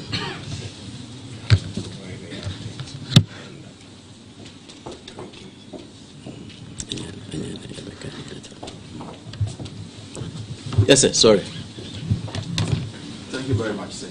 So you described Kenoforiata as a fugitive running away from justice. You declared him wanted, meaning you've come to the conclusion as he has questions to answer regarding the investigations that we have conducted. You referenced the National Cathedral, the SML, and others. Are you able to provide us as to his exact role in these matters that you've come to the conclusion that you have questions to answer? And secondly, declaring him wanted. The claim here is that he is on an indefinite medical leave. And I'm wondering, I mean, is there no room to allow him access to speak rather than take this route to declare him wanted? Let me answer. We'll carry the media along when we are ready to disclose the nature of his involvement in these investigations. When we started, it was 4, but by last week, it had become 5. So we're still opening it up. The more we go into it, the more we see things. So when we are ready to start, you know, we either come here to address you, or we put it by way of publication on our website or directly to the media. Yes, indefinite medical review. We are not without the milk of human kindness to appreciate and reckon a person's medical condition. But when you conduct yourself in a certain way to suggest that all you are doing is just a ruse and that you have no intention of returning to the jurisdiction, that is the conclusion we have come to. You see, as I said, the first communication to us was clear, that he was away indefinitely from the jurisdiction on medical grounds. Then we pushed further. You cannot tell us that you've gone out of the jurisdiction on medical grounds on your say-so. If you're a serious law enforcement agency, would you just take a person's declaration that, oh, I am so much an invalid that I'm unable to come? You would demand to know more, right? And that is exactly what we did. So we pushed. The response that came was unconvincing. That he may, at some future time, undergo possible surgical procedure. And I said something which is very crucial. There's intelligence available to us, which we do not want to reveal now because it may compromise the investigation. That tells us that, and that's what I stated, that it is just a ruse, that he can travel to the jurisdiction. It's not as if he comes to the jurisdiction, we'll promptly lock him up and throw the key away. It is a process we go through. This is a democratic institution with very well prescribed constitutional and statutory legal processes. So what do you fear coming in to answer questions? You can reschedule your appointments in such a way that you can come in and go. We will not say you should stay and die at all costs. What kind of persons will we be? So that is not the issue. The issue is your expressed intention that you've gone away definitely. What do you have to show for it? We get a purported medical letter, a very sketchy one, which tells us that you have scheduled appointments which you need to attend and that you are being reviewed, and there are some future dates you would maybe undergo some surgical procedure. For us, this is unconvincing. And as I stated in my briefing, the letter doesn't say you are so much of an invalid that you can't complain and travel to the jurisdiction. We all fall sick at some point, and we all go seek medical attention wherever. But if you are not at the point of death, if you are not bedridden, if you are not on a stretcher, this is a ruse, and we are unconvinced. As far as we are concerned, he just doesn't want to return to the jurisdiction voluntarily, and we have given him the chance so to do voluntarily, failing which we will pull him to Ghana. Yes, sir. My name is Ibrahim Hassan. I work with H1T Next. Ibrahim Hassan, H1T Next. Sammy, your pen doesn't write. Yes, so Ken Ofori-Atta come back willingly or be pulled back forcefully.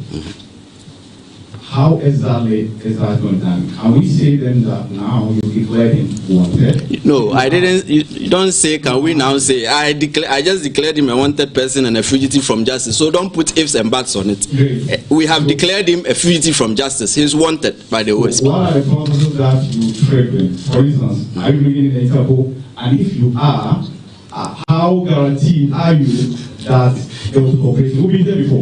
We know people have you know very well that I don't disclose strategy until I'm ready to do so. See, but a little bit of I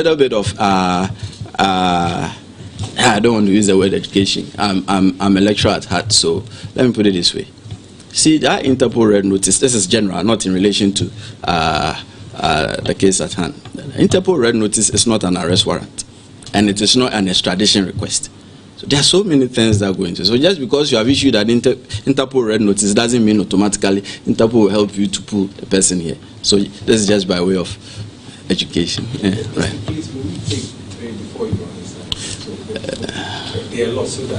My name is Hansen Ajiman. I work with CTFM Channel 1 TV.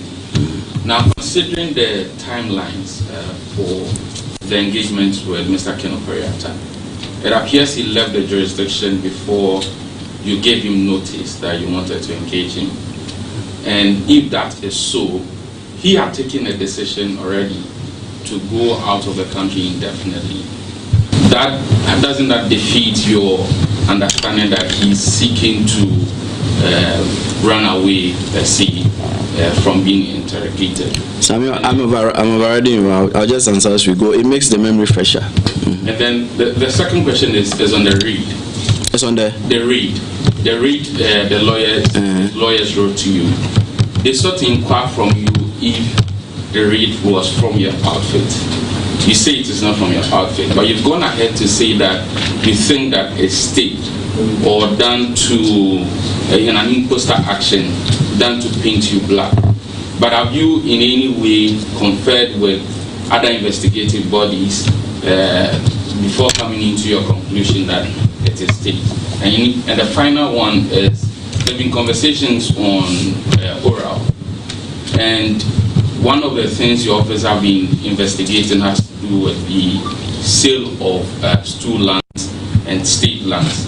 And the conversations we've heard from members of ORA has to do with the purchase of state lands by persons who are politically exposed. Now, my concern is that it may happen in a way where you may be investigating the same thing, where the oral team through the Attorney General is also investigating him. So to what extent have you been involved with this whole oral thing? Right. Let me answer. As I said, it makes the memory fresher. Your hand has been up perpetually. Next one is to I see he's giving the microphone to you already. So right, your first question. Your intention to leave the jurisdiction indefinitely does not stop us from requiring your presence. You are a citizen of Ghana. You were a public officer. You were a finance minister for a very long time. And if you have decided to go away indefinitely, that is your personal decision. But when the law enforcement agency wants you physically in, you have to show up. You do not have a choice about it. You get me? So your travel arrangements, your travel plans, your travel habits have nothing to do with the law enforcement agency. But at the point where the law enforcement agency informs you that we need you physically, we need to see you for you to answer certain questions, you don't direct us to your lawyers and say, oh, whatever information that you want, your lawyers can provide for you. We are not investigating your lawyers. Your lawyers can't, and your lawyers were not the finance ministers. You were the finance minister, and it is your role as finance minister and the things that came about in respect of this investigation in your duty as finance minister. That is why we want to see you. Throwing us to your lawyers doesn't answer it. So if you have formed an intention to leave the jurisdiction before we contacted you, well, breaking news, a law enforcement agency wants you. Do you have a choice about it? You don't. Why is it that if the FBI declares someone wanted, we all go agog and it suits our purposes, for instance, in the US? Or is it because we watch so many movies and we've come to accept it? But when the OSP declares someone wanted, then it becomes something that perhaps we should push against. As I said, we sitting here have done all our checks, and everything shows to us that the man just doesn't want to show up. And that was communicated in the first letter. It was clear in there that he's gone indefinitely. It was when we pushed that you cannot just tell us that. Before things started cascading, then we started seeing the real intention. But your first intention of telling us that you are away indefinitely was what you intended to stick to. The raid.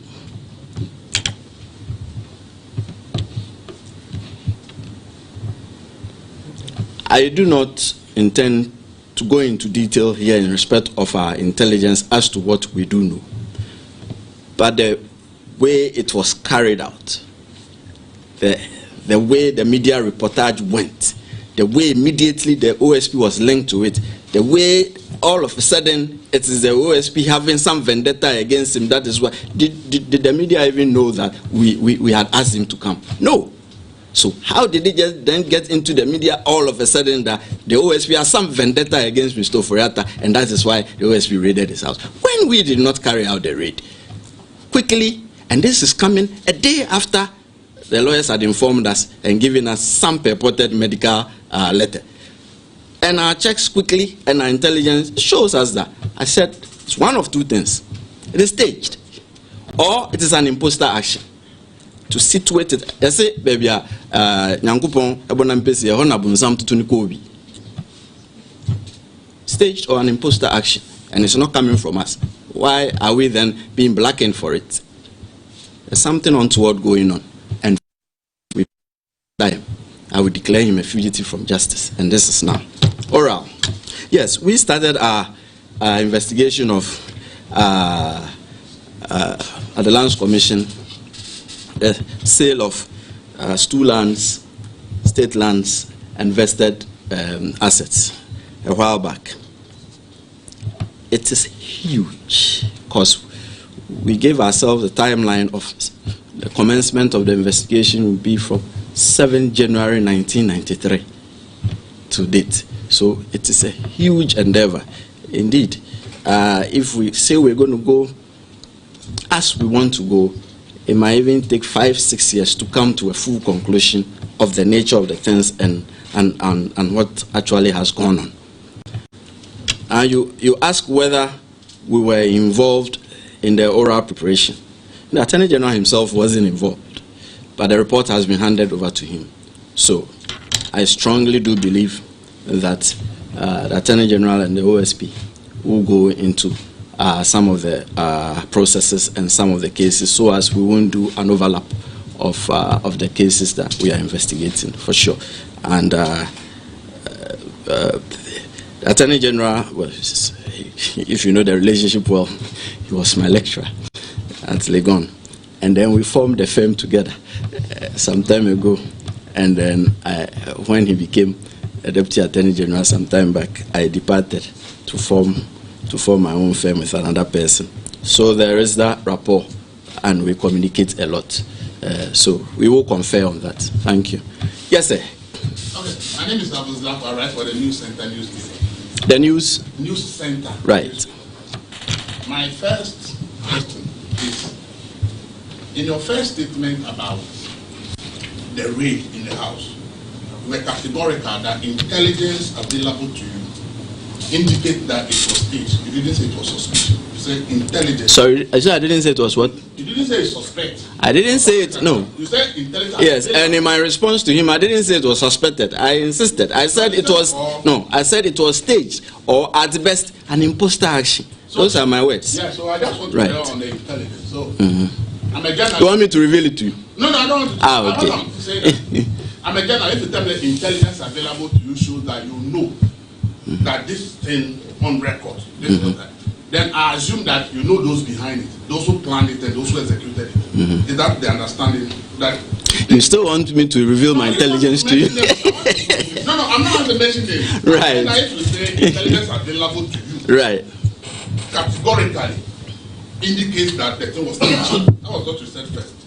So I'm saying that if a journalist can tell me that, then the assumption is that it means you know those who planned it. We have a fair idea.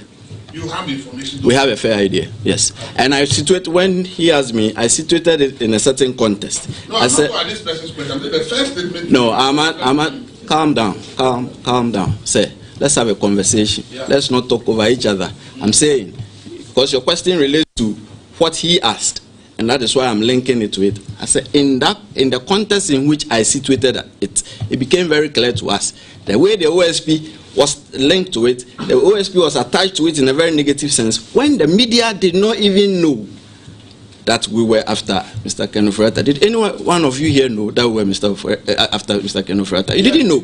How did it then turn out yesterday? No, we knew because there was a newspaper publication. The newspaper public. Has been invited by the OSP. Calm down. You didn't know. The newspaper public. Wait, hold on. Please, you ask a question, I'm answering. Hold on. I'm saying you didn't know. That. Calm down. I said, let's have a conversation. Yes. If you talk over me, I won't answer you again. Listen, I'm saying you didn't know. What you knew was our half-yearly report, which we put in the Daily Graphic and on our website, that we were investigating Mr. Ofori-Atta for National Cathedral Project. That is all that you know. What you don't know is all that I've enumerated. And what you don't know is the exchange of correspondence between the lawyers of Mr. Ofori-Atta and us.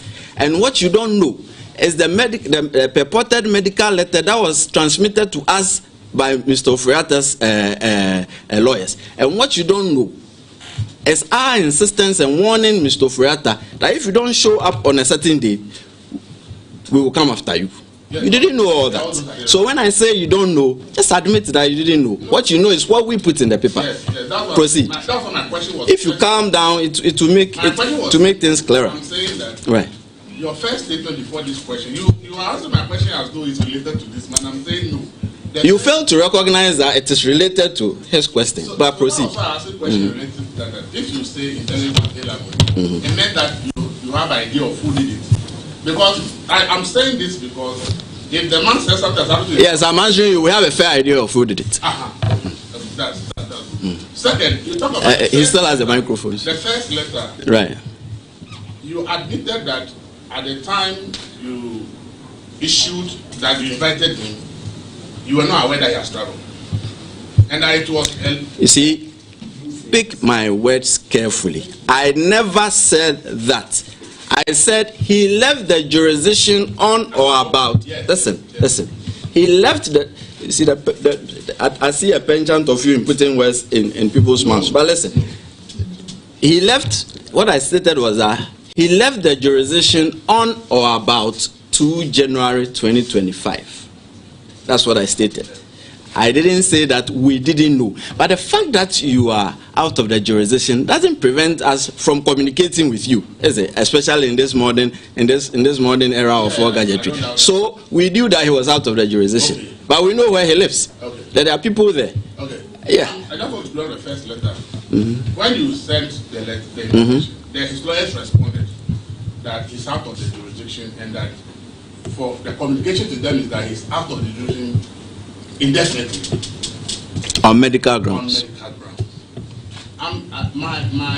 My question is, if I leave the country, you are aware that I've left the country, and then later you invite me, and my lawyers write to you that, oh, I'm out of the country indefinitely on medical grounds. I don't think that first letter will be basis to say I'm trying to run away from justice. It will be once again, if the first letter was the reason why we just organized a briefing, we would have done it a long time ago. But we didn't just base our actions on the first letter. We waited and we pushed. We asked for more. So if you say the first letter could not have been the basis, that wasn't the basis. But as I'm saying, subsequent events then informed us, instructed us that, oh, the first intention you communicated to us in your first letter is really what you want to do. And that the things you are bringing now, rules, afterthought.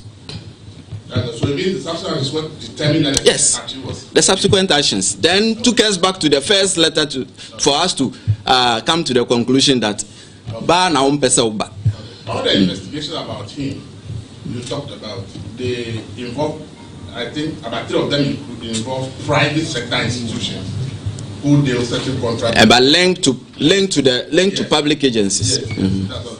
So my question is, you yourself have just told us that with technology, it's easy to get to people wherever they are in the world. If there are other people involved in the investigations, then they are here and you are interrogating them. If technology, is it possible? It's not possible that whatever information you want from Ken Oforiatta, you can get it from him without him physically being present in Ghana. Thank you. See, as for possibilities, we cannot determine how far they go. What we deal with is probabilities. It is very possible for me to develop wings right now and fly out of this room like a bird. But is it in the least probable? No. And that is why in the law we don't deal with possibilities. We are dealing with probabilities. Now when a law enforcement agency tells you that your physical appearance, a former president of the United States was wanted by a city, he had to leave wherever he was to attend to that call in that city and be charged. The OSP wants you physically for you to answer some questions. You don't know our processes by which we go through by charging a person, by arresting a person and all that. You wouldn't know that, would you say? So when we say that your personal attendance is required, it means that we do not want to do a teleconferencing or a Zoom conferencing. So if your response to us that you are bedridden, we will seek to find whether indeed you are bedridden and you can't travel. You get me? We will not just take your word for it, and that is why I stated in the brief that we won't, on your say so, we won't admit what you are saying, that you are so ill that you can't come to the jurisdiction. And so, show us more. We didn't just move. We were fair, and we kept asking. It was at some point yesterday that we decided that he has to be declared a fugitive from justice. And we have done so. Yes, sir. When you're asking a question, just go ahead, finish all your questions and you answer. Well, he made it a debate, that's why it became like that. And you can come with my name. Right. I write for the informal. For the? Informal. Right. At what time will you apply your second option to secure Mr. Kenoforia? Someone was saying, leave it to us. Like I told the other gentleman, we don't like disclosing strategy like that. Sometimes it compromises investigation. And who are the lawyers for Because you kept his lawyers. I can come. Let's leave the lawyers out. You see, they are my colleagues at the bar. They are not under investigation. They are not the people the OSP want. You get me? They are doing their job as lawyers. And you know, in law, every lawyer will tell you, it is what your client tells you. That is what you transmit. So all that they are doing, they are transmitting the information their client gave to them. So, pardon me, let's leave the lawyers and the identity out of it. Is that another hand? We spoke about Benedicta. Do you have an issue with? Sorry? Do you have a personal issue with Ken Okoranta? God forbid. I don't have any issues with anybody. I don't hold grudges. You know, it also came up when we invited Professor Frimpong Boateng here. Same thing. The story was that I was doing someone bidding, fighting someone's battle for him. People who have issues against Professor Frimpong Boateng. That's why we brought him here. Look at the litany of cases I mentioned, and there are more which we will go into. Personal issues with anyone. I did not assume this office or swear an oath to defend the constitution and the laws of this country to go on a personal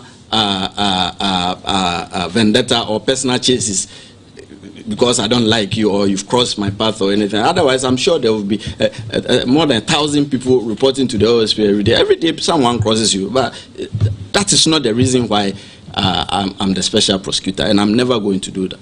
Personal vendetta, God forbid. Right, yes. Sorry, I didn't get any. Right. At what points that the cases you're looking at in relation to Ken Ofori-Atta expand to 4? You've mentioned that it possibly could rise to 5 because no. It's when we started. Sorry, when we started, it was 4, but by last week it had expanded to 5. Was there a petition? No. From someone? No. What is informing the expansion of these cases against? Our investigation. As we investigate the others, it branches out. The arteries lead to one another, and then it took us to the GRA tax refund account. Right. So, and as I was saying, Marina, right? From there, it may branch to other places. We do not know, but we do not close it up. You get it? So far as the investigation is leading you somewhere, you look at it. So the letter that went to him, asking him to report, had 4, not 5. If someone says you're fishing, will the person be right? For what? You're fishing because you say you started with 4, it's leading into others, and it could lead into a lot more people. You see, the day of planning is always different from the day of battle. You know that. You plan that today you are going to do this, and then you get to the battlefield that your opponent has some other strategy which you have to rework yourself, especially in football. Saying you start one investigation and then it leads to the other. Let me give you a good example. We started the La Bianca investigation. Where did it lead us to? Auctions. Meanwhile, that wasn't why we started that case. It was in respect of a customs advance ruling. 2 customs advance ruling just for one company, just 2 for one company. Then, as we were delving in and going into it, realized that no, it was showing some other form of conduct in respect of the Customs Division of the Ghana Revenue Authority. And that is how we ended up at auction sales of vehicles and other goods. And we know what the outcome of that was. So, for a good investigator, director of investigation here will tell you, always keep an open mind. If you keep a closed mind that this is only what you are doing, you may miss other things because things relate to each other. They are always not in a vacuum like that. Right? A payment, let's say, to one entity may be coming from a certain source. So when you trace that source, you may realize that there are so many things going on in the source where that payment came from that will lead you to other cases. Why are there so many payments going from that particular source? That is not even what you started to investigate, but then you go and see it. That's the beauty of the game. Yes. Yes, sir. Oh, sorry. You don't have the microphone and you he has the floor. Right. Sorry? Reuters. Are you able to tell how you started it? Was it through a petition a whistleblower or what? And then 2, based on the status of how we started what? The investigation. Right. Did somebody take you off? Were you petitioned? Which of the cases kind of did you start with? And then based on the status, are you able to put a value to it out of the 4 or the 5 at the moment? Are you able to say you are going after him because of this amount of money reportedly involved and all that? If you would recall, one of the cases has been, say from Reuters, if you would recall, one of the cases has been on a half-yearly report for a while now. Remember the one ECG? It's been there for a while now. We started that. When did we start? 3 years ago? 2022. So we started the ECG investigation in 2022. You see, but that wasn't based on a tip-off or anything. It was just in respect of a dissolution of a contract, which then brought about some unpleasant consequences, which then took us to go look at it. So from 2022, the Ministry of Finance and the Ministry of Energy had been on our radar from 2022, and we started. So when we started from the ECG, then at some point, the other cases came in, SML. Then after that, the ambulances. Then after that, National Cathedral, right here beside us. Then last week, GRA refund, tax refund account. You get me? Yeah, so we started these investigations 3 years ago. Right. Yes, sir. Oh, the value. Sir, I cannot place a value on it for you right now. My name is Masu, right from the Chronicle newspaper. The what? Chronicle? Chronicle. You say you are the spear of the nation. I want to take you to the medical reports. Right. And you mentioned, you described it as a purported medical report. And you also... I didn't describe it as a report. I said purported medical letter. Purported medical letter. It is not a report in our record, it is a letter. Okay, of interest. It is a generic letter to whom it may concern, generic letter.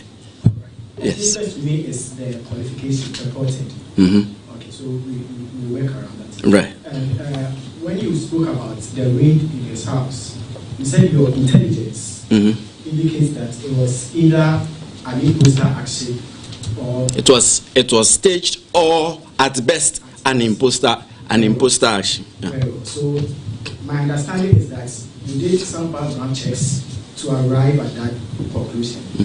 I would want to find out whether you've done the same checks, possibly from the hospital that the purported letter is coming from, to be able to know that it was purported, or I don't know. I want to be sure whether you've done. But that's good journalism. You know, I keep referring to the fact that there is some bit of intelligence available to us, which we do not. Which we do not want to reveal now, for fear that it may compromise the investigation. It is a reason why we keep saying it is a purported medical letter. We never qualified it as a report. It is a medical letter stating exactly what I said in my briefing. That was all there was to it. But I was at pains to point out that that purported medical letter never stated that he was an invalid to the point where he is unable to travel to the jurisdiction. For us, it's very crucial. And we also stated in the briefing that it wasn't demonstrated so. You get it? Yeah. We can all say that I'm not well, I can't come to work today, or it's raining at my area, so I'm unable to come to work. We can all say that. Sorry, follow up. Sorry, he says he has a follow up. Let's follow him up and then. You see, for fear of people thinking that you are just persecuting somebody, or on a fishing expedition, a colleague used that idea. I know that when doctors are writing such letters, there is a medical person with a signature on those things. Yes, you said you have some intelligence. I'm able to confirm that you've done your checks abroad without necessarily stating the specific hospital or the specific medical person who did that. Thank you. I get you. First on persecution. If without any precursors, I just called you, invited you here this morning without anything, we just declared him a wanted person, then you could say that is persecution. But we've been through processes. And that is why I said earlier that do not think that we do not have the milk of human kindness. We are also persons. We can fall ill. Who amongst us has not fallen ill before? But place it in context and the exchange of correspondence and what was going on. You would come to a certain conclusion that we came. And I said, no serious law enforcement agency would accept that because of this, you are unable to show up. No serious law enforcement agency. Once again, let me go to the US. If the FBI said that, you applaud. OSP is saying it, so maybe there's persecution. We're also up to our task and we're doing it. If you tell any law enforcement agency in the world that kind of letter that came to us, no serious law enforcement agency would accept that because of that, you are so sickly and invalid that you can't show up. It will come after you. That's why we are going after him. There is a contest. And then again, what was your second? Whether there is a specific hospital and a medical person. Well, see, I never said we doubt the authenticity of the authorship of the letter. Once again, get my words carefully. I'm saying it's a purported medical letter. I never casted doubt on where it's coming from. I never casted doubt on the person who signed it. I never casted doubt on the letterhead on which it appeared. What I did say is that for us, it is a ruse intended for him never to show up willingly. Yeah. And if you say we've done our checks, yes, we've done our checks. And that bit of information I said I won't reveal to you now. We fear it may compromise the investigation. Right. So forgive me and pardon me for that. If we think we should reveal it at some future point, we would. Okay. Yes, sir. Oh, he has a microphone. All right. My name is Joe Labuda. I work in Tokinko Media Group, Bullet TV. Well, Bullet TV. Yes, please. Brutal. No, not in a bad way. Oh, I understand. Okay. So there are concerns out there about the timing of some of these cases and the invitations and all of that. We know some of these issues have been with you when Ken Oforiatta was the finance minister. When did you realize that he was needed for this investigation? And why did you have to wait for there to be a change of government? That's the question many Ghanaians are asking out there. How do you respond to such questions? You know, if it was just a one-off case, then maybe you may have a point. And mind you, if Mr. Oforiatta had showed up at the OSP, you would not have known it. You get it? The reason why we are having this briefing is because he failed to show up. And for us, it is a ruse for him not to come to the jurisdiction willingly. But you see, as I said, it is not a one-off matter. As the Director of Investigations stated, we started ECG in 2022. It's an ongoing process. These cases, you hasten with patience. Otherwise, you will miss a lot. Mind you, it's a criminal investigation. Mind you, the outcome of a criminal process is that someone may lose their liberty. You have to be painstaking. And I keep telling my directors, if you bring a case to me and it is 70-30, I won't move. If it is 50-50, don't even bring it to me. I only start listening to you when it is 90-10. That is 90, that there is the real likelihood and probability that some criminality has ensued. But from there, we then go into SML. The SML investigation, we had to pause it, waiting for KPMG. Remember, there was a presidential directive to KPMG. We paused it for several months, waiting for it to do, because you do not want to do overlapping and spending very limited resources when you do not have to. So when the KPMG report was birthed, then we went back to it, looking at it again. And all of a sudden, the ambulance matter came up. It wasn't until late November 2024 that Shraj issued its report on the National Cathedral project. Was it 28th November? Just a few months ago, that Shraj issued that report. Shraj referred the matter to us and said that if it was necessary, we should go to it. And we stated that, yeah, it was necessary. So from the ending of November 2024, we went into it. By January, it became obvious that we should pull him to the OSP. You get it? So it is a gradual process. So it is luckless coincidence that his government is no longer in power. If his government was still in power now, we would still have gone after him. We have a history of that. I think wage. No, you asked yours, right? He hasn't had. Sorry? You haven't? Oh, why? Mr. Dagon, you don't like him? Okay, he can tell will have the last word. My name is Emmanuel Box. Oh, right. My question has to do with the aftermath of the investigations. There has been concern that you do all these investigations, that you are really yet to secure any court completion. Last time we were here, you had a press briefing, you had some issues with the judiciary. So all these things that you do, what is the end game? You don't secure any completion since you came to office. What do you say to critics out there that you start these investigations, it hasn't really ended?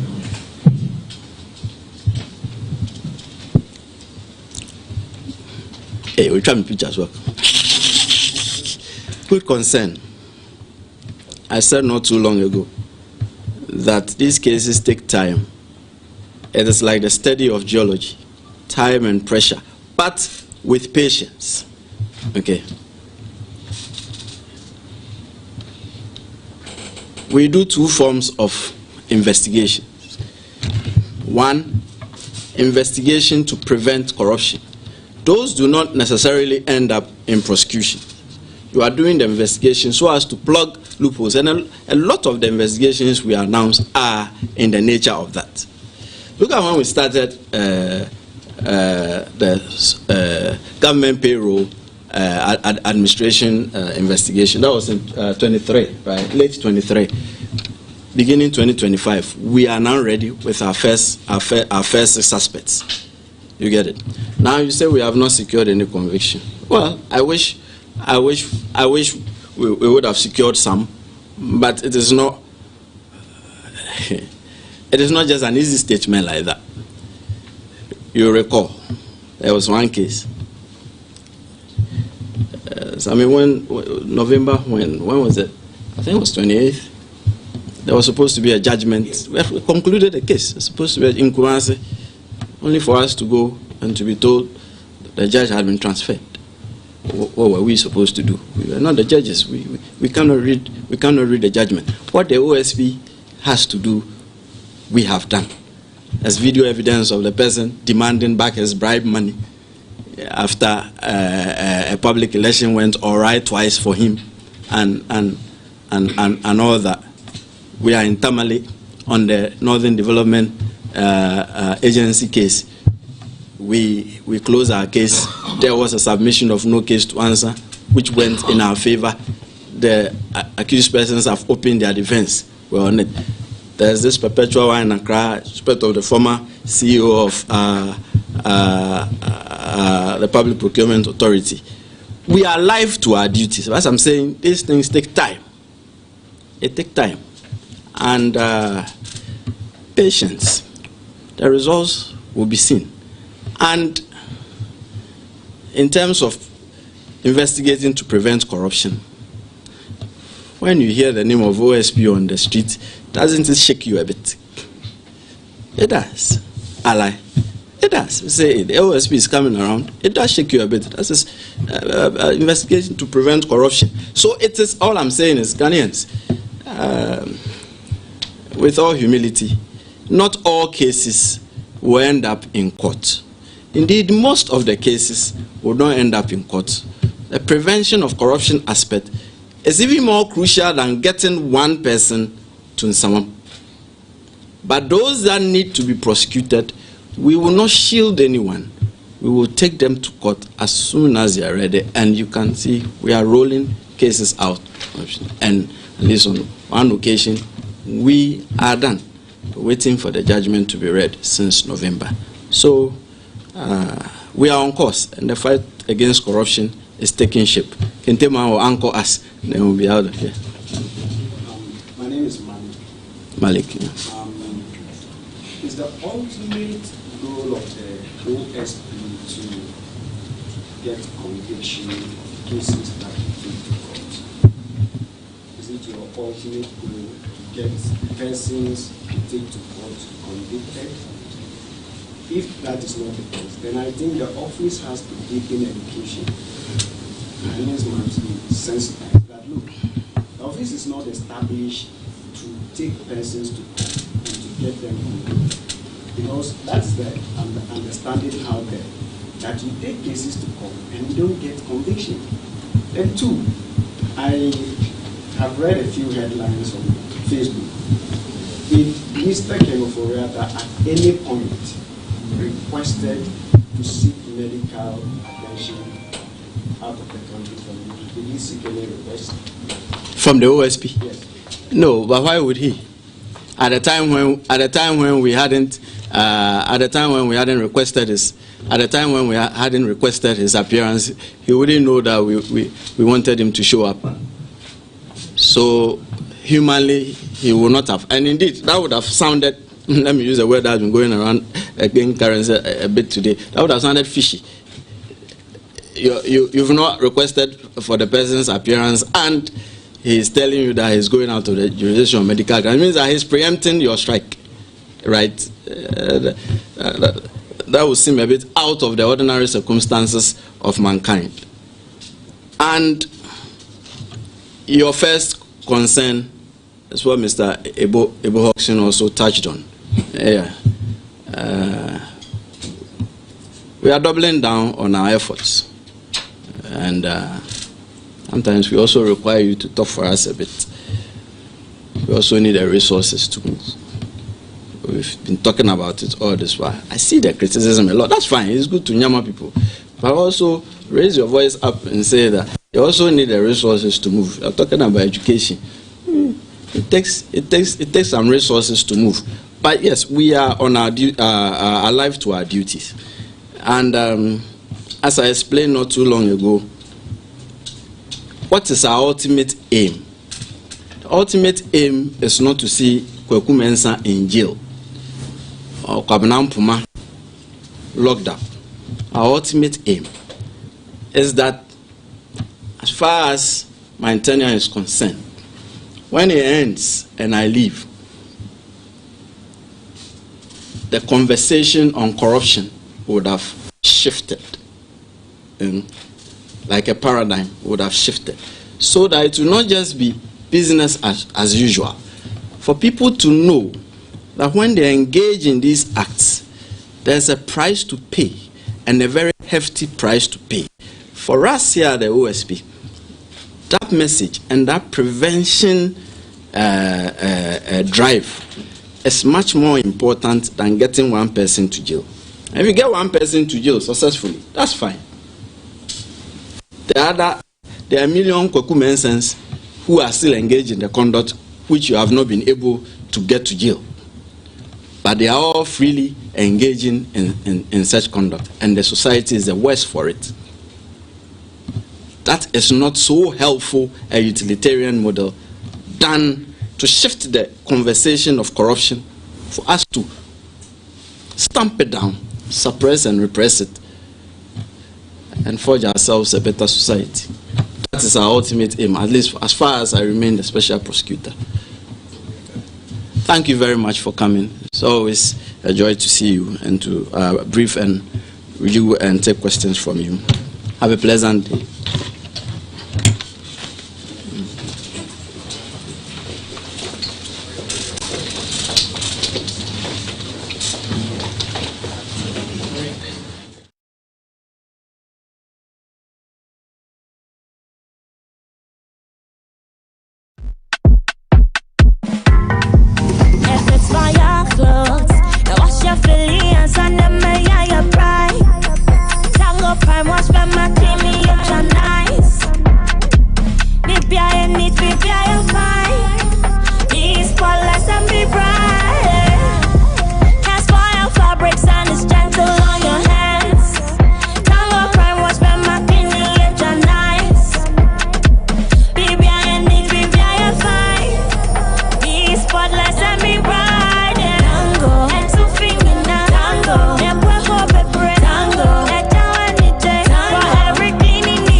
Vance Goodwill at the Vance activated charcoal powder. Abba, ye did na media a ya and your mabonnet and I send to bonnet to me rye ni pedriemu. Ne sentino and a Vance activated charcoal powder. Abba jasso, say ebe bois, na eyi ta in the bonnet a your friend who talks in see every ye ni pedriemu. Na when ya pomodin, shane so say, ye funny de biara, na imum a bra ususu se poison, and I say a wood roby aqua umu. Enye ma apenfo abatan a woma woma no fo ne nkwada a wonya nyamfie dumienu ko herbal shops, pharmacies ana over the counter medicine sellers ho na wo benye biato FDA age ejadie nkrato yi atumu se wo pene dudu etu a friend wo 0598179724 ana se 0244218476.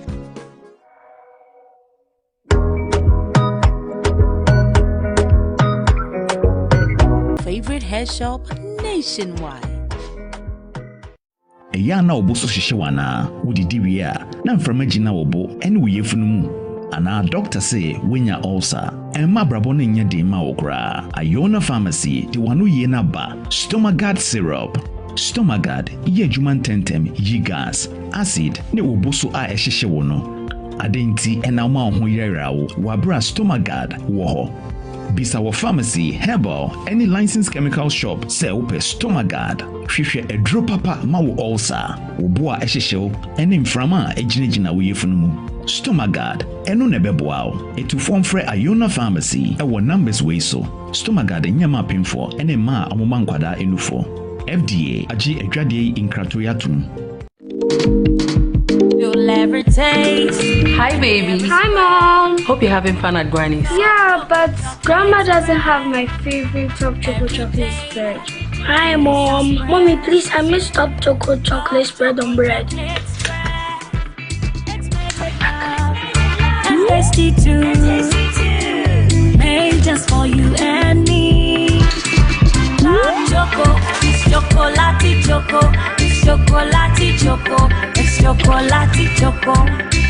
Top choco, it's chocolate. Surprise children! Yay! It's chocolate choco. Taste of chocolate. This advert is FDA approved. To uneven surfaces and hello to a professional grade finish. Yes, how easy it is to use. Step 1. Clean the surface.